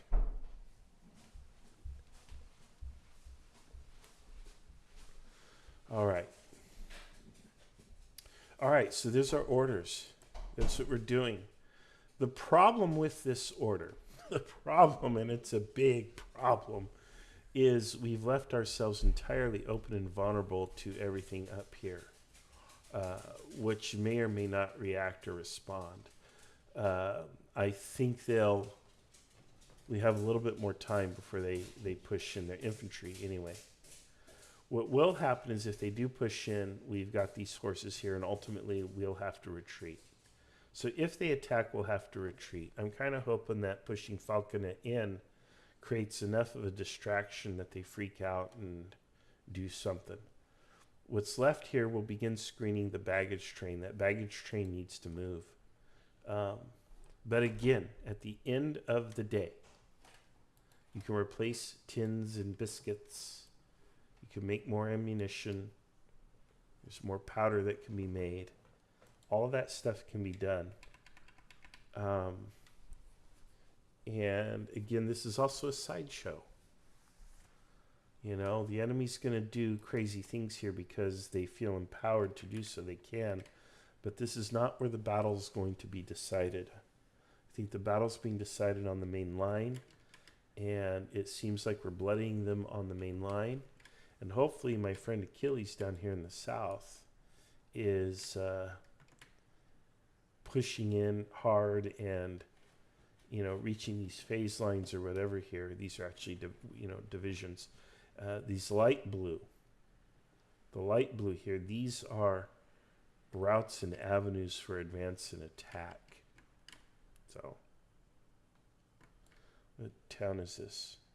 Dorfen? Unless that's an S. Dorson. But anyway, that's what we're doing here. We're it. So ultimately, Legrand is done. I've spent all my forces.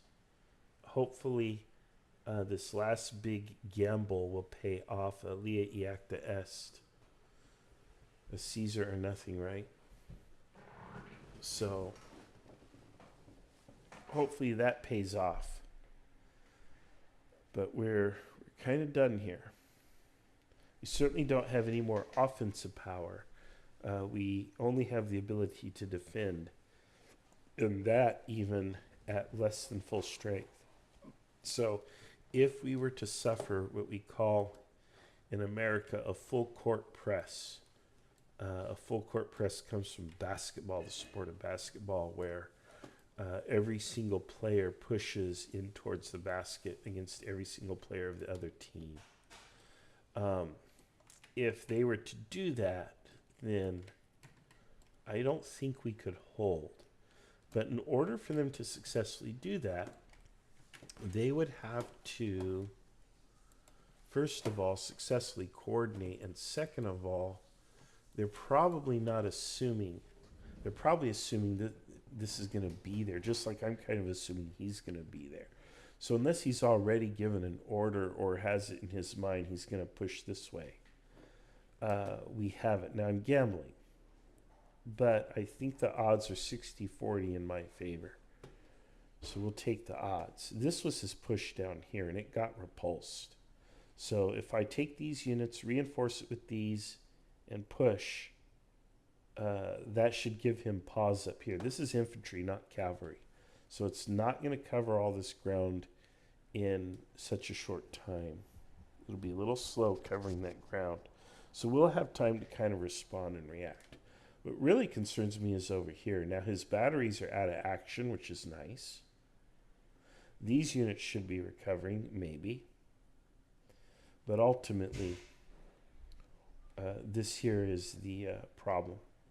You won't be attacking these lines with this cavalry because we know what happens when you do that.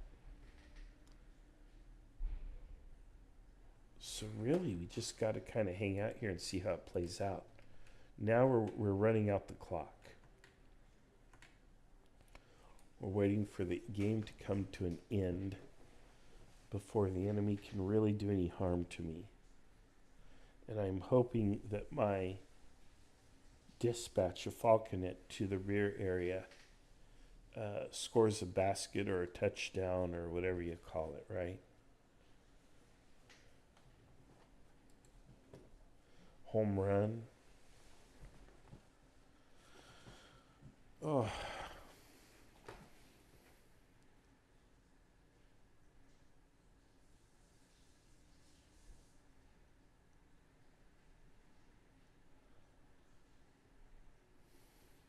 The best stories are those where you lose, and then you win.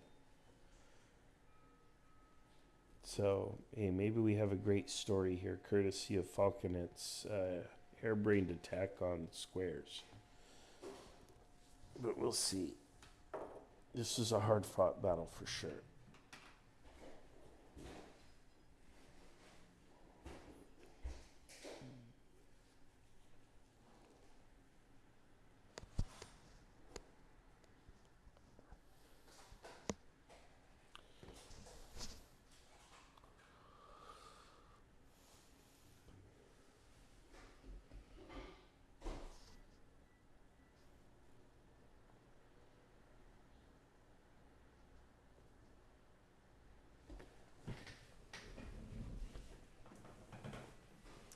Waiting to find out, waiting to get a result.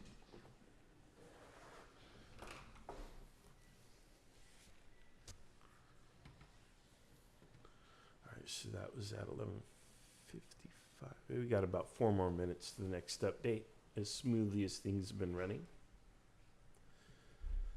Once battles kind of join, though, it gets quick again because you just kind of go down the line and resolve everything. I don't know how much of a slugfest is happening in the center, though. I hope that Jan has it. I hope he's not sending me any more reinforcements. I don't need them. I don't want them. I hope that we're getting a good punch in on the south. And we're holding in the center. So, if you look at the way Jan drew the orders, though, he drew orders for me to kind of go this way, remember? Where I had that decision point to either go this way or that way. He did that for me. Well, this is the same thing in the south for my friend Achilles. He's got these 2 orders. So if I can't do this, Achilles can do his. Probably. Again, the enemy can't be strong everywhere. Therefore, it's probably the case that Achilles is doing really well. This baggage train, though, man. What a mess.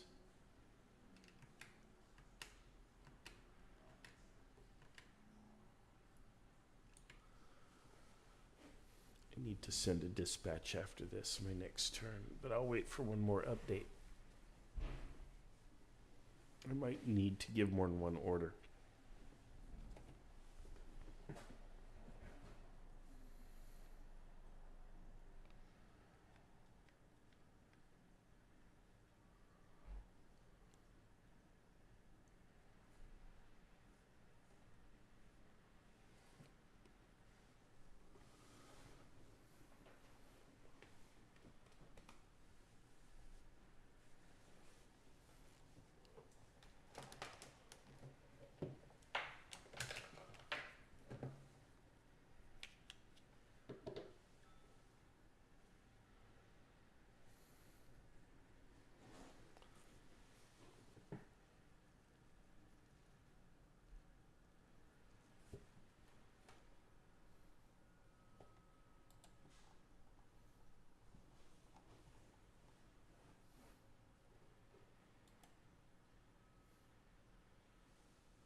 Pushing up against the 15-minute mark. They could be making a decision. We'll see here in the next minute or so. They've been really on it with the cadence in the turn cycle. What a strength.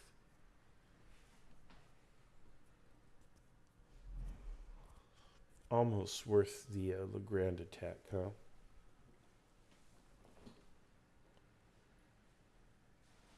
Not the Legrand, the Falconet failure. The Falconet incident. The Falconet folly.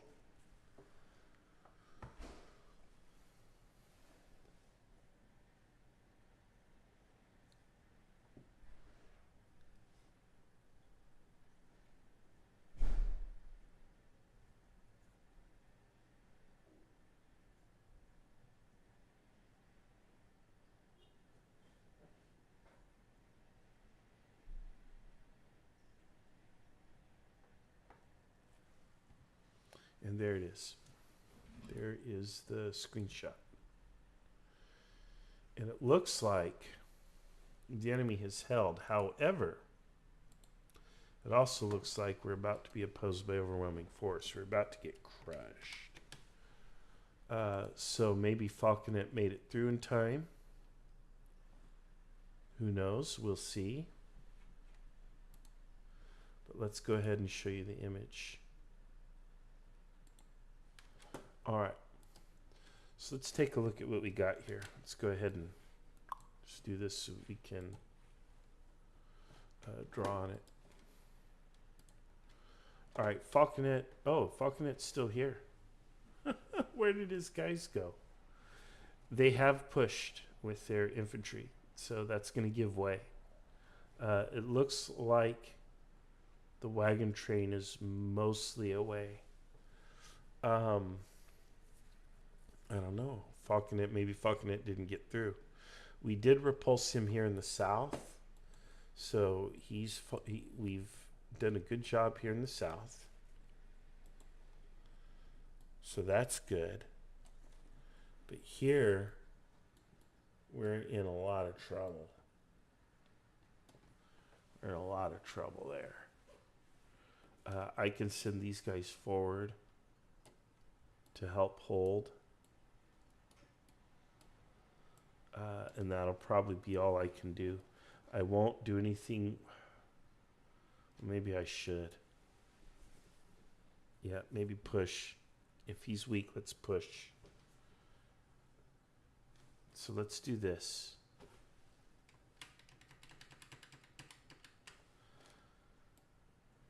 Here we are, like so.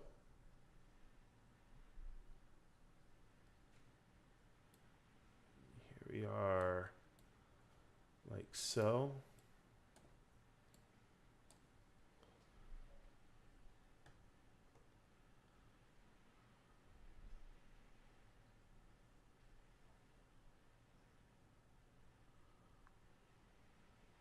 That's about all we can do. We buy time. That's the order. That buys time. But what happened to Falconet's attack?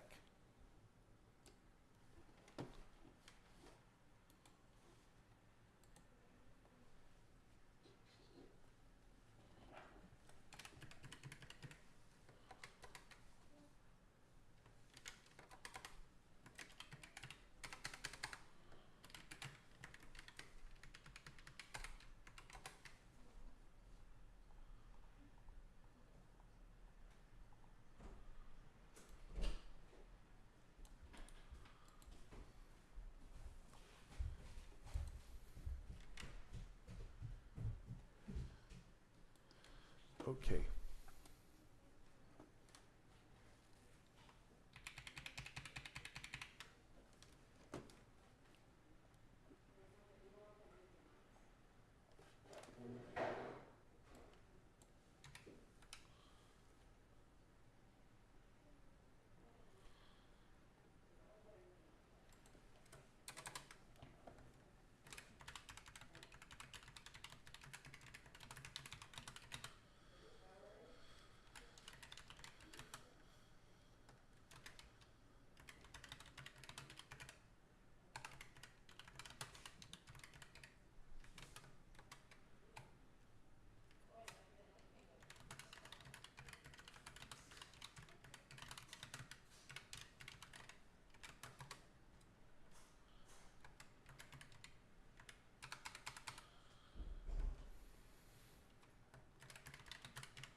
There we go. That's the turn.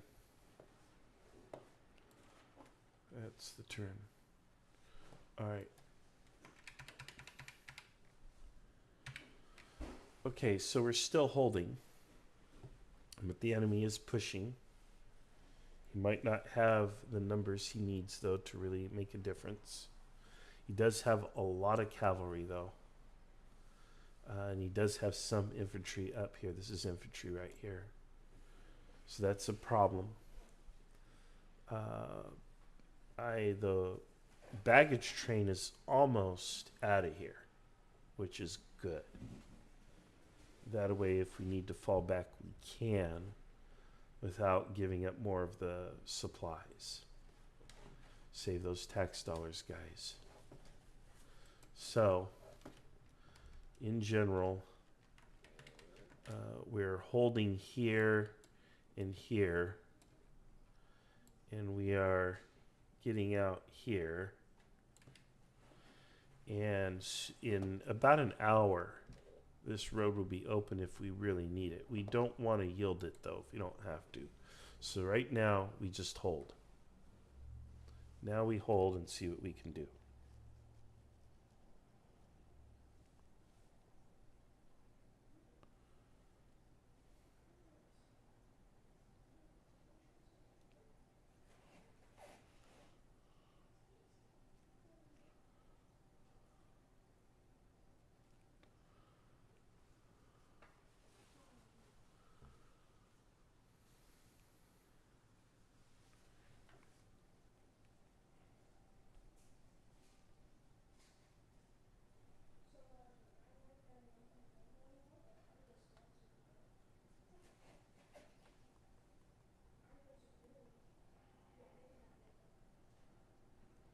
General. Yes.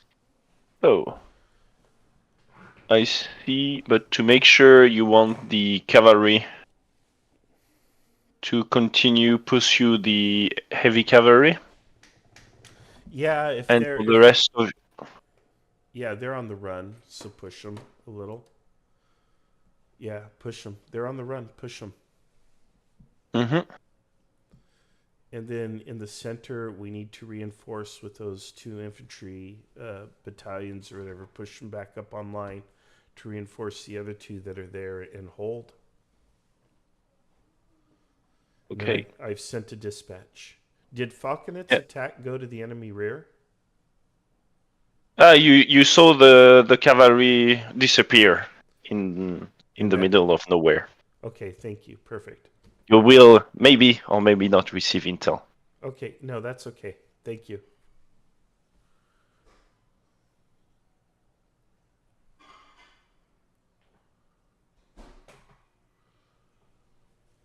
All right, so we've basically done everything we can do. We've spent what little offensive power we had to raid the enemy rear in the hopes that really disrupts them and creates havoc for them. We have just enough to kind of hold. We're pushing actually bravely on one flank in the hope that an audacious attack like that keeps them on the run, especially their heavy cavalry. Keep them on the run, keep them retreating, and, you know, that should do it. That should do it. And then holding in the center. He's only got a couple killing. There you go. We're killing him. It looks like kissing and killing. That's funny. Salamander or Salamanderschen? I don't know. Oh my goodness, these names. We're forgetting or for golfing. Anyway, yeah, we're gonna hopefully by being audacious, it counts rather than being timid, because if we're timid, if we stop, then I think we invite attack. And we don't want to invite attack. We want them to think we're strong. We're weak, so we want to project that we're strong. At least we feel weak. We might not actually be weak. They might be weak. But in any case, we want to project that we're strong so that they're intimidated into not pushing and attacking on us. So that's the idea. We'll see if it pays off. Like most things, it's a bit of a gamble. Falconet's cavalry may have gone to the rear to die or be captured. I'm a little shocked that Falconet himself did not go to retain command and control. I thought the order was for him to go, but whatever. Maybe someone else did. Maybe Bontemps or someone else went. Let me look at the screenshot. No, I don't think so. Well, I don't know who's commanding them. Why would they go without an officer to lead them? Another mystery. But hopefully it's not as catastrophic as the Falconet folly was. So, and again, it could pay off wildly. Probably not, though. It's one of those harebrained, probably American things that I've done. Wasn't done by proper armies in the field in early 19th century Europe.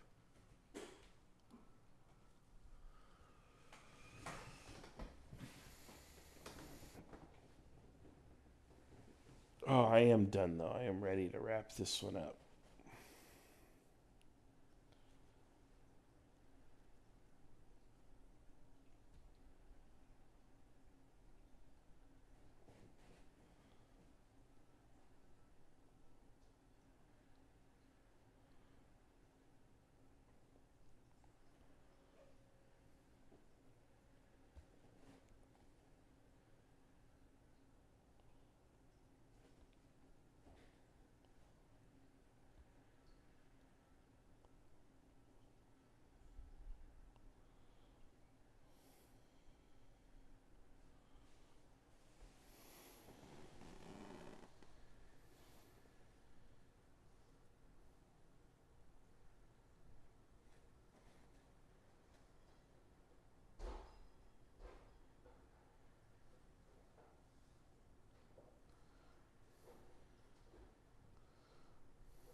All right, so we're still waiting for an update here. 12:15. Yeah, it's still about another 4 minutes. Maybe not. No, actually, we're on the nose of 15. So they should be turning something around to us right now. And again, we're hoping that they don't push or that we check them. That cavalry attack is that danger of cavalry attack on our flanks is the problem, but we'll see what happens.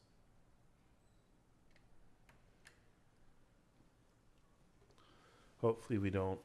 Our baggage trains are gone.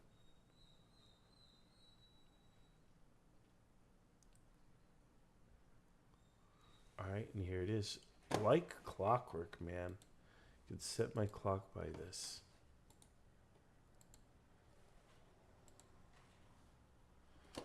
Okay, let's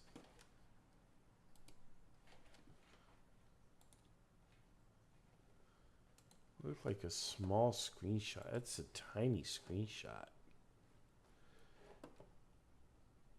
And the only thing I can tell you is it looks like a complete disaster. Like everything's in retreat, everything's running away. So this is not going to be a good update. It's almost a punishing screenshot. All right, well, we've lost everything there, it looks like. So we've collapsed.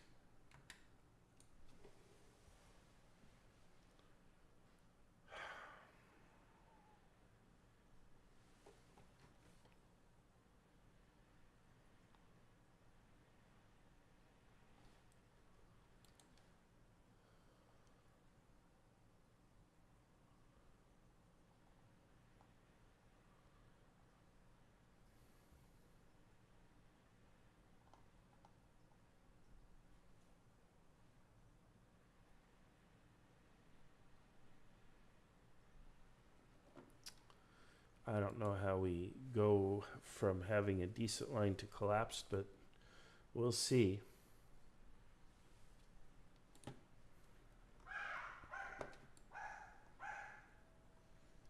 So it may be that they made a huge attack. Man, that screenshot is far too small to appreciate, though. I think I'm more cross about the tiny screenshot than anything. Might be deliberate. Because if we're on the run, you know, we wouldn't necessarily see or know a lot. It does convey everything I need to know, which is that we're actually out of the battle in this direction, which is right here. General, Yes. everything crumbles before your eyes as a second group of heavy cavalry goes down to your troops, and as infantry charge your troops, everybody, including yourself, is fleeing to the woods. Okay, thank you. Is the battle going to wrap up soon, or is it going to continue? I don't know. I will ask. Yeah, no I problem. will ask. Okay, yeah, I'm Shortly. done for, though. I'm out of action, so. Yeah. Okay, thank Yeah, I you. will ask.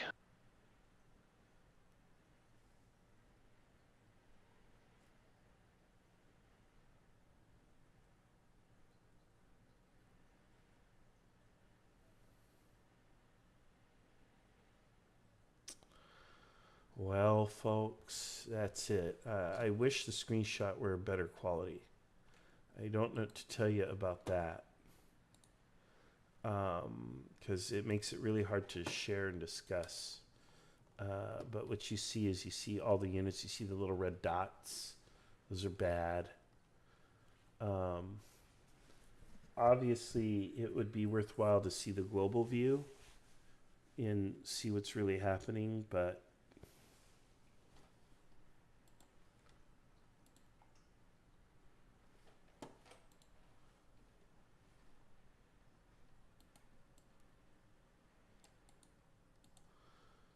issue a final dispatch here.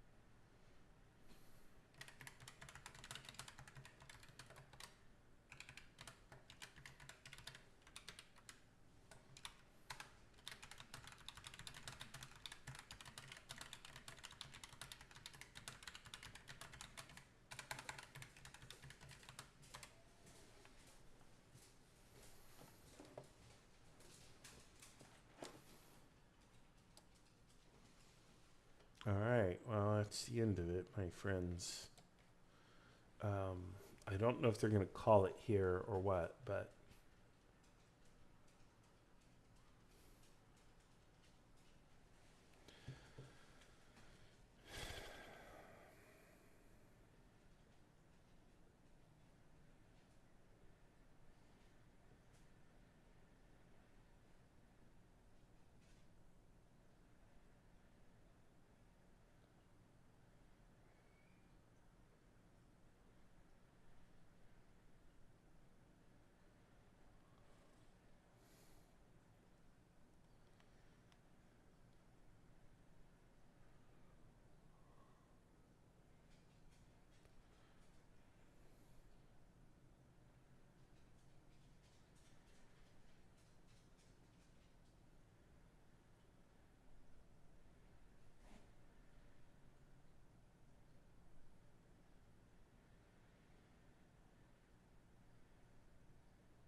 well,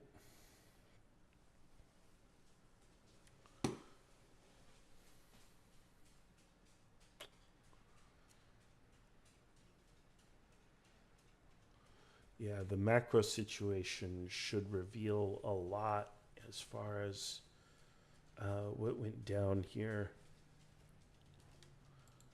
A little disturbing, frankly, but a little taken aback. But let's see. That crumpling of the line is a little fast.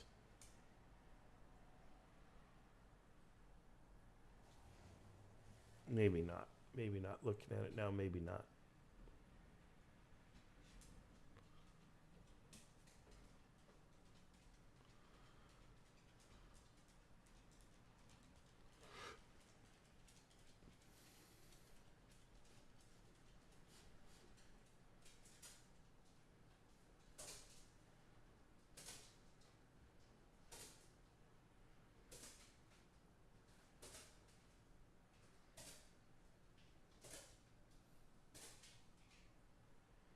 Come back. Okay.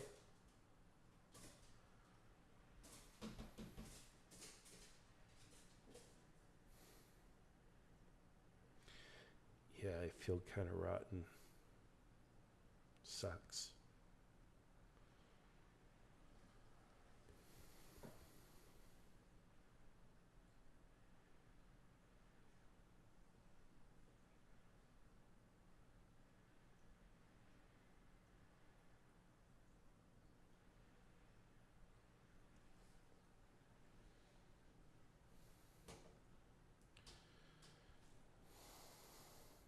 Not sure if I got a raw deal, bad luck, or if we were just straight up overwhelmed here.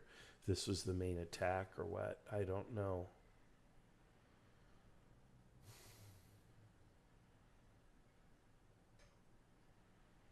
Because we were able to recover and stabilize the situation. But I think I got hit by a lot of stuff, or at least it feels like I did. And again, I won't know now until we see the whole situation.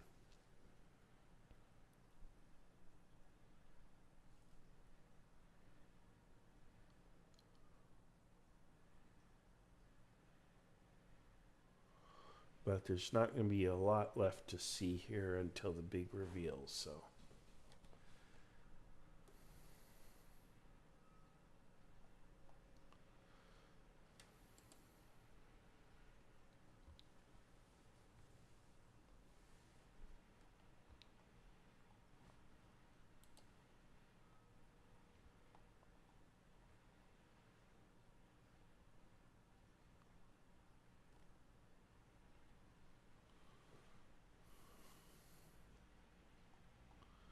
Very disheartening.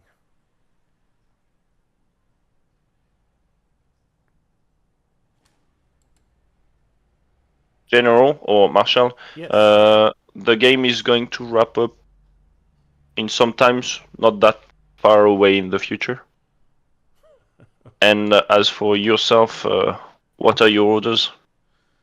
I have no division. I have no orders. I am Yes, but you have yourself. retreat to the center. Okay, Thank you. thank you.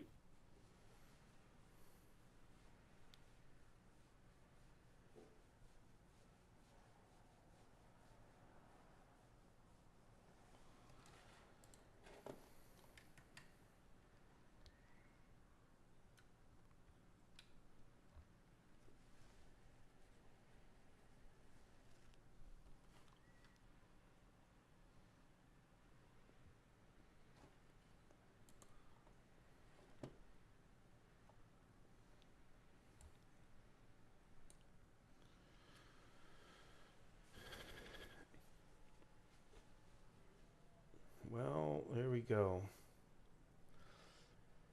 Hopefully the order to withdraw the supply trains was at least timely, but having all those supply trains on the road now, I don't know. I just, man.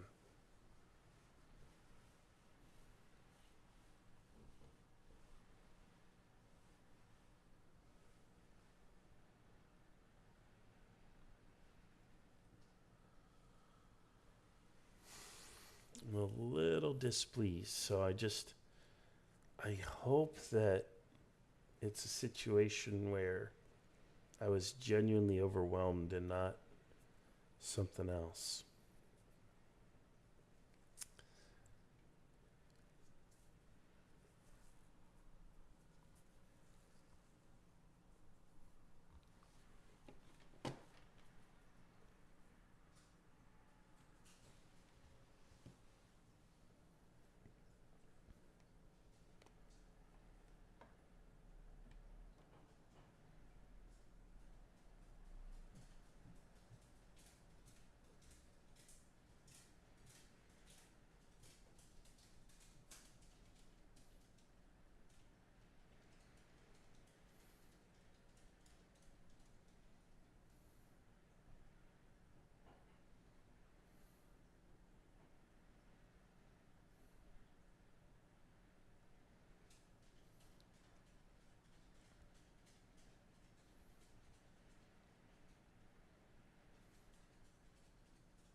And I'm a little hungry too. That doesn't help.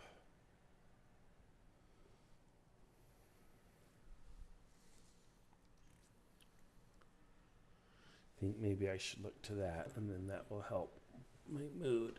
Okay, I'll be right back.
All right. While we wait on food,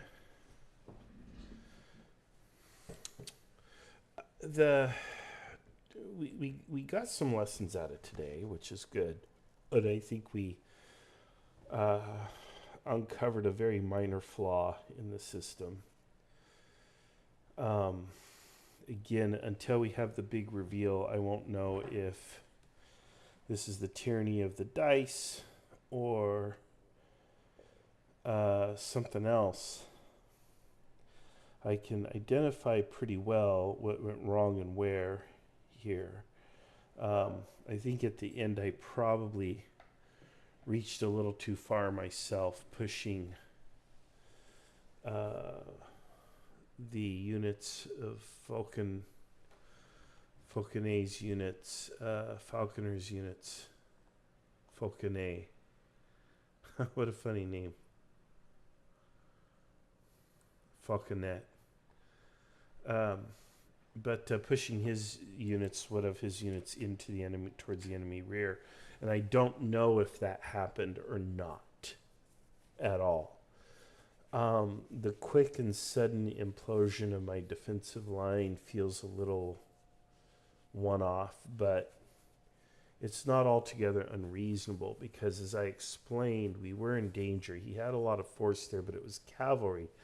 That cavalry should not have been able to overwhelm the infantry that was formed unless it had support from artillery or something, which I did not see artillery online there at that last turn.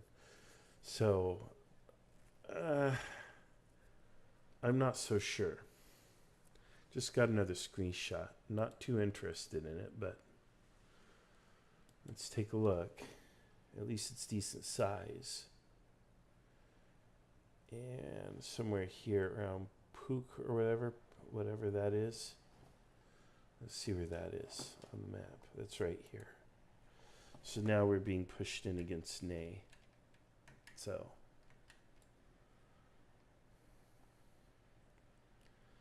yeah. We should probably be co-located with somebody at this point, but which would then give me a little bit more information as to what's going on. So I'm somewhere around here now with the enemy in hot pursuit.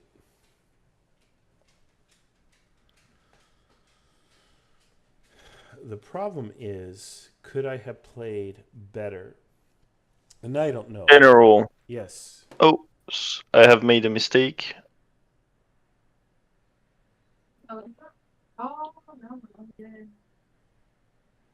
Marshall. Yes. Generals.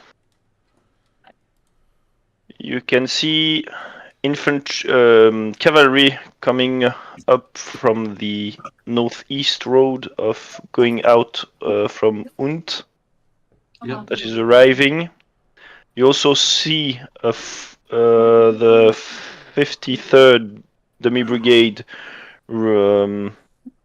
push back bayonet charge.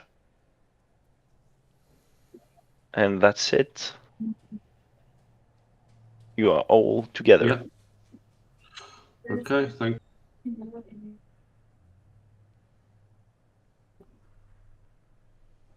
Well, hey guys. The northern flank is Hey. entirely routed and collapsed. Doesn't exist any longer. What, the enemies?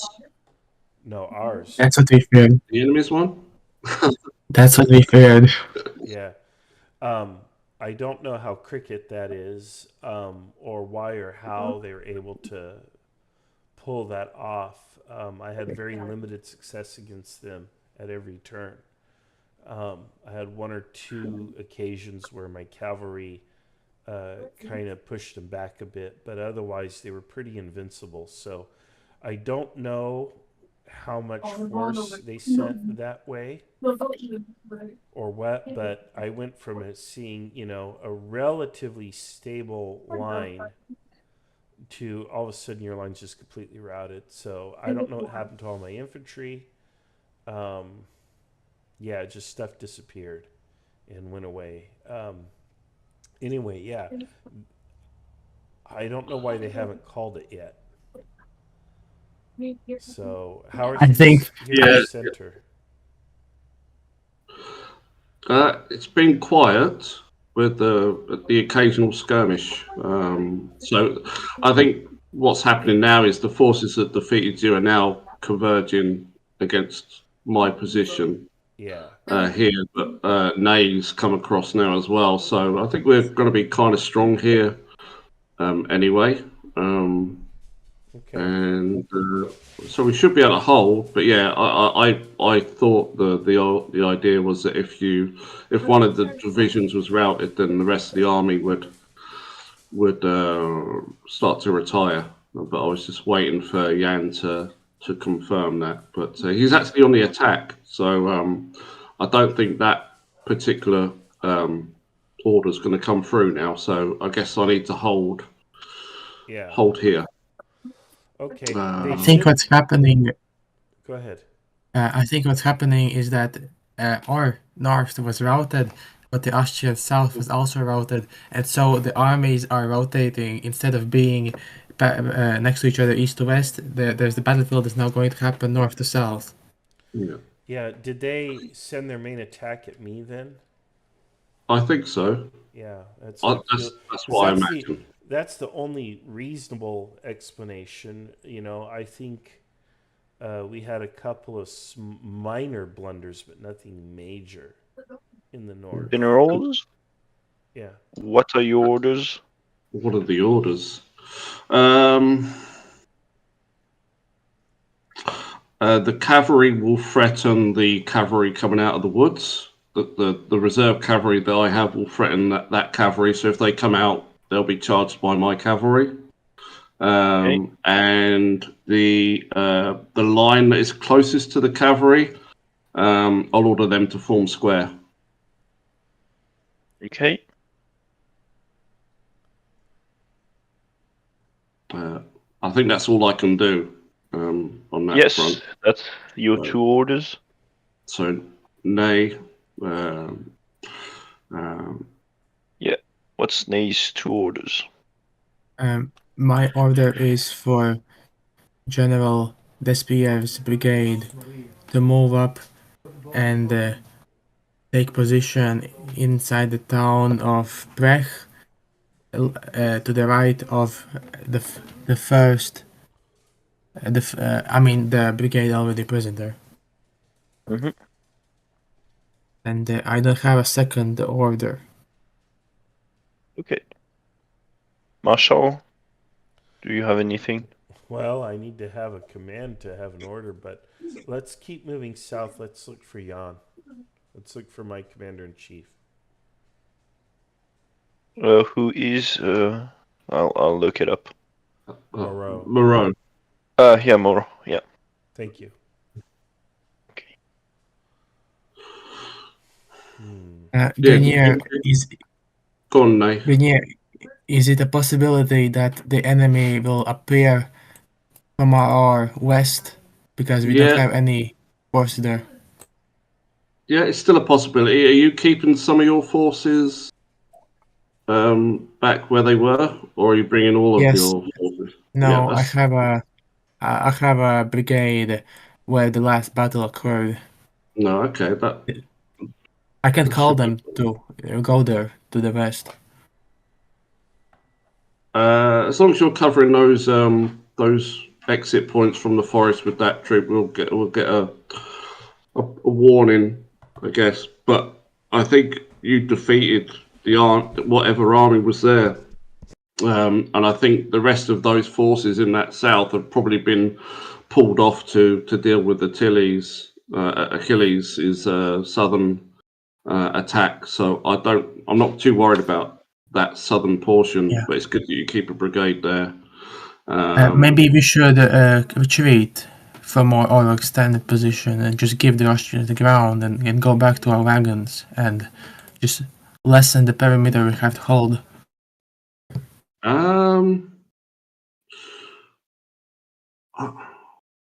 Like you said, it feels like it's kind of tipping to one side a little bit here. they could be kind of flooding through this kind of northern forest against us. So I would say rather than you pushing through and supporting my line that's engaged with the enemy, I would put you in like a reserve near Hadberg, just there. Because if they come through there, then you can react to them. You can be in a position to react to them. That's what I would do. I'd have you in a reserve position at Hadberg. But I deployed my brigade already in Prague. We should I know maybe. you've done that now. Let's see what happens. My preference would have been for you to kind of be in a reserve position. I mean, I can still be, but I will have to recall my brigade that's in the south. I know, but let's see how you get on. Let's see how you Mhm. get on. You know, a lot can happen in 30 minutes or 15 minutes or whatever it is. So Yeah.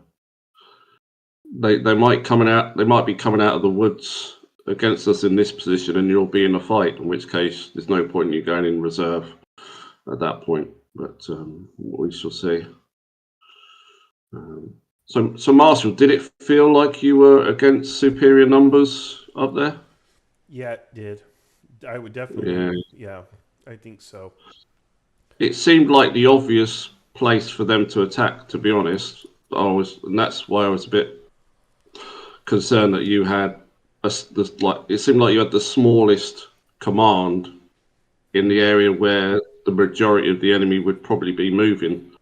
And that's kind of why I sent the cavalry across to you relatively soon. But obviously, it was still too late. To me. Yeah. Well, thank you. His arrival was timely. It prevented a complete collapse. Of course, it only bought time, but it helped. Yeah. Well, even Bastille is now going that way with some cavalry as well. So, but that's not going to help too much now, I guess. No. No. But was it exciting, Marshall, or was it frustrating that your forces were being overrun? Yeah. Yeah. It's not like I didn't have fun, but it was a little frustrating. There were a couple of moments where you felt like you could have at least held your own, but instead you got destroyed. Yeah, exactly. Okay. Were you outnumbered? Am I what? You outnumbered. Yeah. Very much. There was an occasion where I ordered Falconet to outflank the enemy and attack his flank and rear. And so they executed the order and they drove him directly into enemy infantry squares unsupported, which they never should have done. No. But without a human commander in that slot, and with the Empires not having time to really think it through, they just went ahead and mindlessly carried out the order, and which squandered that unit for several turns. I got it back, and I put it to good use on the defense, but that was supposed to be a pretty important counterattack there, and to have it squandered like that was a big waste. Yeah.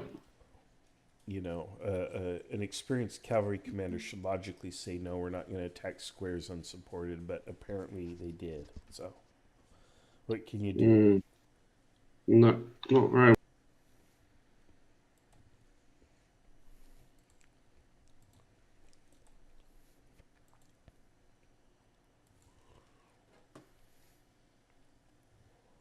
I think I'm going to be moving further south, guys. Good luck.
We are mostly in a holding situation here. We've continued to retreat. We're not going to recover our forces. We're not going to have any more combat from me, at least. The fighting continues up and down the rest of the line. I'm just kind of waiting for the end of the game to be announced so that we can see what I was actually up against. And if I was truly overwhelmed, which I suspect, or if it was something else. General, Yes. you are moving fast south. As you arrive, you can see there is a lot of fighting southeast of you. Yeah, no change. Continue looking for Moreau. Yeah, Thank you. you actually see him on the hill a bit more south of your position. Okay. No other orders for yourself or dispatches? I'll pet my horse. No orders. Yeah, good.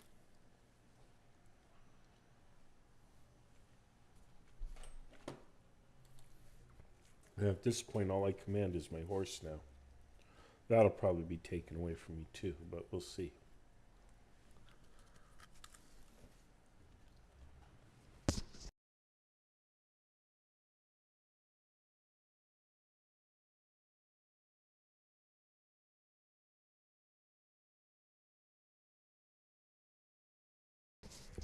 Guess the plagiarism defense didn't work.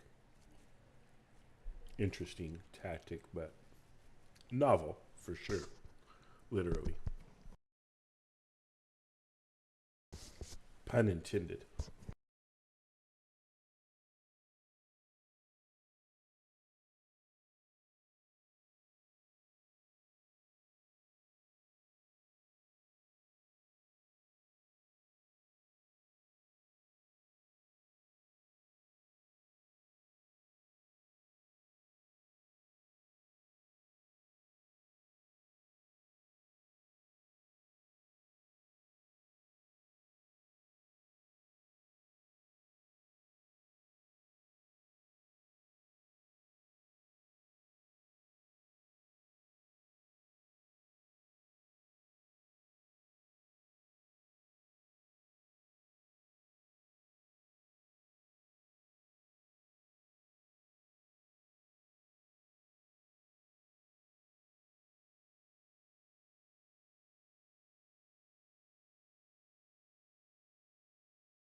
What are you doing here?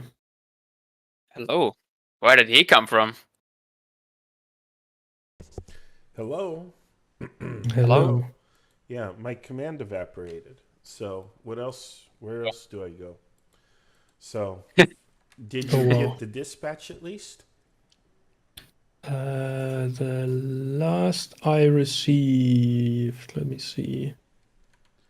Maybe I made it here before my own dispatch. Maybe. Jesus, I didn't know it was that hectic down there. Yeah, that's no, the north has been completely obliterated. Jesus. I don't know if their attack was particularly strong there, which I suspect. I don't know how big an opponent I faced, really. Hmm. the last But- dispatch I got was from 0945 that Really? Fosonet ran into squares. Oh no, I sent you several dispatches. Don't think there's any See, other I I sent got. one at 11, telling you that my flanking line or collapse sector is lost, no commander control, and at this time none likely to recover. I sent one at 10:45. I sent one at let's see here, 9:45. 9:45 is the one you got. So you have not received the last two dispatches I sent you. No, apparently not. Probably sent you 6 or 7 dispatches in all. Now there's one from 1100. Flank and line are collapsed. Okay, now you got it. Okay, that's the last one I sent. Yeah, I don't know what happened. Well, if that is the case, if there's nobody left to guard the rear, basically, the Schwillach Moosstetten, Withdraw? I think then, and we are pressed very hard in the south by cavalry as well, then even though we are successful here in the center, I think we have to call it at this point. Yeah, if I can definitely break the center, but if we need to withdraw, then we withdraw. Not really any other point. I mean, if we've lost basically 1.5 divisions in the north, I don't see us having enough fighting power to mob these guys up and then turn north and smash the main effort of the enemy. What about Bastille and Ney, though? I never really got any indication that they were like heavily engaged. Grenier sent several dispatches that they were under some heavy pressure from the north. So I just talked to them.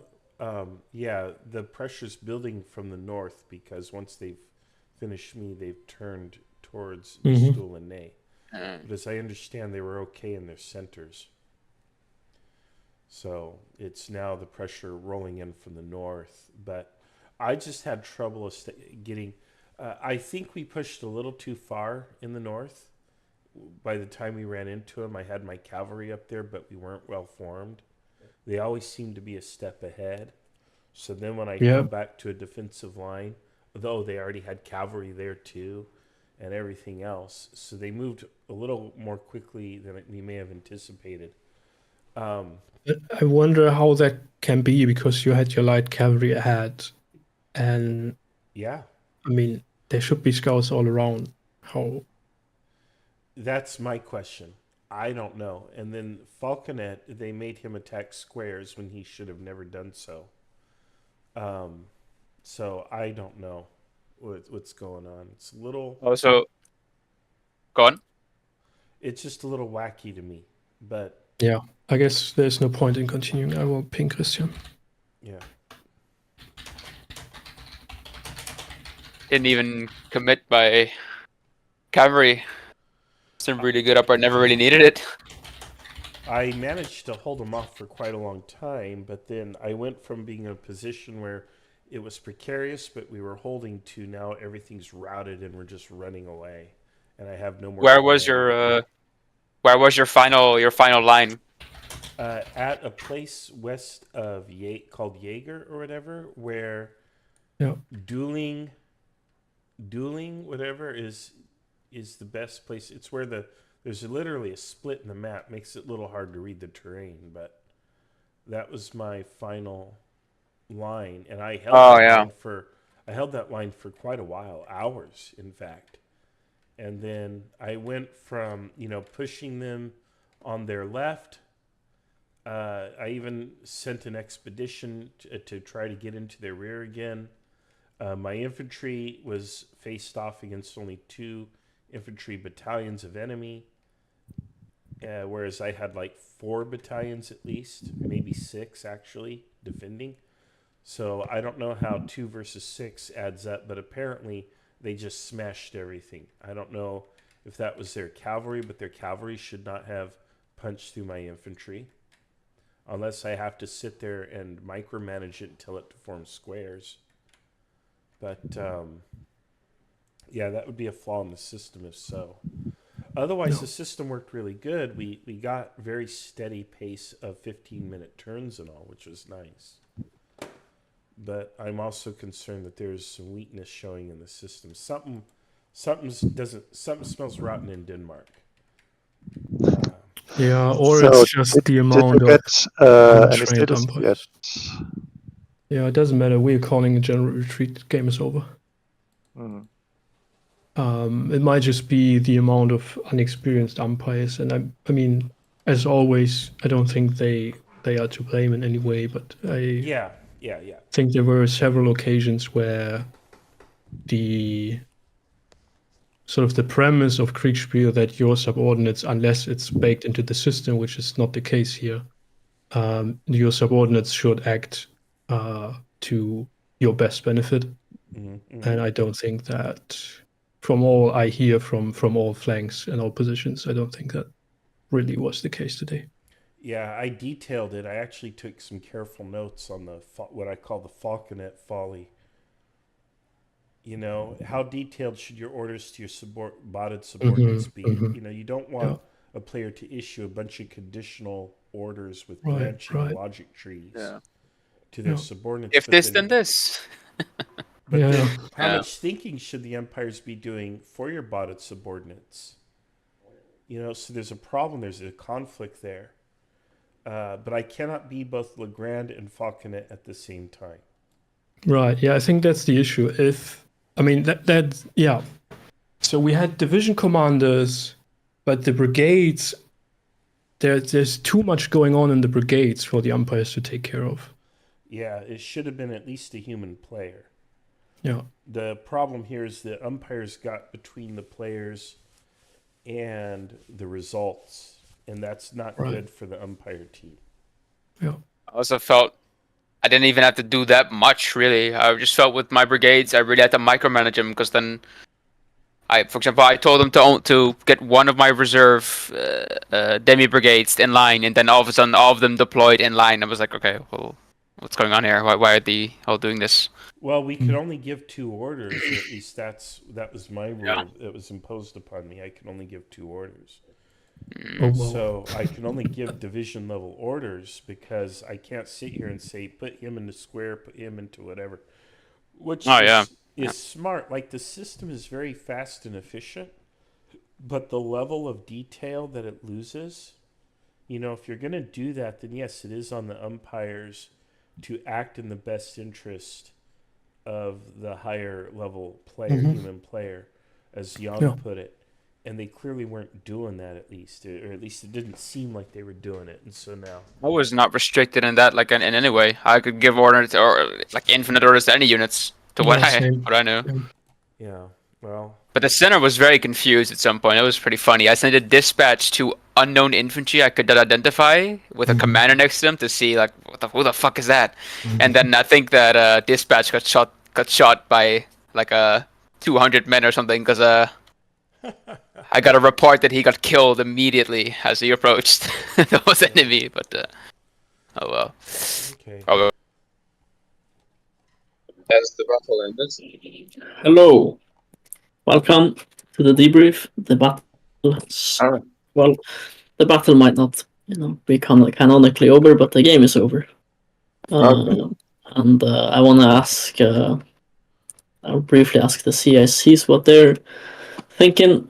Then I'll reveal the fog of war, go over a couple of key moments, and a little bit of history, and then we can like have some other comments and freeform and such. So starting with Archduke John, what do you think is happening across the battlefield today?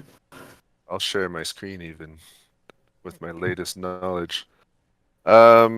So I've got 2.5 wings, Interesting. moving up on the French flank. I know we've routed at least a brigade, maybe 2, at least into the woods. I know Ferdinand and Hessen-Homburg were repulsed in their initial attempts to attack, but I was having Reich and Mervelt still moving on the French flank and hopefully rolling it up. So that was the plan, and it was working pretty good. We still got lots of daylight left, so I'm thinking long term we're in a good position to roll up their flank.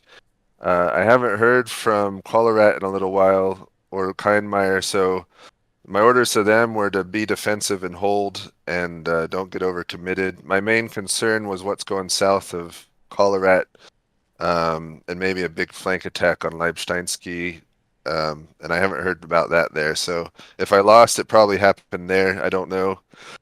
But from my point of view and from what I have heard, things were going well, and I was still feeling pretty confident for a win today. Okay, General Moreau. Yeah, congratulations, you got it. I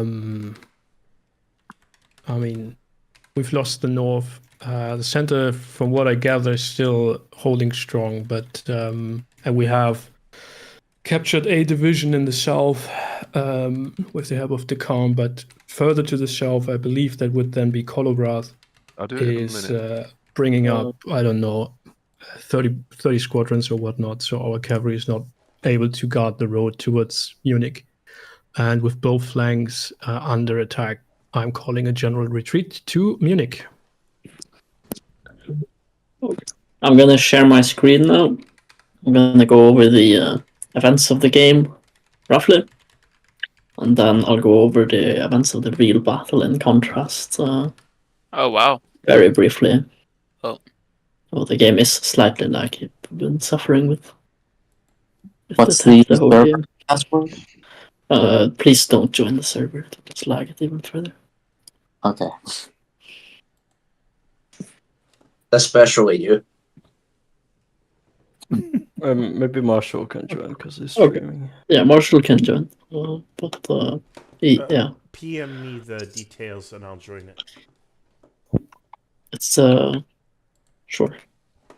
Otto, could you do that? Yeah. So Oh, here it is. I'll wait for Marshall to load in. All right, let me see how it's working.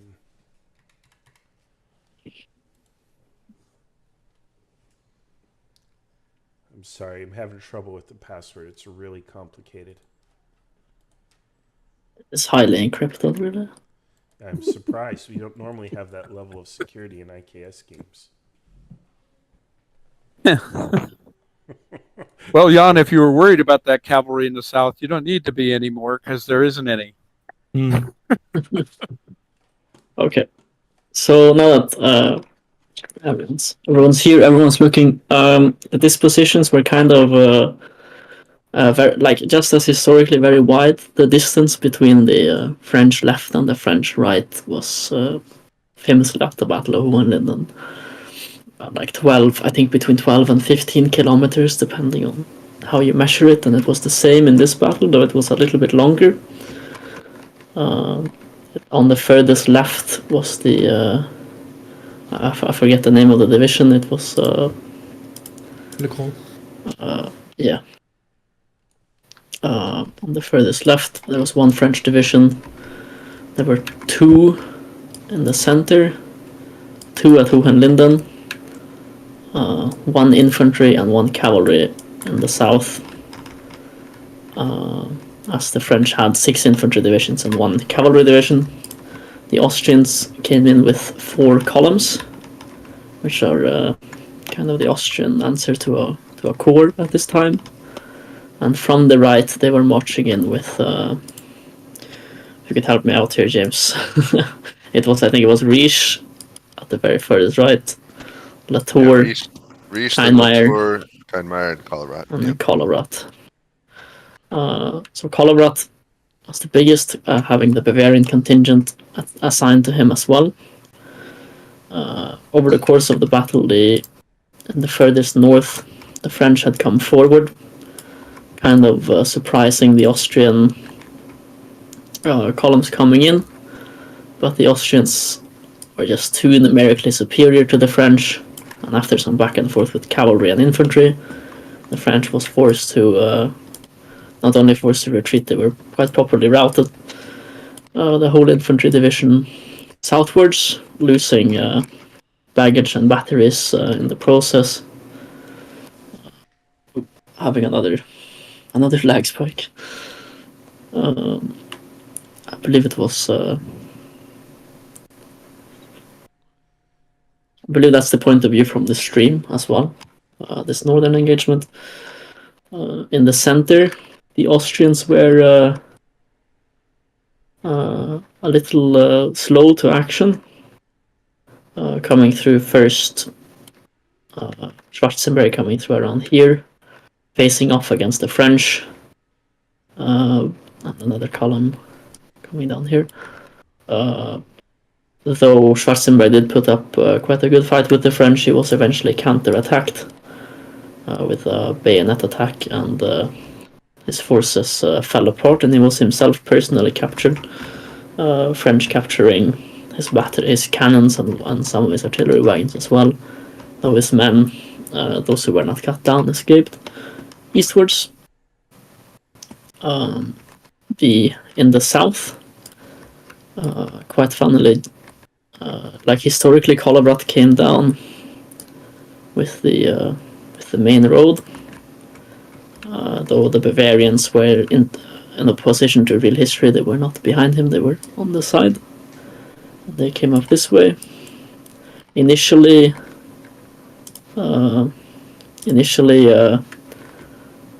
Kolowrat had launched an attack on Hohenlinden, which was supposed to be followed up in echelon by the Bavarians. Though by the time the Bavarian echelon came down to attack, the Austrian attack had already stalled and ran out of steam. The first Austrian brigade was routed in part by cavalry unexpectedly appearing on their flank, but also just by the French line holding quite well. So the Austrians were forced back.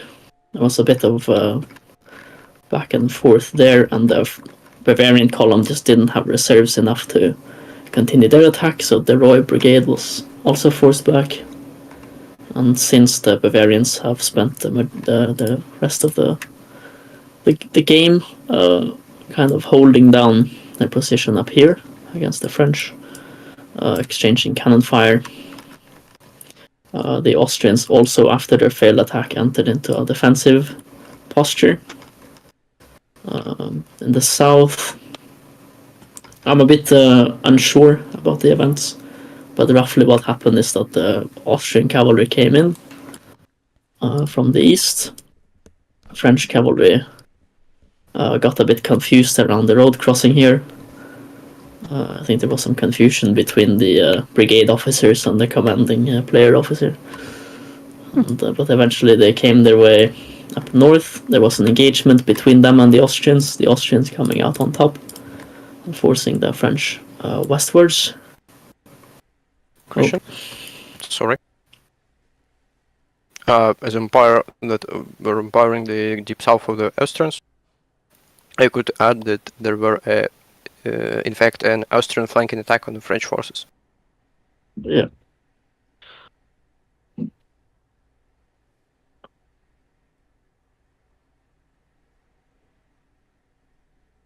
This did not, however, happen fast enough for the French infantry division in the south to be stopped from making their movement coming north and then turning up this way and eventually sending a brigade up this way as well, up towards this defensive position which the Austrians were hunkering down around. The Austrians were then attacked in the flank, frontally and in the rear, and cavalry charged and the outcome was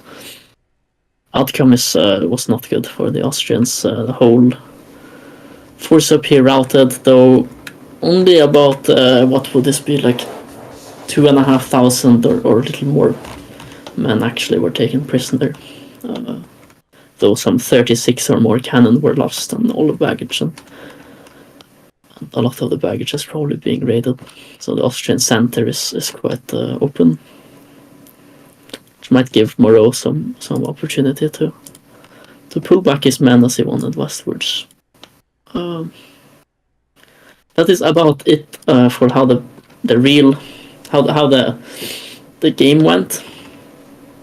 I'm gonna very, very quickly go over the history, because this might take a while if I go over it in great detail. Historically, Collovrat's column came down this road. He had Riche, I believe, to his south, and the other Austrian columns coming in as such. The Austrians were late, both in the south and in the center, and they all kind of got clumped up into the forest. Moreau had deployed quite heavy forces around here, and here. And as the Austrians were late in the south, and the heavy cavalry was clamped up on the road, it was not in the south as it was in the game, he was quite easily able to make his way into the Austrian rear and over to screen the oncoming friendly forces. And he bottled up and destroyed all of Collovrat's column along this road historically, and repelled the attacks from Schwarzenberg and such coming down in here. So yeah, I hope you enjoyed the game. It is certainly one of my favorite battles, if you're allowed to have a favorite battle. I want to go over to Otowski and then the other empires for some brief comments, and then we might go over to some player comments, or we go to freeform. I'm not quite sure yet. But yeah, Otto. I think this was a great game. One could even say a grand game in its quality due to the effort put in by especially Christian and the rest of the umpire team. Most of the umpire team were first timers, and I think for the first game, umpire they did an excellent job. We didn't quite have sub 15-minute turns of the time, but the game, in addition to the 44-minute planning phase, the game took 5 hours and 25 minutes in terms of in real life time, and in game time it took 5 hours and 45 minutes. Probably we had a few 30-minute turns that lasted, where turns were 30 minutes in game, so it's not quite accurate, but still well done by everyone in the umpire team, and thanks for playing. Okay, let's go down the umpire list. I think Dog Pilot is highest up. Do you have any comments? Yeah. This game was quite a bit of fun to run, even though it was a bit exhausting by the end. I'm sad we won't be able to run the following like 4 hours of extra maneuver and battle some other day, perhaps. No. Yeah, that's about it. I don't think there's anything I want to comment really. Kopacitic, I think you were a first time or quite new umpire. What did you think about it? Yeah, it was the first time for me, and it was very overwhelming, I have to say. I think I was so for me it felt like I was barely keeping up. Not sure if my players noticed. I think so, or if they. No, it was all just a snowstorm. All the mistakes. It was all the weather. But I did enjoy it. I think I want to do it again to be a better umpire next time. Devastator TT, you're also quite new, I think. I'm quite new, but it's not the first time I'm umpiring, but it's the first time with Otto's system, so that was new. And I definitely understand why there is a player umpire and combat umpire. because if I had just 3 player at the beginning, then the 4th. But if I had to do the movement and the fighting, I don't think I would have made it. But yeah, it was quite enjoyable, and it's always nice to learn new things. Carlos, do you have any comments? Yeah, I'd say this was also a lot of fun for me to umpire, especially this is my second time doing like an open Saturday assisting umpiring, so that's pretty cool. Though at the end it was somewhat tiring. Also, my voice was giving in, but that's not just because of being an umpire. And yeah, it was fun. I'll do it again gladly. Max lost. Yeah, I had a bit of comment into your explanation of the game, and it was my second game as an umpire.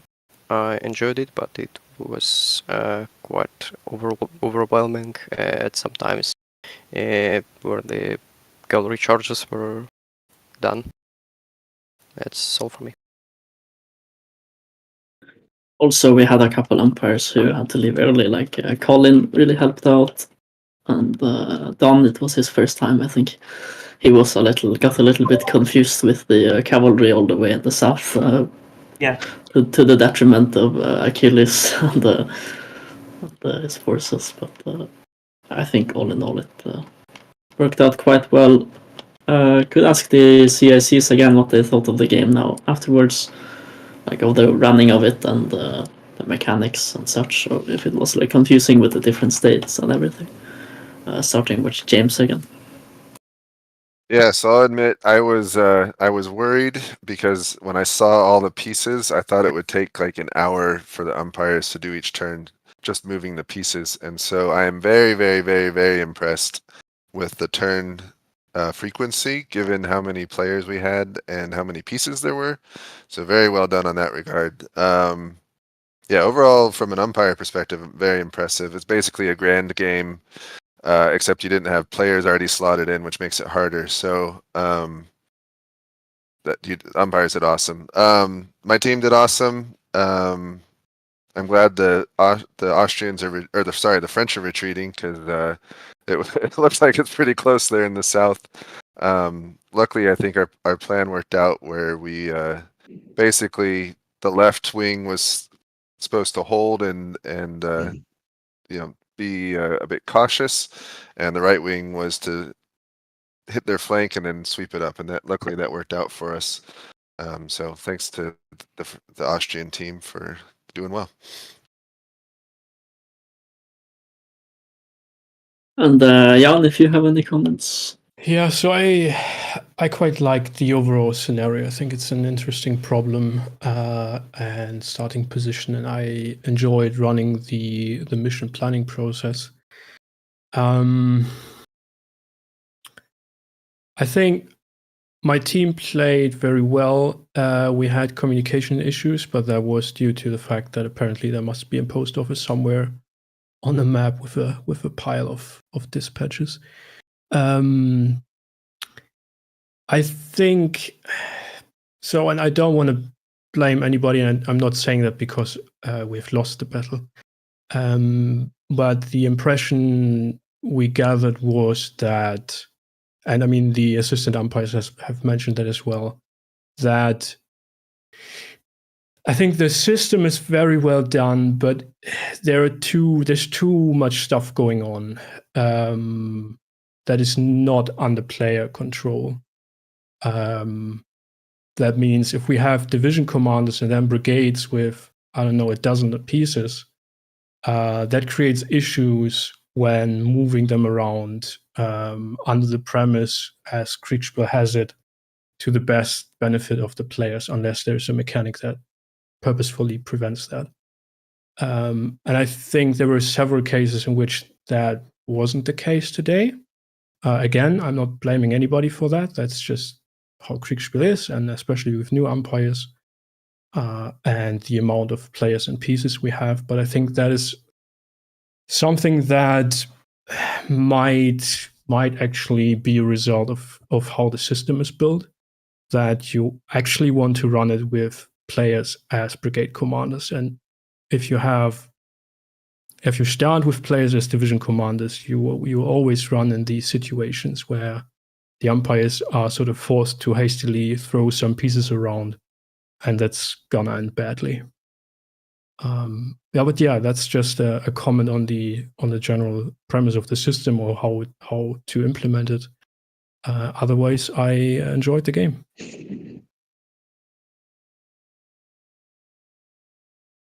Thank you. I think if we go through everyone one by one, it just might take forever. But if we give everyone like 30 seconds to speak, then everyone can get in like a couple of sentences about what they thought. So we're gonna do that, going alphabetically. So keep in mind, keep it brief, so everyone can talk. Starting with Espagne, brigade commander for the French. Yes, I was a brigade commander attached to Achilles in the south, and as you said, the umpire he was the first time, so he probably got overwhelmed, and there was confusion. I basically didn't do much in the first 9 turns, so it went bad. Bastul. Yeah, I'm just glad I got an opportunity to show that I can keep my feet still to Dog Pilot, so maybe one day he'll stop hating me. Dakan. Yeah, I thought it was a fun game. It was definitely nerve-wracking having to move through those woods, but I'm glad that the timing of the attack wound up working out well, so that we had that eastern column interrupt the enemy marching column first. Aside from some issues with the dispatches and understanding orders, I generally thought that the umpires also did well, even though I think my umpire was a first-timer. So, well done. Thanks to the players, thanks to the umpires. Ferdinand. Okay, Ferdinand. Yeah, I had a lot of fun. Definitely don't like attacking through woods. Wouldn't recommend it. Kenwire. It was very difficult for us to move through the center. I think both Ferdinand and Schwartzberg kind of had the worst terrain in the whole map to maneuver through, and they both did their best.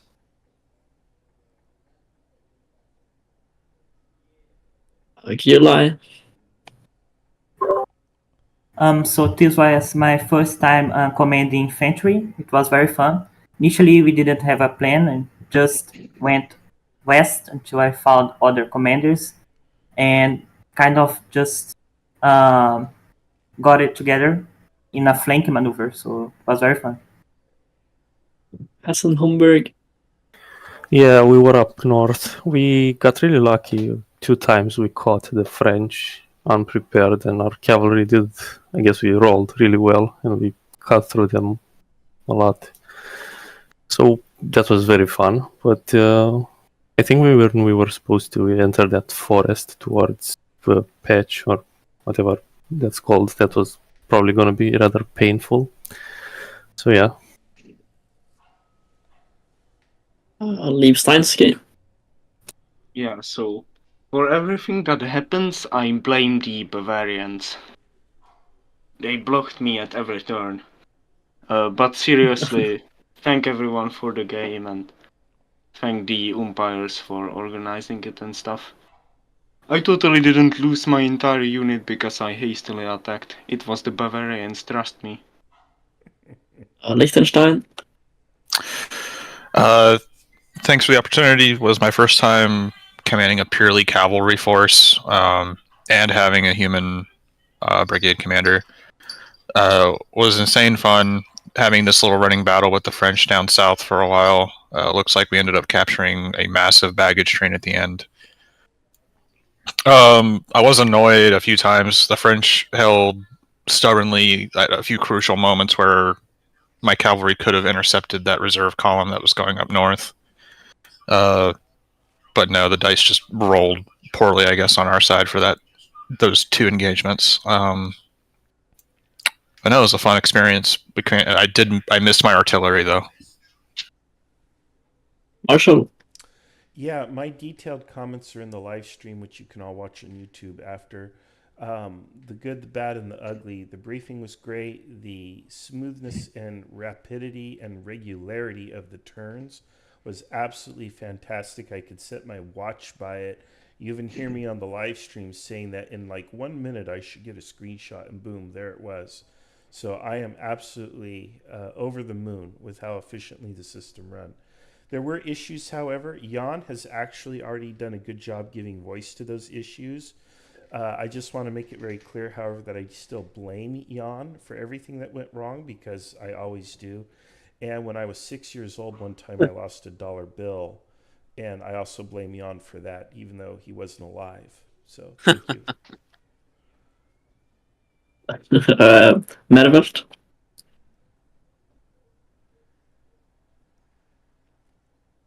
Mervert is not here, seemingly. Nay. So yeah, a very complicated and interesting game. Thank you for hosting it. It seems that both CICs decided to strike the other's flank, but we failed to crush the Austrian left. But now we are actually extraditing ourselves out from the center. And as for my part in the battle, I held the Austrian center. I still held the center from Austrian attacks. And when a blind attack came, led by Schwarzenberg himself, I ordered a countercharge and captured him alive. And while the French fought with tenacity, I am disappointed in the defeat, not because of any of our decisions, but because the Austrians are coming from too many sides in way too many numbers. So there's nothing much we can do. Peter, playing as Grenier. Yeah. Thanks for running this one, Christian. It was very enjoyable. I would say it felt like I was sitting in a cardboard box, knowing there was a riot going on all around me. Basically, that would be my analogy of this. You kind of wanted to take a look, but you were scared to. So, yeah, it was interesting for sure. So thank you for that. Response. Pretty confusing in the beginning in the center. The Bavarian blue uniforms made it very hard to distinguish them from French or Bavarian in the snow. So first I thought that people from the north came down, so I sent a messenger over to ask, who the hell are you? And he walked straight into 2 infantry battalions and 2 cav squadrons, so he immediately got killed. But other than that, a bit lacking in initiative. I could have had more impact on the battle, but due to communication issues, I asked multiple times whether I should attack. In the end, I just wanted to do it, but then the game ended. But I held well in the center, so yeah, that's it. Thanks to the umpires for hosting it, of course. Rish. I was the commander of the right flank. I have learned that cavalry is like gambling. Either you win big or you rout and go home. This time the French went home, so IKS has taught me to keep gambling. Yeah. I also need to watch a 7-hour VOD now because Marshall didn't put his commentary here. Okay, Schwarzenberg. Fighting down those woods just sucked. I could not maneuver and I could not bring up infantry from the rear. They're just constantly stuck in the mud or the road. And really the force that I attacked with was not the right force. They're pretty much a cavalry brigade with 3 light infantry battalions. It was not a good move, and I got captured for it.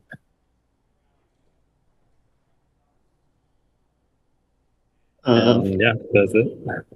Wolfskill. I'd say that we successfully failed our task in the south. We did manage to capture a lot of enemy troops, but we did not stop the infantry division that eventually flanked the Austrians. But yeah, I would say that what was it? Was it Max lost? That was my umpire. He did a pretty good job, and I will enjoy the game pretty a lot. So thanks. Finally, last but not least, Zweibrücken, who was commanding the Bavarian contingent.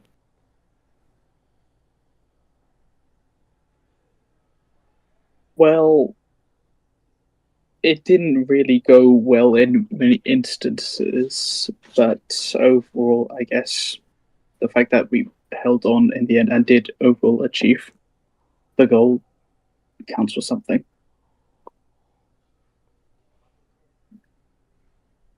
Okay, and that concludes the official debrief. So just ending the event there. Thanks everyone, especially the assistant umpires who were completely new or almost completely new for putting in astonishing effort. Thank you for hosting it. Thank you. Thank you for All right, that is the end of our game. As it turns out, yes, I was hit by looks like 3 or 4 enemy core divisions, whatever. So I was being overwhelmed there. I would still enjoy seeing a little bit more of the detail. I don't think it was captured though. So yeah, that happened. It's interesting to see that Jan had similar experiences to what I had in terms of the umpiring and the decisions being made. He did a very good job articulating those, though. I'll submit that feedback as well for future improvement and benefit. And for the record, even though Jan is like my bud, I just kind of blame him for everything.